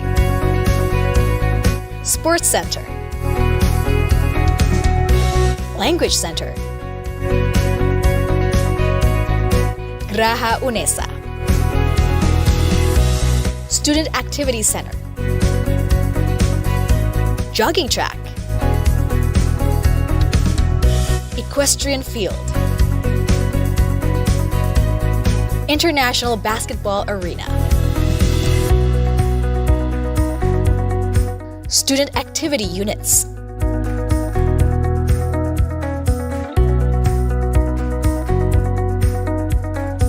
Art Development,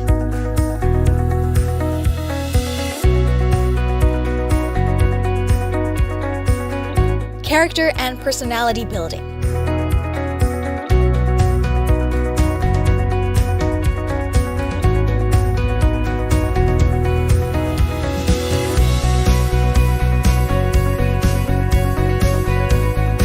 Sports,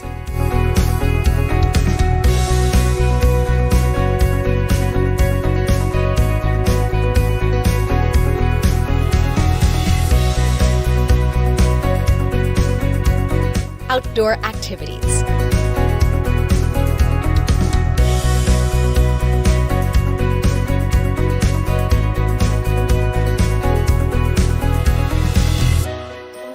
UNESA, UNESA, UNESA, UNESA, UNESA, UNESA, UNESA. UNESA, satu langkah di depan.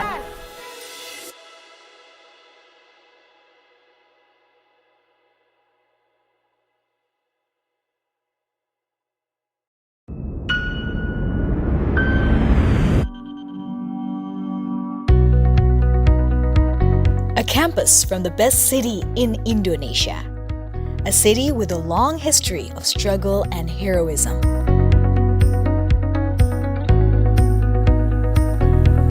Welcome to Universitas Negeri Surabaya. Founded in 1964 as a teaching institute for education under the name IKIP Surabaya, to be an educational institution that carries the mandate as a university that produces educators, along with the development of educational needs and the vast globalization era. UNESA maintains the spirit by establishing itself as a center for education development, preservation of traditional arts, sports science, and inclusive services for people with disabilities. Growing to be a leading university, UNESA now manages 7 faculties, consisting of 73 undergraduate study programs and 23 postgraduate study programs. Faculty of Sports Sciences,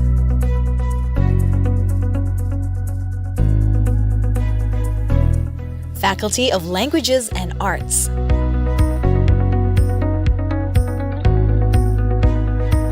Faculty of Education Sciences,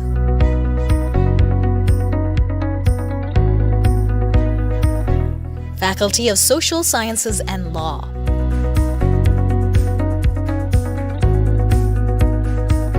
Faculty of Economics,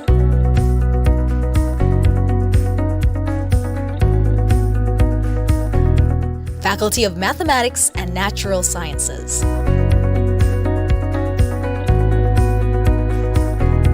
Faculty of Engineering,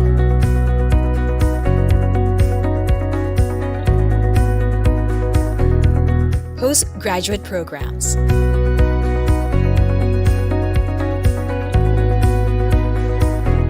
managing 2 fields of study, education-based and non-educational study programs.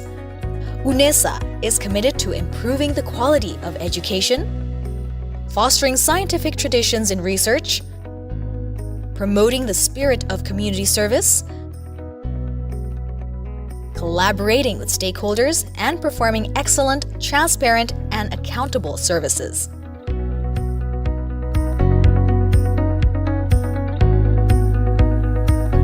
Assalamualaikum warahmatullahi wabarakatuh. Selamat datang di Universitas Negeri Surabaya. Di usia ke-56 tahun ini, kami dengan bangganya mengajak Anda untuk lebih dekat dan mengenal tentang UNESA.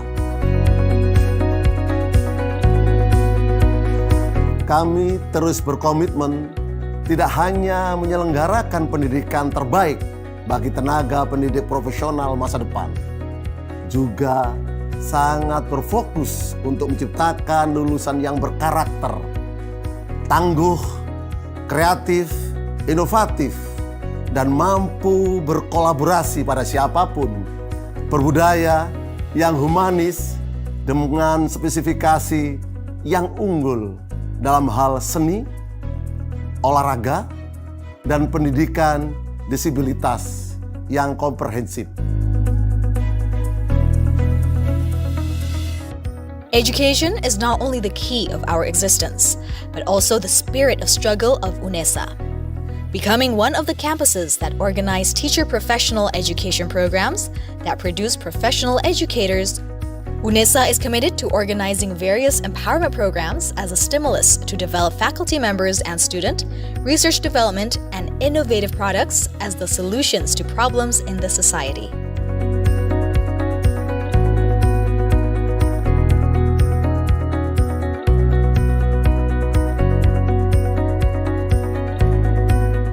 UNESA, House of Champions, a supportive ecosystem in producing competitive and well-qualified human resources with global perspective to compete on both national and international levels.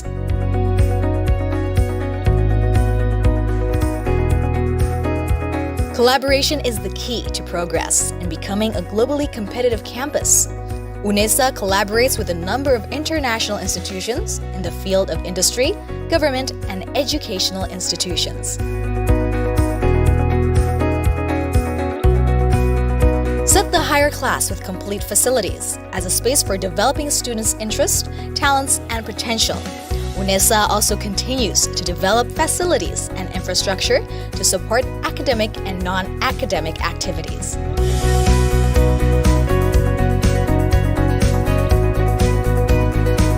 Futsal International Sports Arena, Container Students Dormitory, Sports Center, Language Center,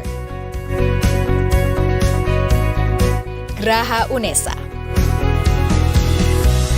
Student Activity Center, jogging track, equestrian field, international basketball arena, student activity units,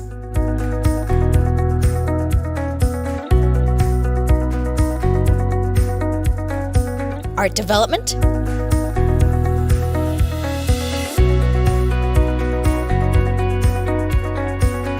character and personality building,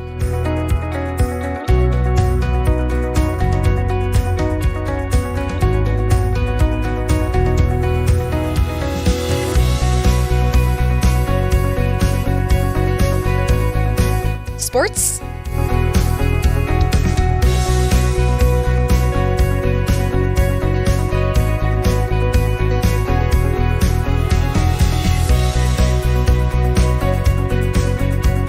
outdoor activities,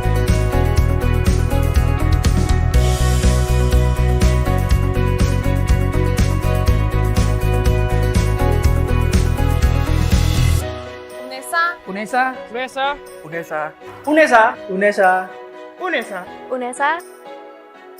UNESA, satu langkah di depan.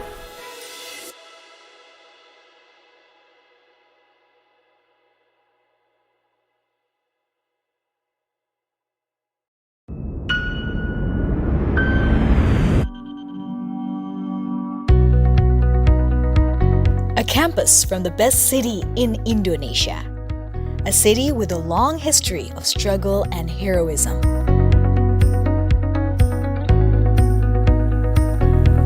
Welcome to Universitas Negeri Surabaya. Founded in 1964 as a teaching institute for education under the name IKIP Surabaya, to be an educational institution that carries the mandate as a university that produces educators, along with the development of educational needs and the vast globalization era. UNESA maintains the spirit by establishing itself as a center for education development, preservation of traditional arts, sports science, and inclusive services for people with disabilities. Growing to be a leading university, UNESA now manages 7 faculties, consisting of 73 undergraduate study programs and 23 postgraduate study programs. Faculty of Sports Sciences,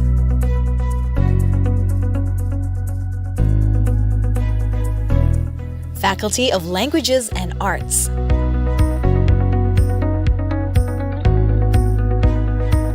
Faculty of Education Sciences,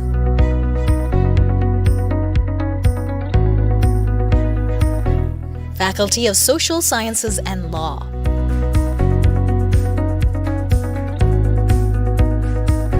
Faculty of Economics,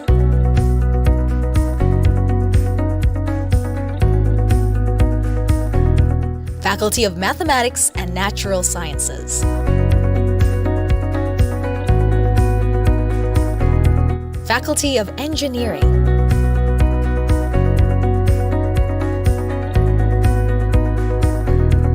postgraduate programs,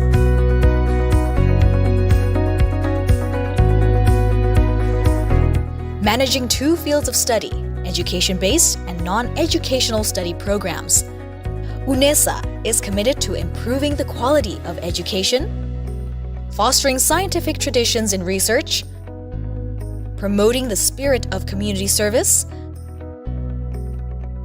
collaborating with stakeholders, and performing excellent, transparent, and accountable services.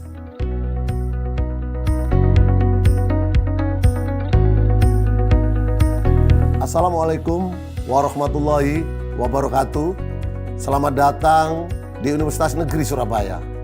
Di usia ke-56 tahun ini, kami dengan bangganya mengajak Anda untuk lebih dekat dan mengenal tentang UNESA. Kami terus berkomitmen tidak hanya menyelenggarakan pendidikan terbaik bagi tenaga pendidik profesional masa depan, juga sangat berfokus untuk menciptakan lulusan yang berkarakter, tangguh, kreatif, inovatif, dan mampu berkolaborasi pada siapapun, berbudaya yang humanis dengan spesifikasi yang unggul dalam hal seni, olahraga, dan pendidikan disabilitas yang komprehensif.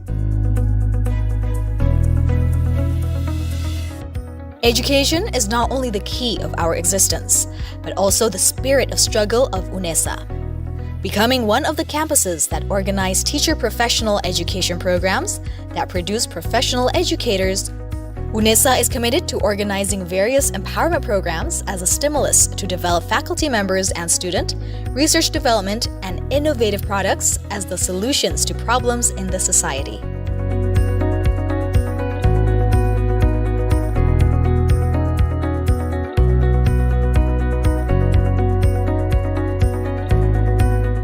UNESA, House of Champions, a supportive ecosystem in producing competitive and well-qualified human resources with global perspective to compete on both national and international levels.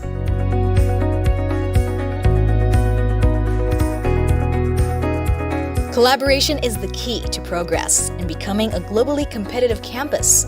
UNESA collaborates with a number of international institutions in the field of industry, government, and educational institutions. Set the higher class with complete facilities as a space for developing students' interests, talents, and potential.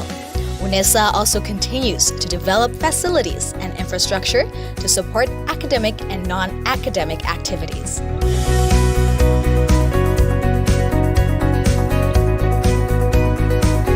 Futsal International Sports Arena, Container Students Dormitory,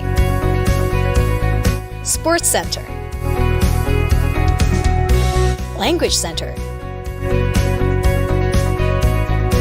Graha UNESA, Student Activity Center, Jogging Track, Equestrian Field, International Basketball Arena,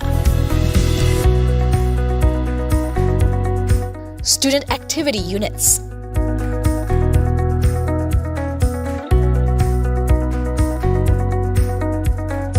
Art Development,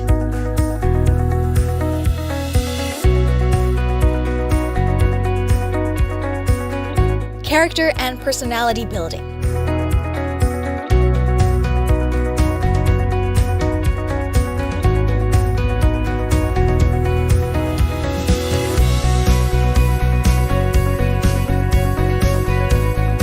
Sports,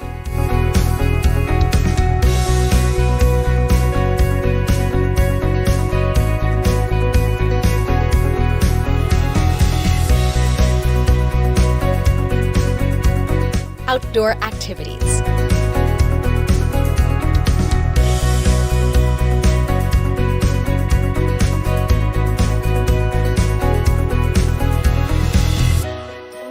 UNESA, UNESA, UNESA, UNESA, UNESA, UNESA, UNESA.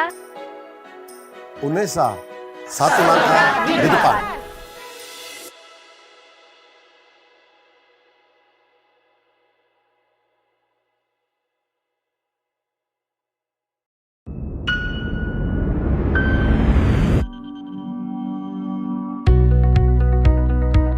a campus from the best city in Indonesia, a city with a long history of struggle and heroism.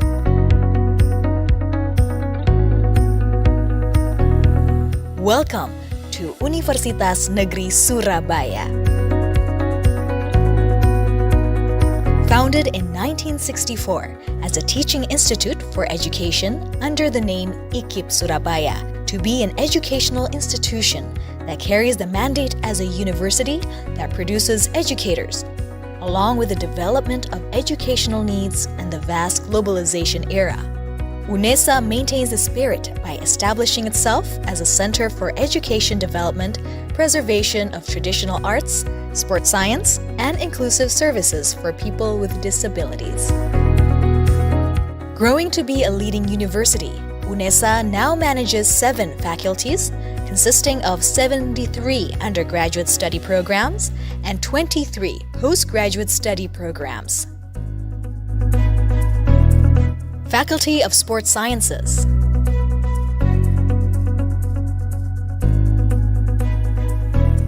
Faculty of Languages and Arts,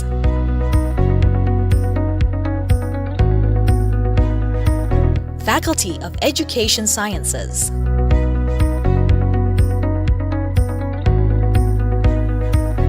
Faculty of Social Sciences and Law,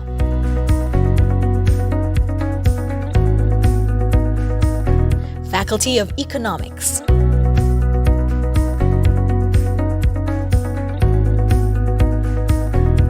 Faculty of Mathematics and Natural Sciences,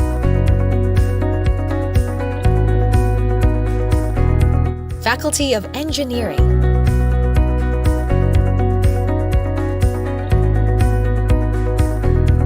Postgraduate Programs,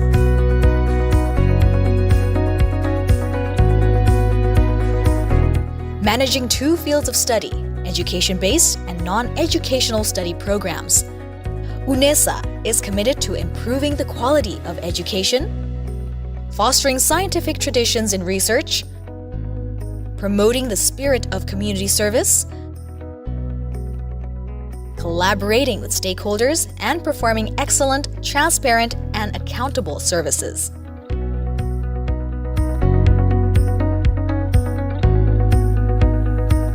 Assalamualaikum warahmatullahi wabarakatuh. Selamat datang di Universitas Negeri Surabaya. Di usia ke-56 tahun ini, kami dengan bangganya mengajak Anda untuk lebih dekat dan mengenal tentang UNESA. Kami terus berkomitmen tidak hanya menyelenggarakan pendidikan terbaik bagi tenaga pendidik profesional masa depan, juga sangat berfokus untuk menciptakan lulusan yang berkarakter, tangguh, kreatif, inovatif, dan mampu berkolaborasi pada siapapun, berbudaya yang humanis dengan spesifikasi yang unggul dalam hal seni, olahraga, dan pendidikan disabilitas yang komprehensif. Education is not only the key of our existence, but also the spirit of struggle of UNESA. Becoming one of the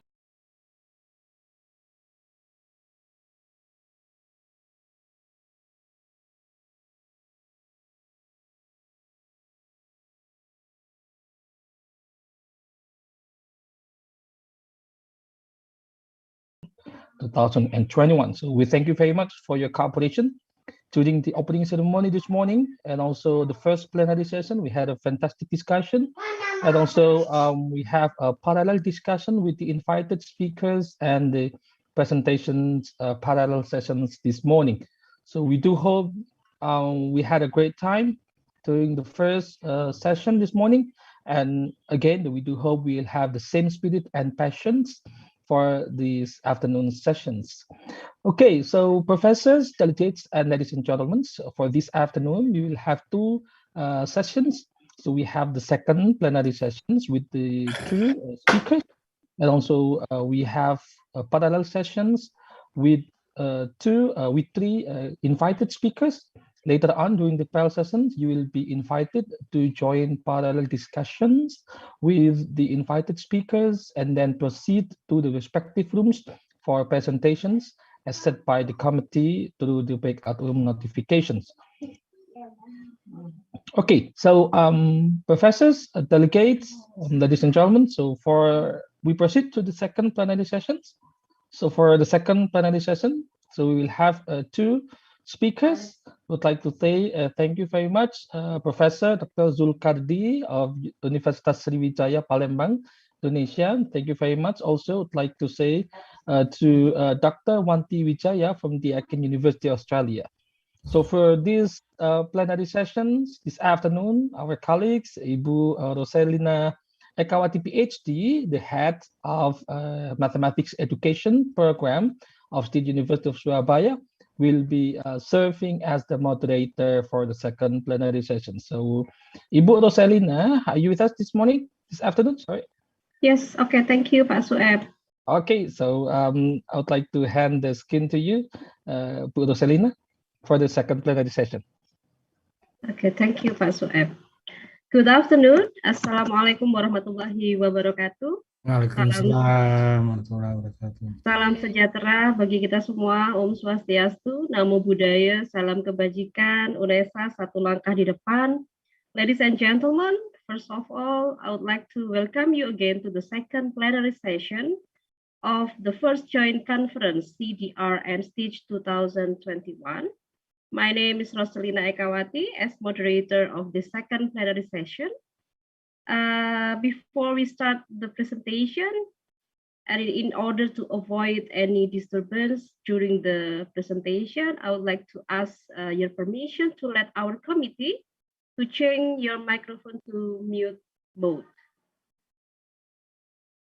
The honorable keynote speakers, Professor Dr. Zulkardi MSc from Universitas Sriwijaya, and Ibu Dr. Wanti Wijaya from Deakin University, Australia, Mr. and Madam speakers, distinguished guests, fellow students, ladies and gentlemen of the 8th Southeast Asia Design Research International Conference and the second International Education Conference on Science, Technology, Education, Arts, Culture, and Humanity, or STEACH. In this occasion, we shall have outstanding presentation from our prominent keynote speakers, whom I believe shall enrich our insight and knowledge regarding the theme. Before the presentation begins, allow me to read the profile of the keynote speaker. The first keynote speaker is Professor Dr. Zulkardi MSc. Is the head of doctoral program of mathematics education, Universitas Sriwijaya since 2016, and representative of Indonesia in the field of education at International Commission on Mathematics Instruction, or ICMI, since 2016. He is also the founder of the Mathematical Literacy Contest in Indonesia, and also the founder and chief editor of Journal on Mathematics Education, GME, which is Scopus Index Journal, Q2. And Professor Zulkardi research is in the scope of mathematics education, particularly in realistic mathematics education. Professor Zulkardi, I would like to give the time for you for the presentation. Thank you very much, Ms. Rosalina. Good afternoon, everybody, especially my colleague Wanti Wijaya from Deakin University. A long way, not see here. Well, I would like to share my screen. Okay.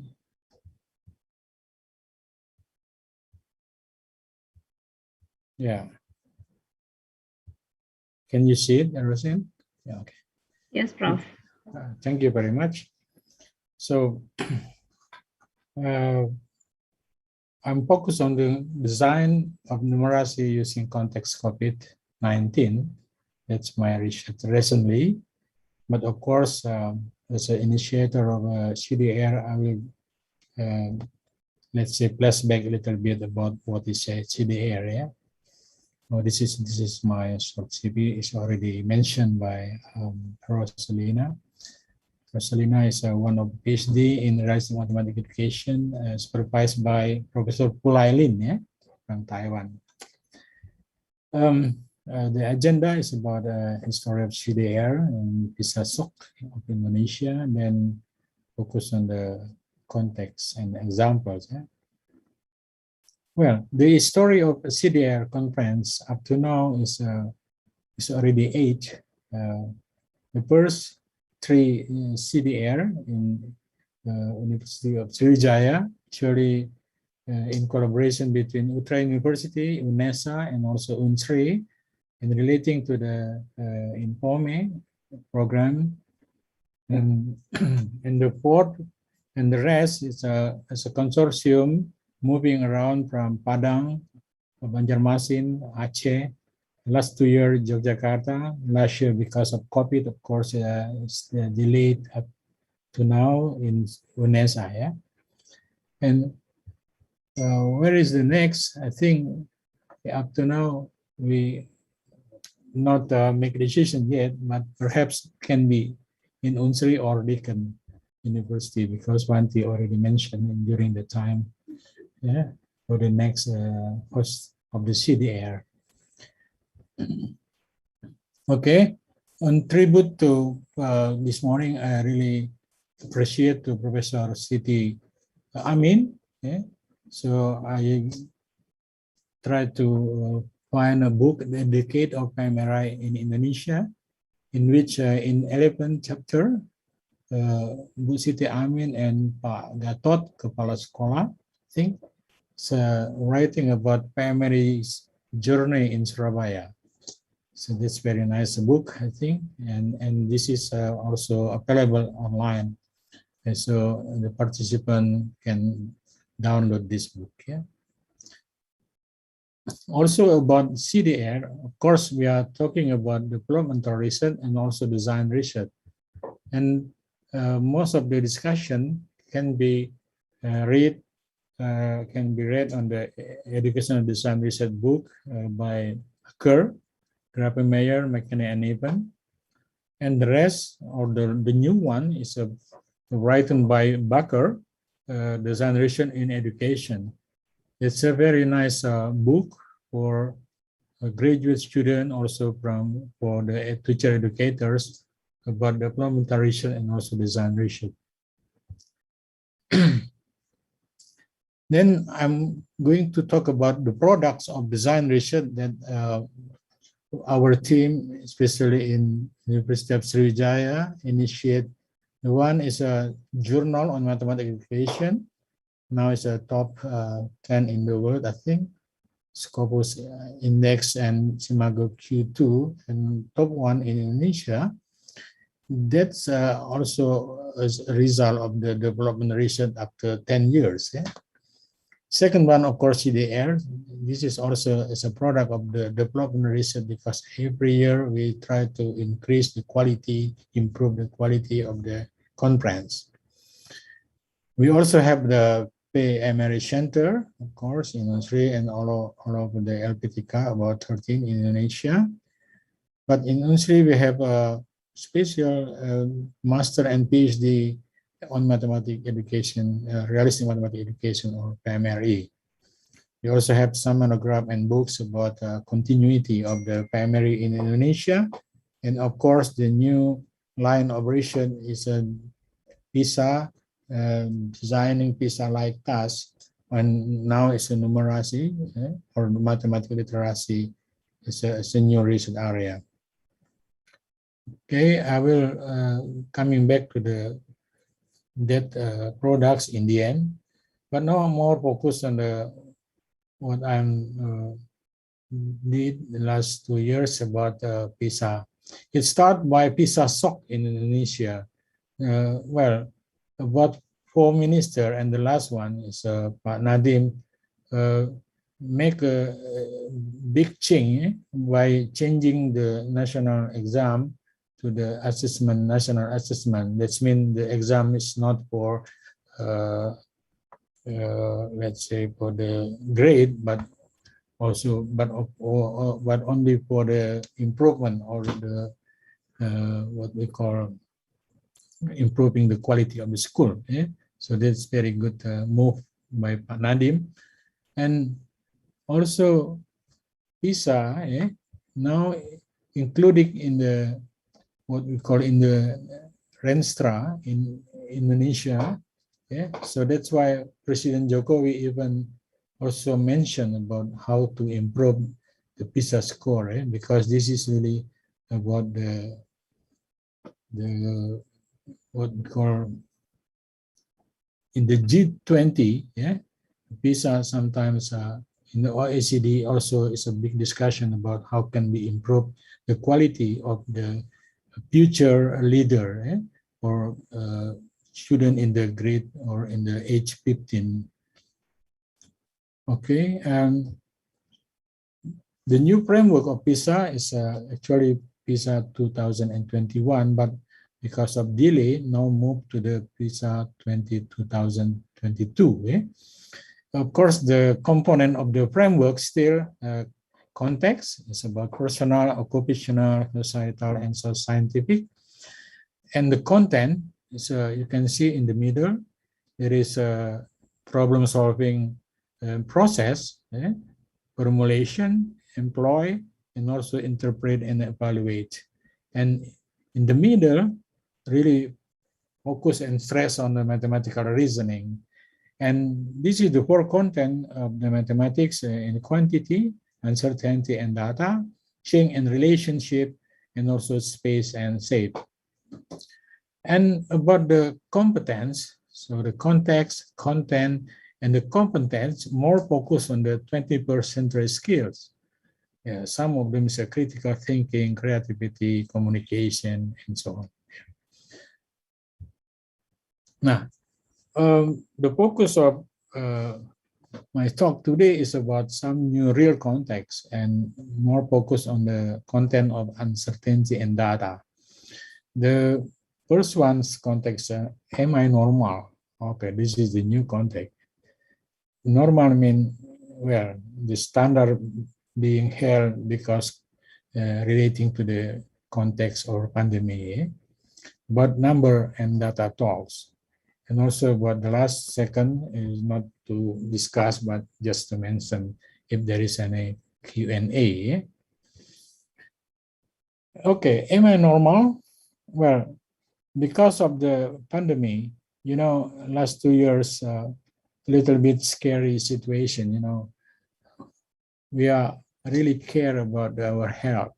So that's why we are thinking, how can we, well, stay in the healthy situation. So for myself and also for other family, I think they use a tool that can check our blood, and by using the know or the data from our blood, we can know whether we have a glucose problem, cholesterol, or uric acid. For example, there is a normal standard. Yeah? Your standard is normal if your glucose is about 70 until 100 volt. So this is number. This is quantity. Yeah, but of course you have to check. Yeah? That's why this is uncertainty. Which one is your data? Which one is your standard? Yeah. Also about cholesterol, is normally it's about 160 until 200 milligram. And also for the uric acid or asam urat in Bahasa, it's for female it's about 7.7 and male 2 until 6 milligram, the standard. Yeah? And this is the standard. And this morning I checked my data about that three about healthy. After self-checking, then my data about glucose is about 72. It's my that's mean, well, I'm normal in glucose. My cholesterol also is in the ring of the normal, so 176. So it's still in between 160 and 200.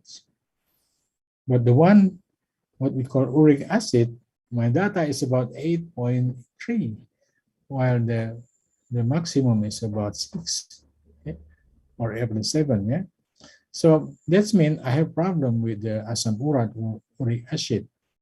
That's uncertainty, but after I check, then now I am uncertain. Well, I'm really certain that I have problem with the asam urat or uric acid. This is data. And what is this decision?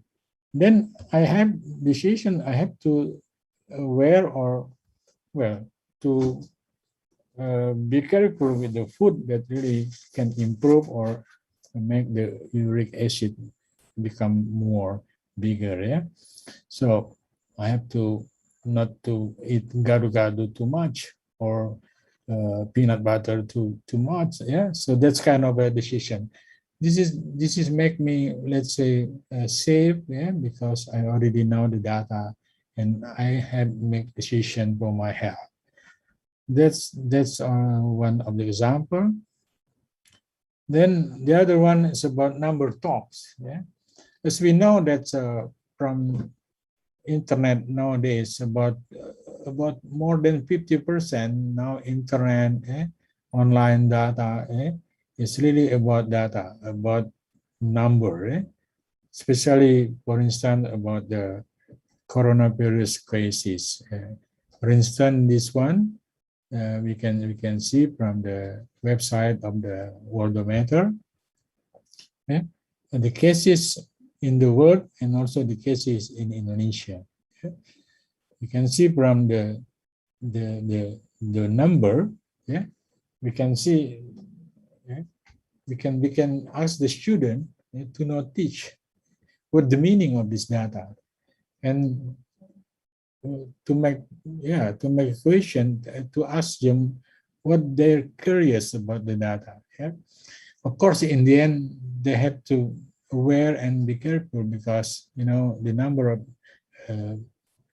infected people or the deaths is really increased during the time. This data is about September 2021. So this is one of the activity about number talks. Then the second one, of course, beside data, there is also graph. So we can also ask about what is the meaning of this graph. What is the trend? You can see this is the data, new cases in Indonesia. If you can see, there are three parable or three trends, and we can ask the student why this happened. And if we can see from here, and most of the students I ask, they know that's because this is December, and also the end of the May is about in the end of the fasting day, and also the end of the summer. So this kind of after holiday, the number of cases increase. So the trends and to see the reason why the trends is also improve the critical thinking of the students in order to read or represent the graph or the data. Okay, this also in the newspaper, and the Kompas, this newspaper. But you can see from the title the multiplier effect. The government make decision after knowing the improvement of the data. Then we can ask the student why the government should strengthen the health service. So this is kind of the multiplier effect of the COVID-19 that can be asked to the students so they can aware about the pandemic or the virus. There's also about the daily news, I think. About that at all, it's quite the same. And the last one. Yeah, this is also one of the very nice presentation from the ICMI. I use it from Arthur Baker and friends. That's a simulation or animation, and the question can be used from this picture.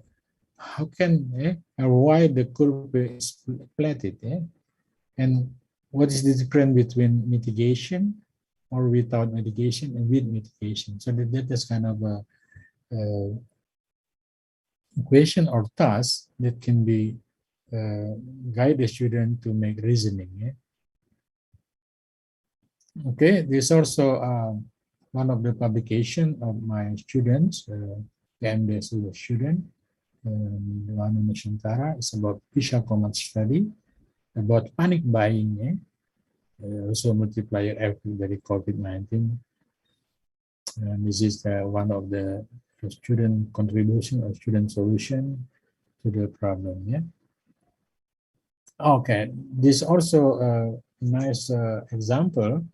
The phenomena or the phenomenon in Mecca. You know, people tawaf. Usually they are moving around Kaaba about 7 times. Usually more than 100,000 or maybe usually come up in the around Kaaba. But during the COVID, it's well, in manage not more. I think not more than I don't know, because when we ask the student how to count the number of people, not so many students can good. Some of them write count by one. Some of them using a segment. Yeah. Okay, but last 3 days, I think the good news in Kaaba, in Mecca and Medina, now it is open. But of course, the people should be vaccinated for the 2 times or complete vaccine. Okay, there's also data usually from the national COVID center. Yeah? We can get it and can use it for the lesson. Yeah. Okay, this also in the whole country. Yeah? From worldometers info. Every day it is updated. Yeah? It's very nice. So we can use it as a problem or task. And where is Indonesia? Yeah? So this is very nice. Indonesia, this is one, the new one, and the green one. Yeah? Okay. Well, beside data COVID, there is also some occasion, international occasion like Olympic in Tokyo, for instance. That's during COVID-19 era in last July 2020 in Tokyo. And the final result about medal, you can see that United States, Tiongkok, is the champion. But we can ask the student why Japan and become number 3 but not number 4, eh?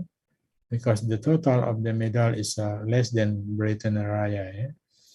And of course Indonesia in 55. Yeah, we can ask some question. For instance, what is the target, for instance, of Indonesia?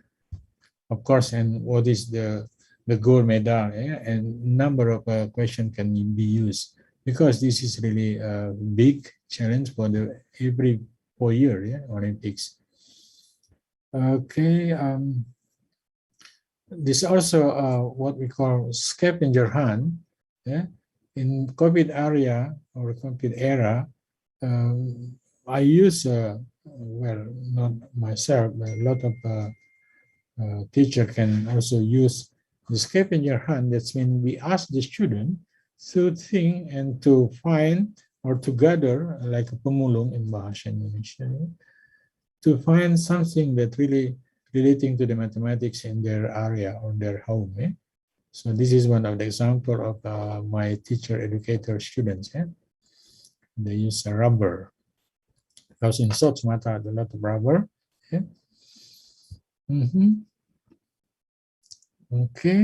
Okay, there is also what we call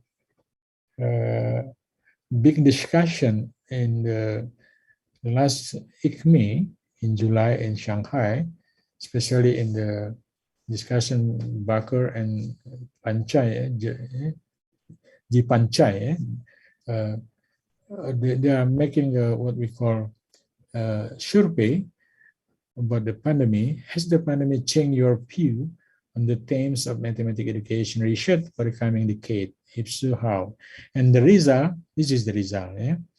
More of the people who answer the survey it's really focused on the goal of mathematics education should be changed. The goal of the mathematics education should be, well, relating or intertwined with the hair, for instance, also with the science like STEM, of course. Then after goal, also about approach of teaching. The approach is because of the use of internet, digital learning, of course, and also the relation of mathematics education with other practice. And of course, the other thing like PD, professional development, technology, and also the assessment. Yeah, this is I think the comment about the pandemic. The pandemic really sharpens essential question in mathematics education, mathematics teaching. And this is the goal mentioned from the survey, that the goal from societal goal, and also the educational goal. People mentioned that we have to emphasis on statistical literacy, computational and algorithmic thinking, AI, and also data science. And of course, the last one, mathematics education should help learners deal with evidence, with data, with reasoning, with argumentation, and proof, in order to make survive. It's really just like the goal or the principle of the OECD when they are starting PISA in the beginning. Okay, for the clothing, I think design PISA like task on numeracy and literacy is a new road of research. And of course, pandemic COVID-19 context is an example of the global context because every country has that kind of context. Lifelong learning is about constantly learning. That means sometimes we have to unlearning and sometimes we have to relearning when the context change.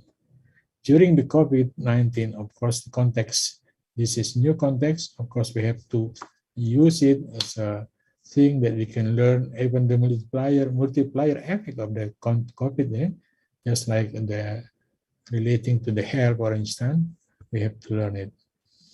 And of course, mathematics education should help learners deal with data, evidence, and also reasoning, argumentation, and proof.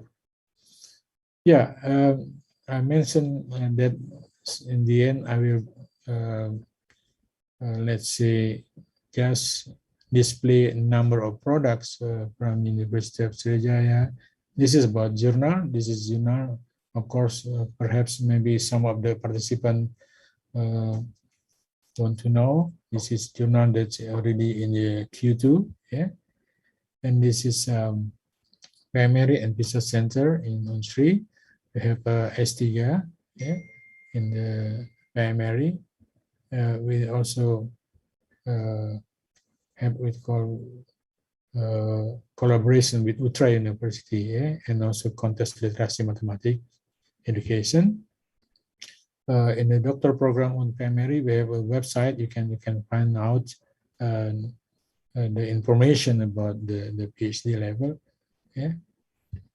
And this is the what we call mathematics literacy context. And then this is the 9. Ibu Ratu, Pak Yusuf, and I will talk about PISA, and also there is a contest for the student, and on 26th of October, next week. Okay, this is also resources for participants who want to learn a lot about RMA or primary, because number of theses from the informal master is also PhD level. It's put online in Utra University. Number of books about PISA also, and also primary. This is Case Stacy and Rose Turner as editor, while about Indonesia is in the chapter 15. Well, this is also activity how to make a poster during the COVID-19. Okay, this is also about from ICME, it's 2016 in Hamburg. It's about the didactic of mathematics. One of the chapter 3 is about realistic mathematics education, also mentioned that primary inside there. There is also Springer from Singapore. We also write about PISA and primary and mathematics curricula in Indonesia. And the last one, the two decades of realistic mathematics education, I write with the Bu Ratu and Pak Aryadi in the chapter 18. The very interesting in this monograph is about 20 countries who implement RMA in the world. They discuss about the improvement and the continuity of the innovation in their country, including Indonesia. This is an example of the PISA like test. Yeah, I think this is my presentation. Of course, we are glad to have answer and question and answer in the end after Bu Wanti. Thank you. Okay. Thank you, Prof. Zulkarti, for the very good presentation and insightful presentation. We learned from this presentation about the new route of research in design PISA like tasks on numeracy and literacy. Okay, the question and answer session will be held after Bu Wanti Wijaya presentation. For the participant, if you have any question, you may write in the chat box. Okay, ladies and gentlemen, we move to the second keynote speakers. Ibu Associate Professor Dr. Wanti Wijaya. Good afternoon, Bu Wanti. Selamat siang, Ibu. Yeah. Before Bu Wanti gives her presentation, I will read the biography of Ibu Wanti. Associate Professor Wanti Wijaya is Associate Head of School International and Engagement of the School of Education. And Bu Wanti research focused on understanding complexity of classroom practices and examining ways to support teachers' professional learning and student mathematical reasoning. And drawing on her research experience on mathematical reasoning, lesson study, and video-based methodology, Bu Wanti was involved in delivering professional development sessions for numeracy coach for networks of schools in the former Western Metropolitan Region in 2013, and at Primary Mathematics and Science Specialist Program in 2015 and 2018. So the focus of Bu Wanti research is mathematical modeling, educational design research, professional noticing, design of contextualized tasks, RME, lesson study, and video-based research methodology. Bu Wanti Wijaya will talk about the opportunities and challenges of an online lesson study in mathematics. Ibu Dr. Wanti Wijaya, the time is yours.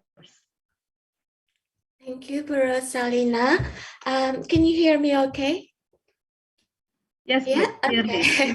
Thank you. And can you see the screen, or if I try to put it in the slideshow, I'm not sure if is that still okay? Yeah, okay. Okay, good, thank you.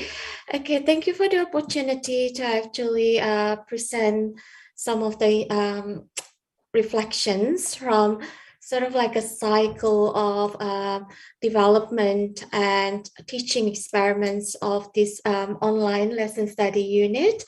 So this is a unit that we developed and as part of a sequence of primary specializations in mathematics education at Deakin. So I'll start by introducing a little bit of background. So if you can see in this slide, so this is the policy that was initiated in around 2000, I think 2007 earlier than 2014, but this is the report that is put together by the teacher education ministerial advisory group, or it's called TMAC in short. So basically, their recommendation highlighted the need for higher education providers like universities to equip all the primary service teachers with at least one subject specialization. So in Indonesia, probably it's similar to PGSD program, like so teacher education that prepares primary school teachers. In Australia, primary school teachers are generalists, so they, I think, similar to Indonesian context. All the primary teachers have to teach all subject areas. But then because of this TMAC recommendation, they highlighted the need that even though primary school teachers, they are generalists, they need to actually be equipped with a particular specialized area of knowledge or discipline knowledge. So some of the discipline areas that are recommended are science or priority areas, science, mathematics, and languages. At Deakin, we also offer primary specializations in health and physical education because it's a very popular area at our university as well. And there's a very strong research group at Deakin that really look and helps our students to prepare themselves to be very good primary school teachers with a specialized knowledge in those disciplines area. So in my presentation today, I will be focusing on that unit. If you can see, the third column is the unit that I'm referring to. So it's called ESM 303. As you can see, there are 4 different units in the sequence of primary specializations in mathematics and numeracy. So the first unit is basically a pure mathematics connected to pure mathematics unit, and is taught by our colleague in a different faculty. So it's like a pure mathematics faculty. Then the second one is an education unit that's focusing on problem solving, modeling, and application, including coding for primary school context. And the third unit is focusing on developing pre-service teachers' knowledge on, working together as a professional and being able to do research on their own practice. So that's why we pick lesson study as a vehicle or platform to do to improve our pre-service teachers' knowledge on that. And the final unit is basically the same unit for all pre-service teachers who are doing primary specialization. So it's a cornerstone unit where they need to demonstrate their leadership in the chosen area of their primary specialization. So why lesson study? I think many of us are very familiar, and I think in Indonesia also it has been implemented. I think there is a growing worldwide interest in lesson study, and I think it started historically through Tim's video study and this publication by James Stickler and James Hebert that really highlighted and analyzed the classroom video from different countries, and they look at the classroom video from mathematics lesson in Japan, in America, in Germany, and compare the similarities and differences.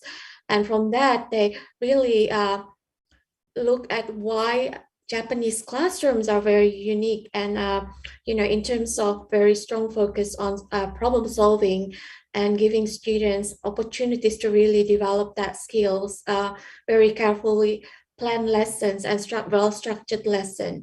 So I think these are just some of the publications, including with some of the more recent books that showcase like the development and the research interest and the growing research interest in this particular topic or research area.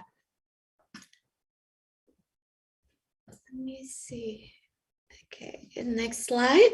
So in Australian context, the interest in lesson study is also documented in this document in the EITSL guidelines. So EITSL is the institute that sort of like do the look at the teacher education and sort of like provide guidelines in teacher education. So in there, one of the document, EITSL also talk about lesson study and promote the use of lesson study for teacher professional learning. In Australian context, the uptake probably is not very, it's not wide scale. There is a wide, sort of like a large scale implementation some time ago, like more than almost 20 years ago in New South Wales. In Victoria, it tends to be quite small scale. So at Deakin, because we have staff members who have ongoing interests in lesson study, like Associate Professor Susie Groves, and who is now has been retired for some time, but she has continued to support and provide mentoring for some of the new academics who are interested in developing lesson study. And she's still active in writing together to publish ideas on lesson study as well. So I think many of you will be aware it's a non-linear process. It's a professional learning platform for teachers to really learn about their own practice and doing research on their own practice, doing research on teaching. And there is a very strong focus on gathering evidence of students' learning. It's a collaborative process. So, teachers work together in small, either in a small group or in school-based, or in some cases it's district-based lesson study as well. And in Japan, it's very big. Like, I think many of us are familiar. Professor Toshikara Fuji talk about lesson study in Japan as if it's like lesson study is like air, it's everywhere, and it's part of the school culture basically. But in other countries, probably it's quite different, the level of implementation and enactment. But the same thing is the same thing and the same features of focusing on ongoing collaborative enactment and reflection is part of lesson study everywhere. So that's the cycle of lesson study from Catherine Lewis' model that we can see in this diagram. And that's just a picture from one of our research lessons in Melbourne in 2012, I think that was. So in this presentation, I will draw heavily on the recent publications in the special issue on International Journal of Lesson and Learning Study. So I was invited to contribute to the special issue. And so this paper is co-authored by Susie Groves and Zara and myself, basically drawing on our experience of designing, teaching and reflecting on our delivery of the unit over time. And in today's presentation, I'll be able to add to this because this was based on the 2 cycles of implementation or delivery and design in 2019 and 2020.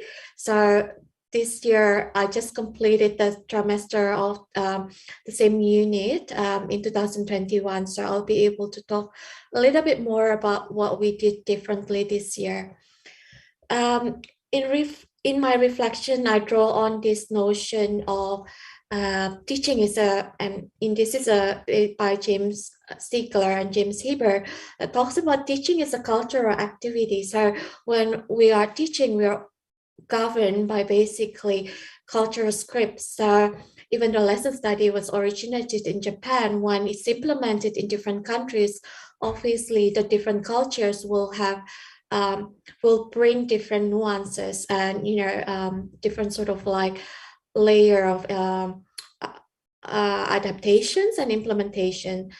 So this recent paper by Malone and colleagues, they talk about when we are looking at implementations or adaptations of something that was developed in another country, they frame it as they call it culture transposition. So it's a perspective when we actually use mathematics educational practices adapted in other cultural contexts as an opportunity for us to reflect on our own didactic practices in our own cultural context. And I think this is quite similar when PMRE adopted the idea of realistic mathematics education from the Netherlands. I still recall many years ago, and Pastor Biering and colleagues from the Netherlands, we talk about the fact that PMRE is an adaptation, not an adoption of realistic mathematics education. So I related this with the fact that, this unit has to be delivered differently from the initial conceptions of the unit. So initially, the unit was designed to be delivered face-to-face with 2 weeks of school-based experience where the pre-service teachers are actually teaching their own research lessons in school, in local primary school. But unfortunately, because of COVID, then it has to be moved wholly online, and it will stay wholly online for the next iteration of the unit. So that's why the focus of today's presentation is online lesson study. So this is just a review of the literature related to the growing. There has been actually rapidly growing interest in online teacher education and the blended online teaching models in pre-service teacher education. Some papers talk about the high levels of student engagement in new online pedagogies, but of course there are also some challenges that obvious in relations to the online and delivery. I heard there was a question earlier about this in the first keynote session as well, so I can reflect and share some experience on that. So, and we know the opportunities that online lesson study offers in terms of facilitating the teacher collaboration and professional learning when teachers are basically separated by large geographical location. So those are some opportunities and challenges.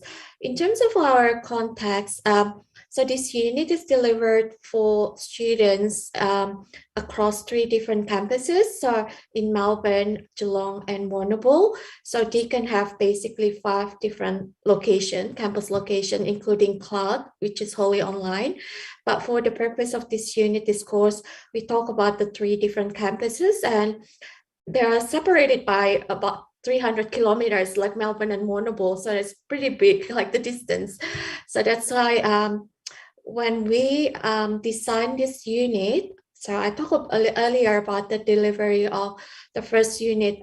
The first time the unit was delivered was in 2019, and that was basically delivered in a hybrid modes of face-to-face and live streamings, because we have students in the rural campus, which is 3 hours from Melbourne, and we didn't have any staff there. So basically we have to deliver it face-to-face in 2 locations, but it was live streamed to the 3rd campus. So that was the reason why we had the hybrid modes of face-to-face and live streaming.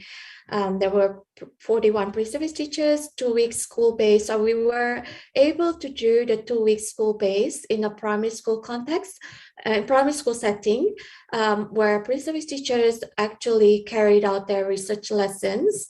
And then we had the post-lesson discussion straight after the research lesson in each school.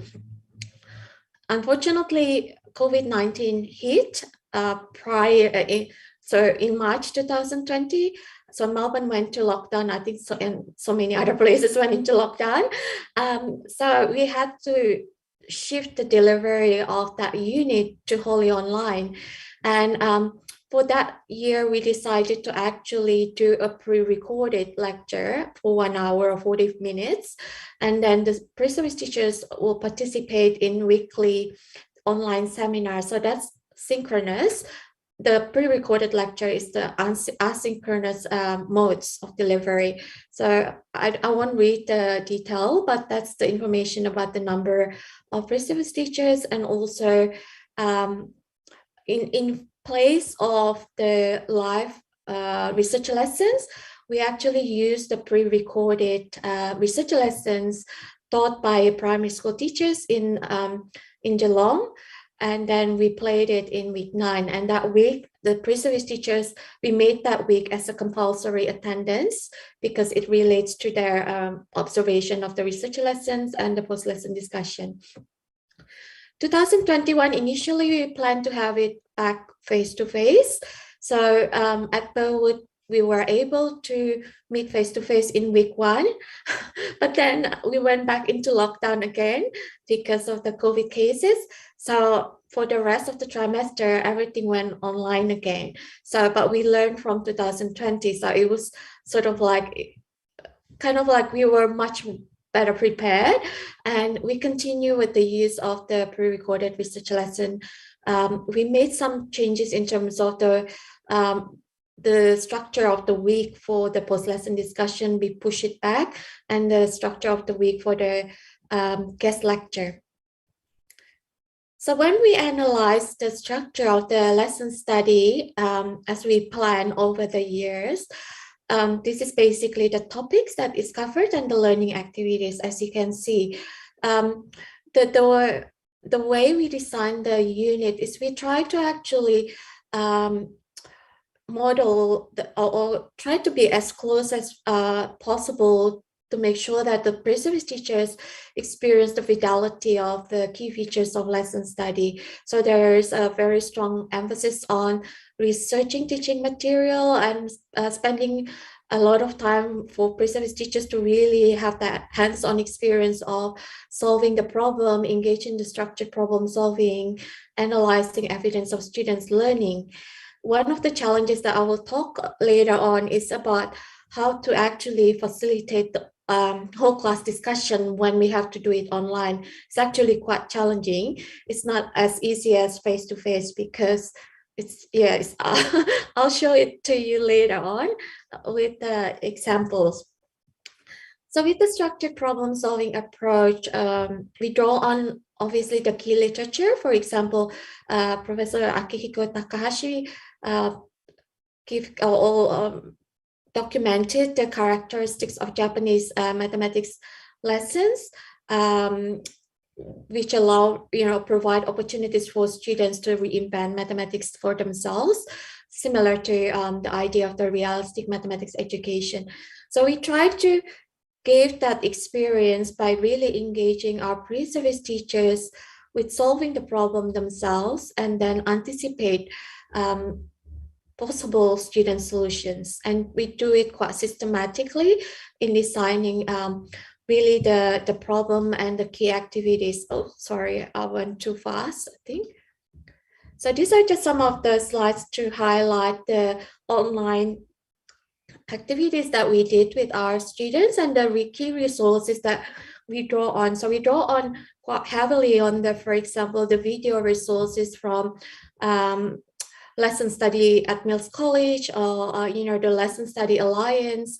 So all the published video resources that will help our pre-service teachers to get that understanding and get insights into lesson study in other countries as well.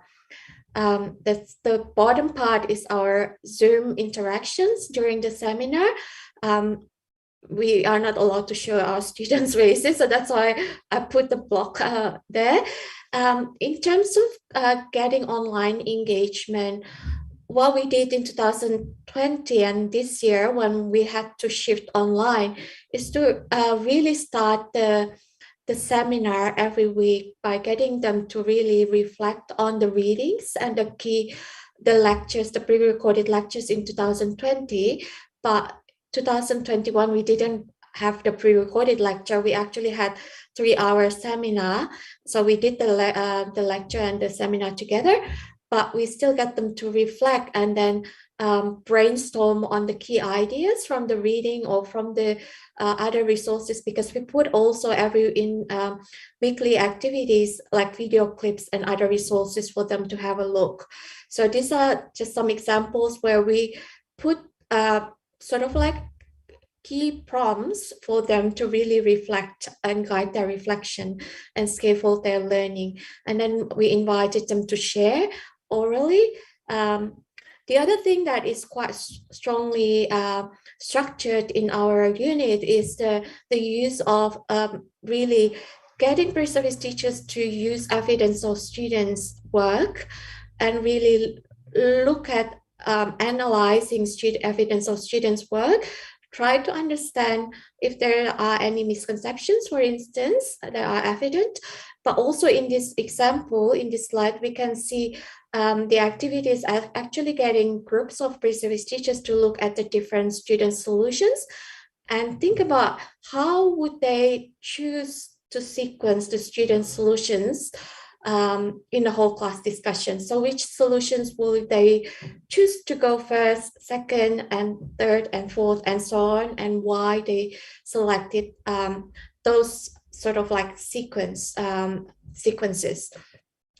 So those are just two examples.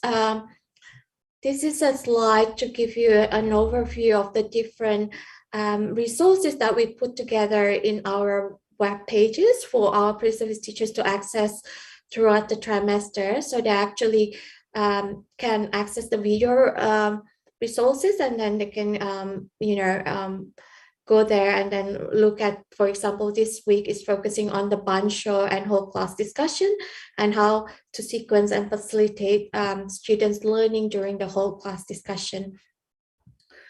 We also provided our pre-service teachers with a lot of resources in terms of lesson planning, because that is critical in lesson study. They need to plan their own research lesson.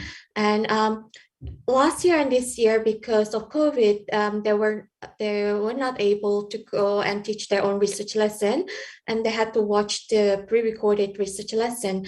So in week 8, I think week 8 and week 7, we actually focus on getting our pre-service teachers to solve the problem themselves in preparation for watching the research lesson in week 9.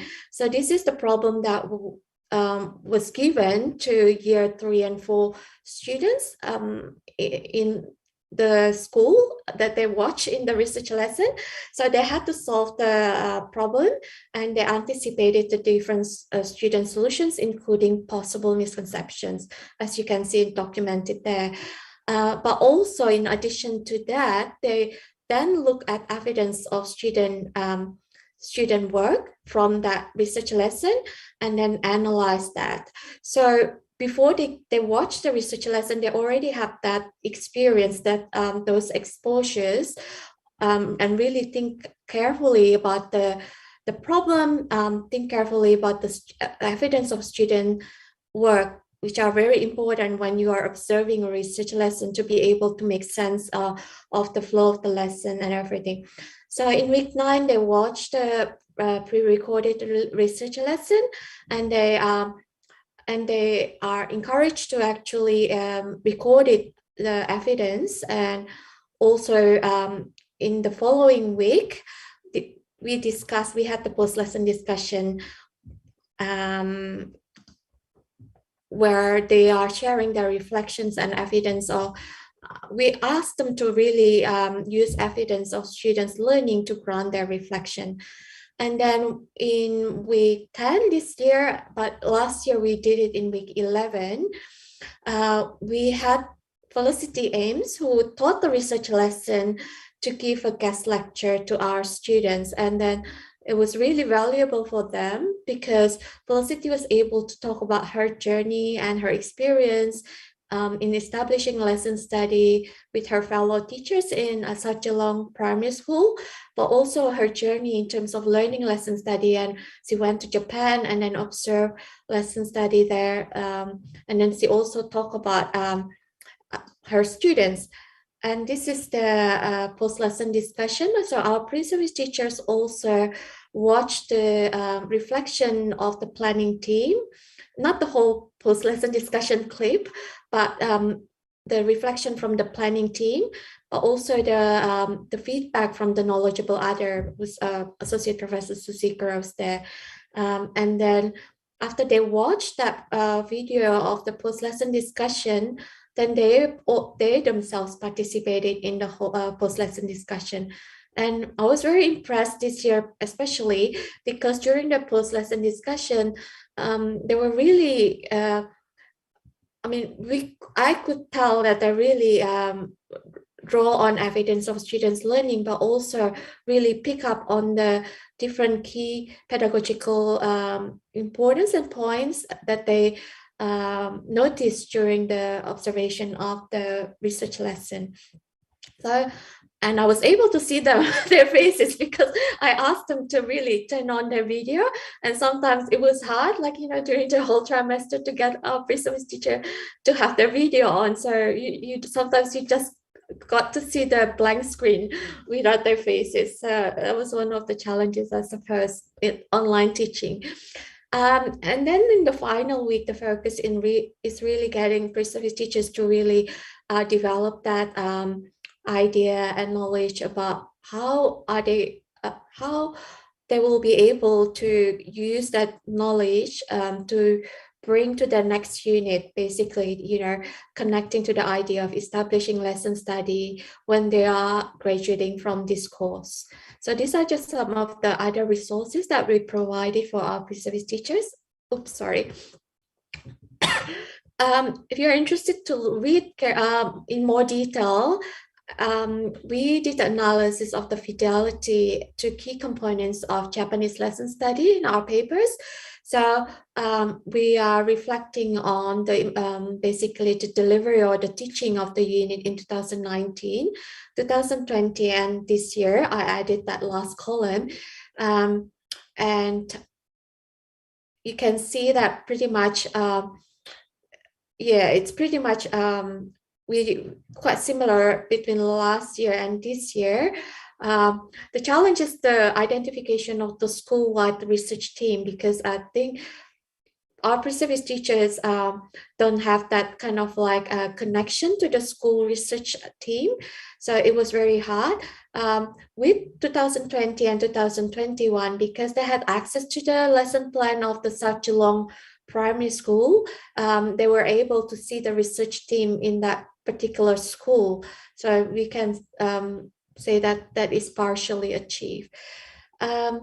So in terms of the feedback as knowledgeable other and how we bring theory and practice together, for instance, this is the slides coming from my preparation when I provided my feedback in the post-lesson discussion, reflecting on the video recorded research lesson. So looking at the lesson itself and the focus of the research lesson in relation to the productive moves of the highly effective practices from Smith, Steele, and Wraith. So, I draw on their attention to the questions, for example, the use of purposeful questions by Felicity, how Felicity and the teacher and the students also, connect and use mathematical representation, how the teachers, also other students, elicit and use evidence of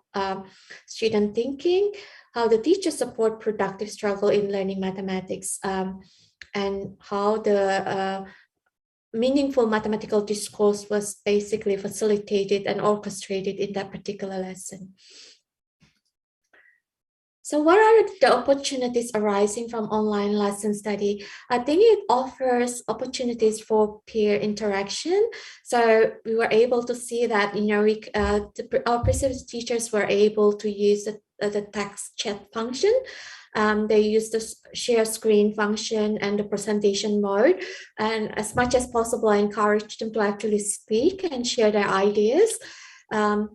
There was that engagement with the video recorded research lesson was very much appreciated by our pre-service teachers. They really value that opportunities to be able to see the implementation of lesson study in a local school in Australian context. I think the fact that we really structured the preparation for our pre-service teachers prior to observing the virtual lessons, pre-recorded lesson was beneficial because that allowed them to really engage in constructive observation habits. Otherwise, I think it might become very, sometimes can become very vague and general, like the observation. We try to avoid that by providing that structured preparation for our pre-service teachers. And I think the experience of really having that online teaching and learning experience helped them because they themselves have to facilitate online learning and online teaching with their students during the COVID pandemic. So I think that was a valuable experiences. The challenges, some of the challenges, of course, I mentioned earlier, it's quite difficult to actually stimulate the Blackboard arrangement when we want our pre-service teachers to so for example, if we get them to solve the problems in group and we want them to share their ideas, to have them in one screen and sequence the solutions, it's quite difficult. So, so the bancho, which is a critical part of our lesson study to support the whole class discussion, is kind of like affected by, or a little bit affected by the nature of the online delivery. I think the other major distraction or difficulties or challenges is the fact that our pre-service teachers were unable to implement their own planned research lessons. So this last year and this year, because schools were shut, we were not able to send our pre-service teachers to school, so they didn't have that experience of teaching and observing primary school students with their what they have planned. The novelty of online lesson study, and also many of our students talk about that the fact that when they went to placement, they have never heard about lesson study or never seen about lesson study practice in their local school. So this is something completely new for them, and sometimes it kind of like they ask that question why they didn't see a lot of lesson study in earlier. I think the other thing that we also realize is the need to establish that social norms for collaborative practices and social interactions in the online learning environments. As I mentioned earlier, sometimes our pre-service teachers, I would love to hear feedback from participants today, whether or not that's also the case in Indonesian context when you're doing the online teaching. But many of our pre-service, some of our pre-service teachers, either because of the bandwidth issue or because other issues, they decided not to have their video on, and then sometimes it's just a blank screen, and it was so hard for us when we tried to facilitate and we asked questions and we didn't hear anything or any feedback, or there was a delay in the feedback. That was quite challenging for us as a facilitator. So I think having that norms for collaborative knowledge, and I try to emphasize that early on, like at the beginning, try to make sure that they feel comfortable, to have their video on, and then make sure that they're happy to share. Yeah, so I think, but that's still a challenge, I think, with the online learning environment. I just want to end, because I think when I prepared this presentation, I was reflecting on when I work with colleagues early on, Pak Fauzan, Martin and Alan, on this chapter for A Decade of Primary book. And in that book, I think in that chapter, we mentioned about design research, lesson study, and hypothetical learning trajectory in our work. So kind of like it took me back then that now I'm really working on online lesson study and presenting this idea, but really it's connected to the earlier work on design research and the work that our primary team have been working very well and closely, very hard workers, and we managed to achieve a lot. Like I was so impressed with Prof. Zulkardi's presentations about like how so many things have happened, and like the publications and all the PhD students and the master students, the graduates from this project. So yeah, I'm looking forward to hear any questions or any feedback and exchange ideas. Thank you so much. Thank you, Ibu Wanti, for your wonderful presentation. We learned a lot about the lesson study journey, yeah, in online and offline. Okay, next I will invite a participant who would like to give or apply live oral question. You may raise your hand and I will give time to you to pose question directly to the keynote speakers.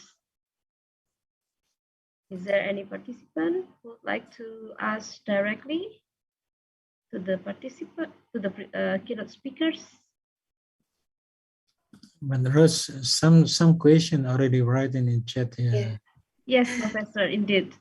Okay, while waiting for the participant who would like to pose question directly, I will, appear in the screen. There is a question from Abdul Aziz for Professor Zulkardi. It's very inspiring presentation, Professor. Thank you very much. But not all teachers, especially elementary school teachers in remote area, know how to utilize everyday context to form a task or learning material. How do you respond to this fact? Yeah. Professor. Thank you, Abdulaziz. Well, I think this is our problem for starting disseminate PMRI as innovation, yeah, and not so many teachers, of course, use a contact in the beginning of the lesson. But right now, there is a regulation from the government with what we call this diversifikasi curriculum. Yeah? That means the teachers is really guided or suggested by the government to start with what we call contact, or what we call informal mathematics, or starting with the things relating to the formal mathematics. Of course, it's not easy because this is innovation. Yeah? So we can try, we can give a workshop. We are in the teacher educators, we also give in some courses for the prospective teachers. So when they are being a teacher, so they can use it, of course. So this is our responsibility, of course, yeah. But we believe that it's next time, yeah, more teachers, more use mathematics in the informal, start from informal, then go to the formal. It's really make easier for the students. I think that my response. Thank you. Okay, thank you, Professor Zulkardi. I move to another question. Okay, for Professor Wanti Wijaya from Rica. What things must be prepared by the school and the teacher who will carry out lesson study that is implementation can run as expected? Thank you, Rika. Is it Rika Wijayanti? Yeah, thank you for the questions. So I think that one of the things that are critical, I think when we want, or teachers would like to try and embark on a journey to implement lesson study, is to really work with colleagues, because it's a collaborative process.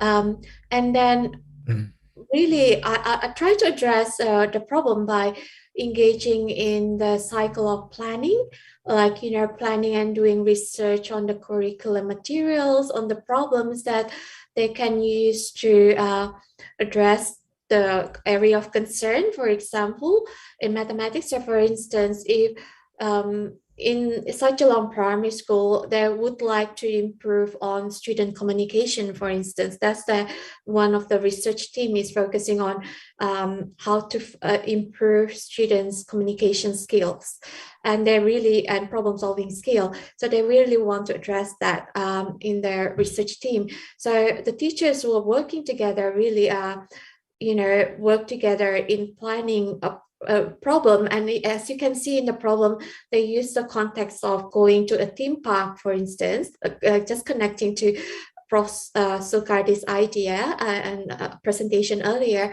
So using local context to really get students to be motivated in thinking of the problem. The problem itself is like 43 times 6, basically, right? In the context of going to a theme park, it costs $43 per person. There are 6 people. How much it will cost altogether? But then I think the discussion from the planning team, they really think carefully about the selection of the problem, because the choice of numbers, for instance, is challenging enough for students. So it created an interesting challenge for some students, although for some it's actually manageable, so attainable for some students, but it is quite challenging for some other students. So think about that, the concern or the area of concern from the school's perspective, from the teacher's perspective, what you notice the problem among the students, and then try to do research together, plan together, and then try it out, I think. So the in-lesson study in-depth planning is very important. When we pick a problem, we have to solve the problem ourselves and then anticipate student solutions. So those are critical, I think, in lesson study. If we want to be successful, then maybe also involve or invite someone who has the experience of implementing lesson study as a knowledgeable other. So you get the outsider's perspective and feedback. I think that's another critical point if we want to try it out. But I think with lesson study, the idea is not to actually produce a perfect lesson. So we can learn from the experience of implementing, and then the journey of starting from something that's totally maybe not very good, but then you move in an upward trajectory. I think that's the idea. Thank you, Puanti, for giving us the critical point for lesson study, implementing lesson study. Okay, I continue with another question. We still have time for Q&A. Before this, Ibu Riana, for Professor Zulkardi. Okay. What is the main purpose of assessment national? What are the advantages and disadvantages of assessment national compared to ujian nasional? Okay, there are so many questions regarding this, Professor. Okay, thank you very much, Rihanna. Yeah. Okay, I think the main advantage or assessment national is really to evaluate the system of education, the school, for instance, not the student. So that's why now AKM is not for all students, only choosing a randomized some of the students, because not grading the student, but the improve the quality of education, especially school. But of course, the content is more focused on in general, is a numeracy and literacy, not mathematics, not science, not reading, but it's really a combination, all of them, and also the character, I think, that's the difference, but I think the brilliance of the Mr. Nadim, I guess, they combine between national ujian nasional or national exam with the national assessment in one what we call AKM. And of course, they still use PISA framework and TIMSS framework. That's mean the difficulty level of problems of numeracy is still in the level of the PISA level. That's mean after 2 years or 3 years, the students really usually already know or used to solve the problem in the PISA level. Yeah, comparing to the previous, the student only focused to the national exam, not focused to PISA, yeah, or to TIMSS. But now because it's combined, then of course the student, the teachers, the school focus to the national assessment. I guess the target of the minister in the next 2 or 3 years, the score of PISA will be improved. I think that's my answer. Yeah. Okay, thank you, Prof. I can add more. Maybe this is related to the previous question about the implementation of PISA tasks in the learning process, Professor. This question from Putu. How to implement PISA tasks in the learning process while PISA beyond the curriculum? Okay, well, very good question, I guess. Yeah, this is related to the basic competence. Yeah, PISA is really, the content of PISA is really beyond the curriculum. That's mean the content of PISA, not really the thing that taught in the school, but it's really application outside the school. So while in the learning process, we can use, for instance, the model of problem-based learning.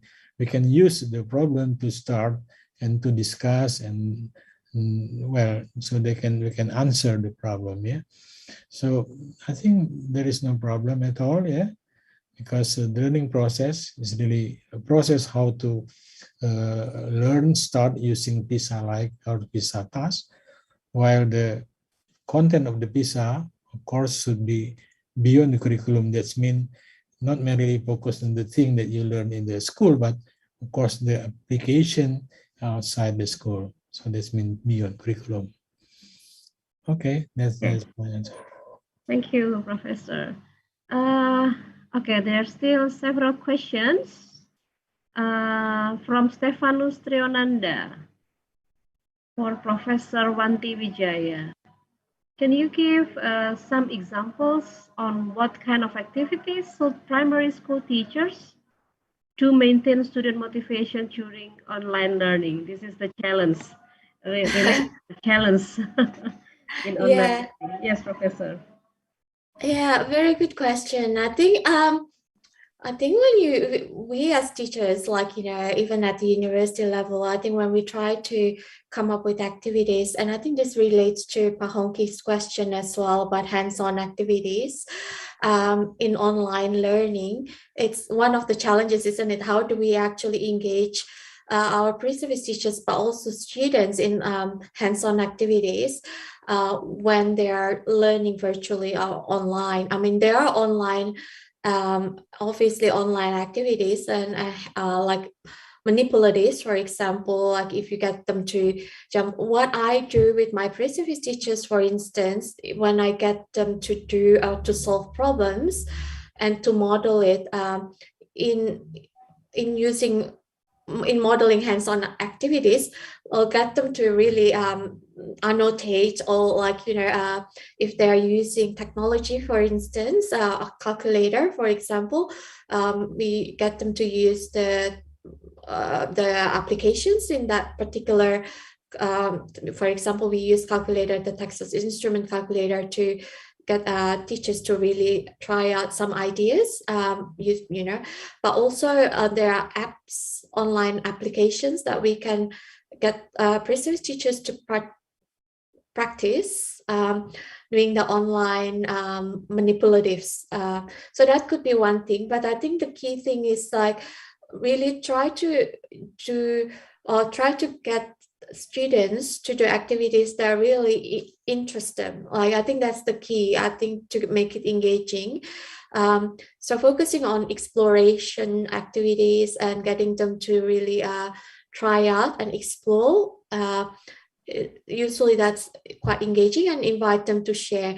I mean, the challenge is at the beginning to really set up that norms that, you know, students feel quite comfortable and confident in sharing and talking, because sometimes it's quite challenging to get them to talk or to get them to share. So that is I think it's quite critical to establish that norm at the beginning, which probably is a bit more difficult to begin with. Yeah, I don't know whether that answered the questions, but yeah. Yeah. So yeah, the question is also related to Hongki Julie, yeah? Learning mathematics with hands-on activity. So what the point that I got is try to engage the student, right, Professor? Yeah, so what I did also, for example, when I look at the website that have that you know, ideas, for instance, of using clear plastic, for example, to create you know, manipulatives using just very basic things like clear plastic overlay to teach fractions and multiplication of fractions. What I did is we can show them the link to the website, but then we get them to really, we model that in the online platform, in the online seminar, but we also get them to draw, maybe, like, you know, because they might not have that material available, and we cannot provide that to them because it's online. They can have a look at the website, and then we can encourage them to create themselves, like, you know, anything simple, manipulative that are available, that they can actually, like a paper or something. But the plastic overlay is quite easy to get, like, you know, and also I use a lot of like, you know, just use I cannot see because the sorry, I should get rid of the background, but let me see if I can get rid of the background first. So like this, just use the whiteboard sometimes, and then model it for them, but then also get them to write. Some of my pre-service teachers, actually, when they solve the problem on the iPad, they can actually show that to the other pre-service teachers, and then talk about their solutions and their thinking.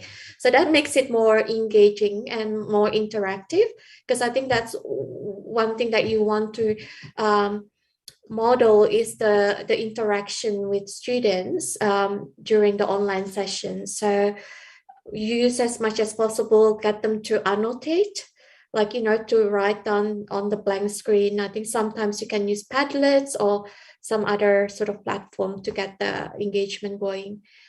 Yeah. Did I answer your question, Pak Hongki? I think so. He wrote in the... Okay. Yeah, I think so. Yeah, there are two more questions from Burini, Yeah. Professor Zulkardi.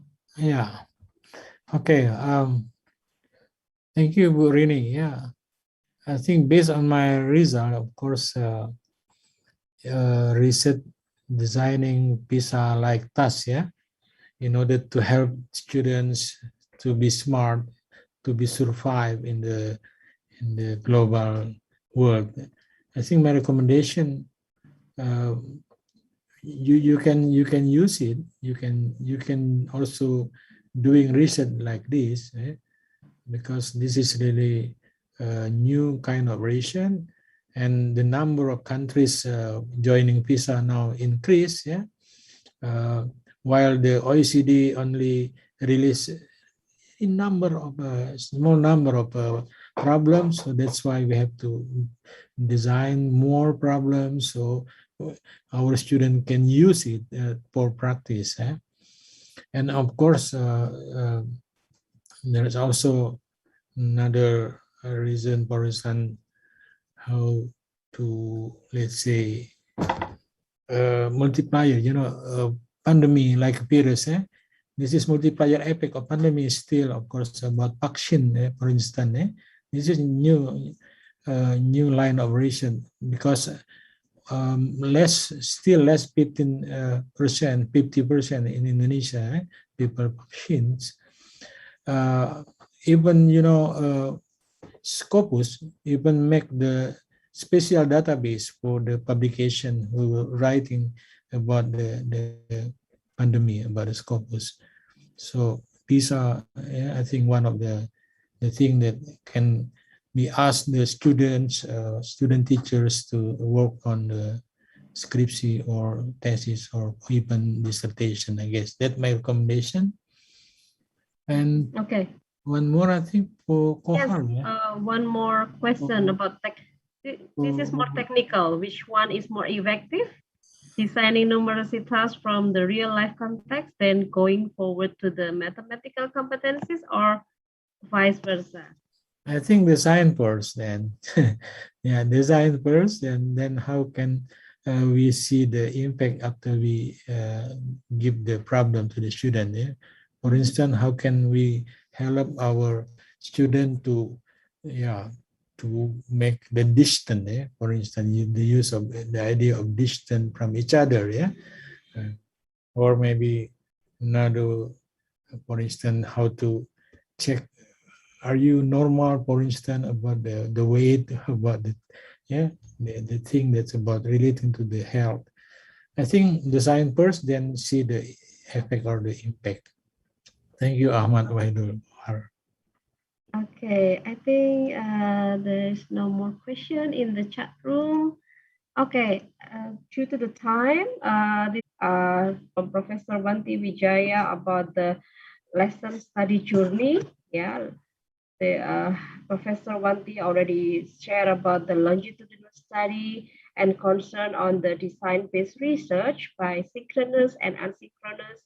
I think a similar situation happened in Indonesia, Bu Wanti, whether when you do the teaching learning online, sometimes they cannot open the video because of the signal or something else. They will not respond sometime, but yeah, that's happened also in Indonesia. Okay, these two wonderful presentation. We would like to thanks for your time, your share, and for token of appreciation, I would like to committee to share the certificate. This is the token appreciation certificate for Professor Dr. Zulkarti MSc from Universitas Sriwijaya. Thank you so much, Professor. And for next, for Associate Professor Dr. Wanti Wijaya from Deakin University, Australia. Thank you so much, Professor. Okay. Thank you, Ross. Thank you. Thank you so much. This is the end of the second plenary session. To the end, I will say something. Mawar sekuntum tempat berlabuh. That's all for today. Wassalamualaikum warahmatullahi wabarakatuh. Waalaikumsalam. Okay, thank you very much, Kak Ros, for the pantun at the end of the plenary sessions. Of course, thank you very much for your contributions in the plenary sessions, leading the discussions very smoothly and fruitful discussion this afternoon. Of course, we thank you very much to our speakers, Professor Wanti Wijaya Soekarti, for giving us very insightful discussions, perspective idea. So we do learn many things from today's discussions. So hopefully, of course, we earn more idea from the discussions. So ladies and gentlemen, it seems that the discussions ended too early for this session. However, again, it's time for us to proceed to the next sessions. We have parallel discussions with two invited speakers for this afternoon. I think, okay. So we proceed to the second parallel sessions. For these parallel sessions, we will divide the parallel sessions into two sections. The first, we will have a parallel discussion with two invited speakers. So for the first invited speaker, we have Professor Selamat Setiawan, PhD, in the area of English linguistics, and also Professor Dr. Ahmad Johar of Unsia in the area of learning development. So we will have 20 minutes for parallel discussion with the invited speakers. Then we proceed to the presentation for each room. All right, so I'd like to invite the participants to proceed to the breakout rooms. Please committee operator. All right, so we can see the invitations to join the breakout rooms. Ladies and gentlemen, I would like to invite you to join the parallel discussion with two invited speakers. So if you are interested in the area of linguistics and language education, of course, would like to encourage you to join fee 4 or fee 12 with Professor Slamet Setiawan PhD. And the other one, we have fee 12.5 with the second invited speaker, Professor Dr. Rahma Johar of UNSIA in the area of learning development. We will have the parallel discussion with two invited speakers for about 20 minutes, and then we proceed to the presentation sessions in the respective room. We have prepared for the rooms for fee 12.4 to fee 12.5, okay, for this afternoon. Again, would like to say thank you very much for your participations during the opening ceremony this morning, the first and the second plenary sessions this morning and this afternoon. And of course, we expect more fruitful discussions in the parallel sessions, especially in the area of discussion with the invited speakers. So please, operators, help the audience to proceed to the fee 12.4 and fee 12.5 with the invited speakers, Professor Slamet Setiawan, and the second invited speaker is Professor Dr. Rahma Johar. Thank you very much.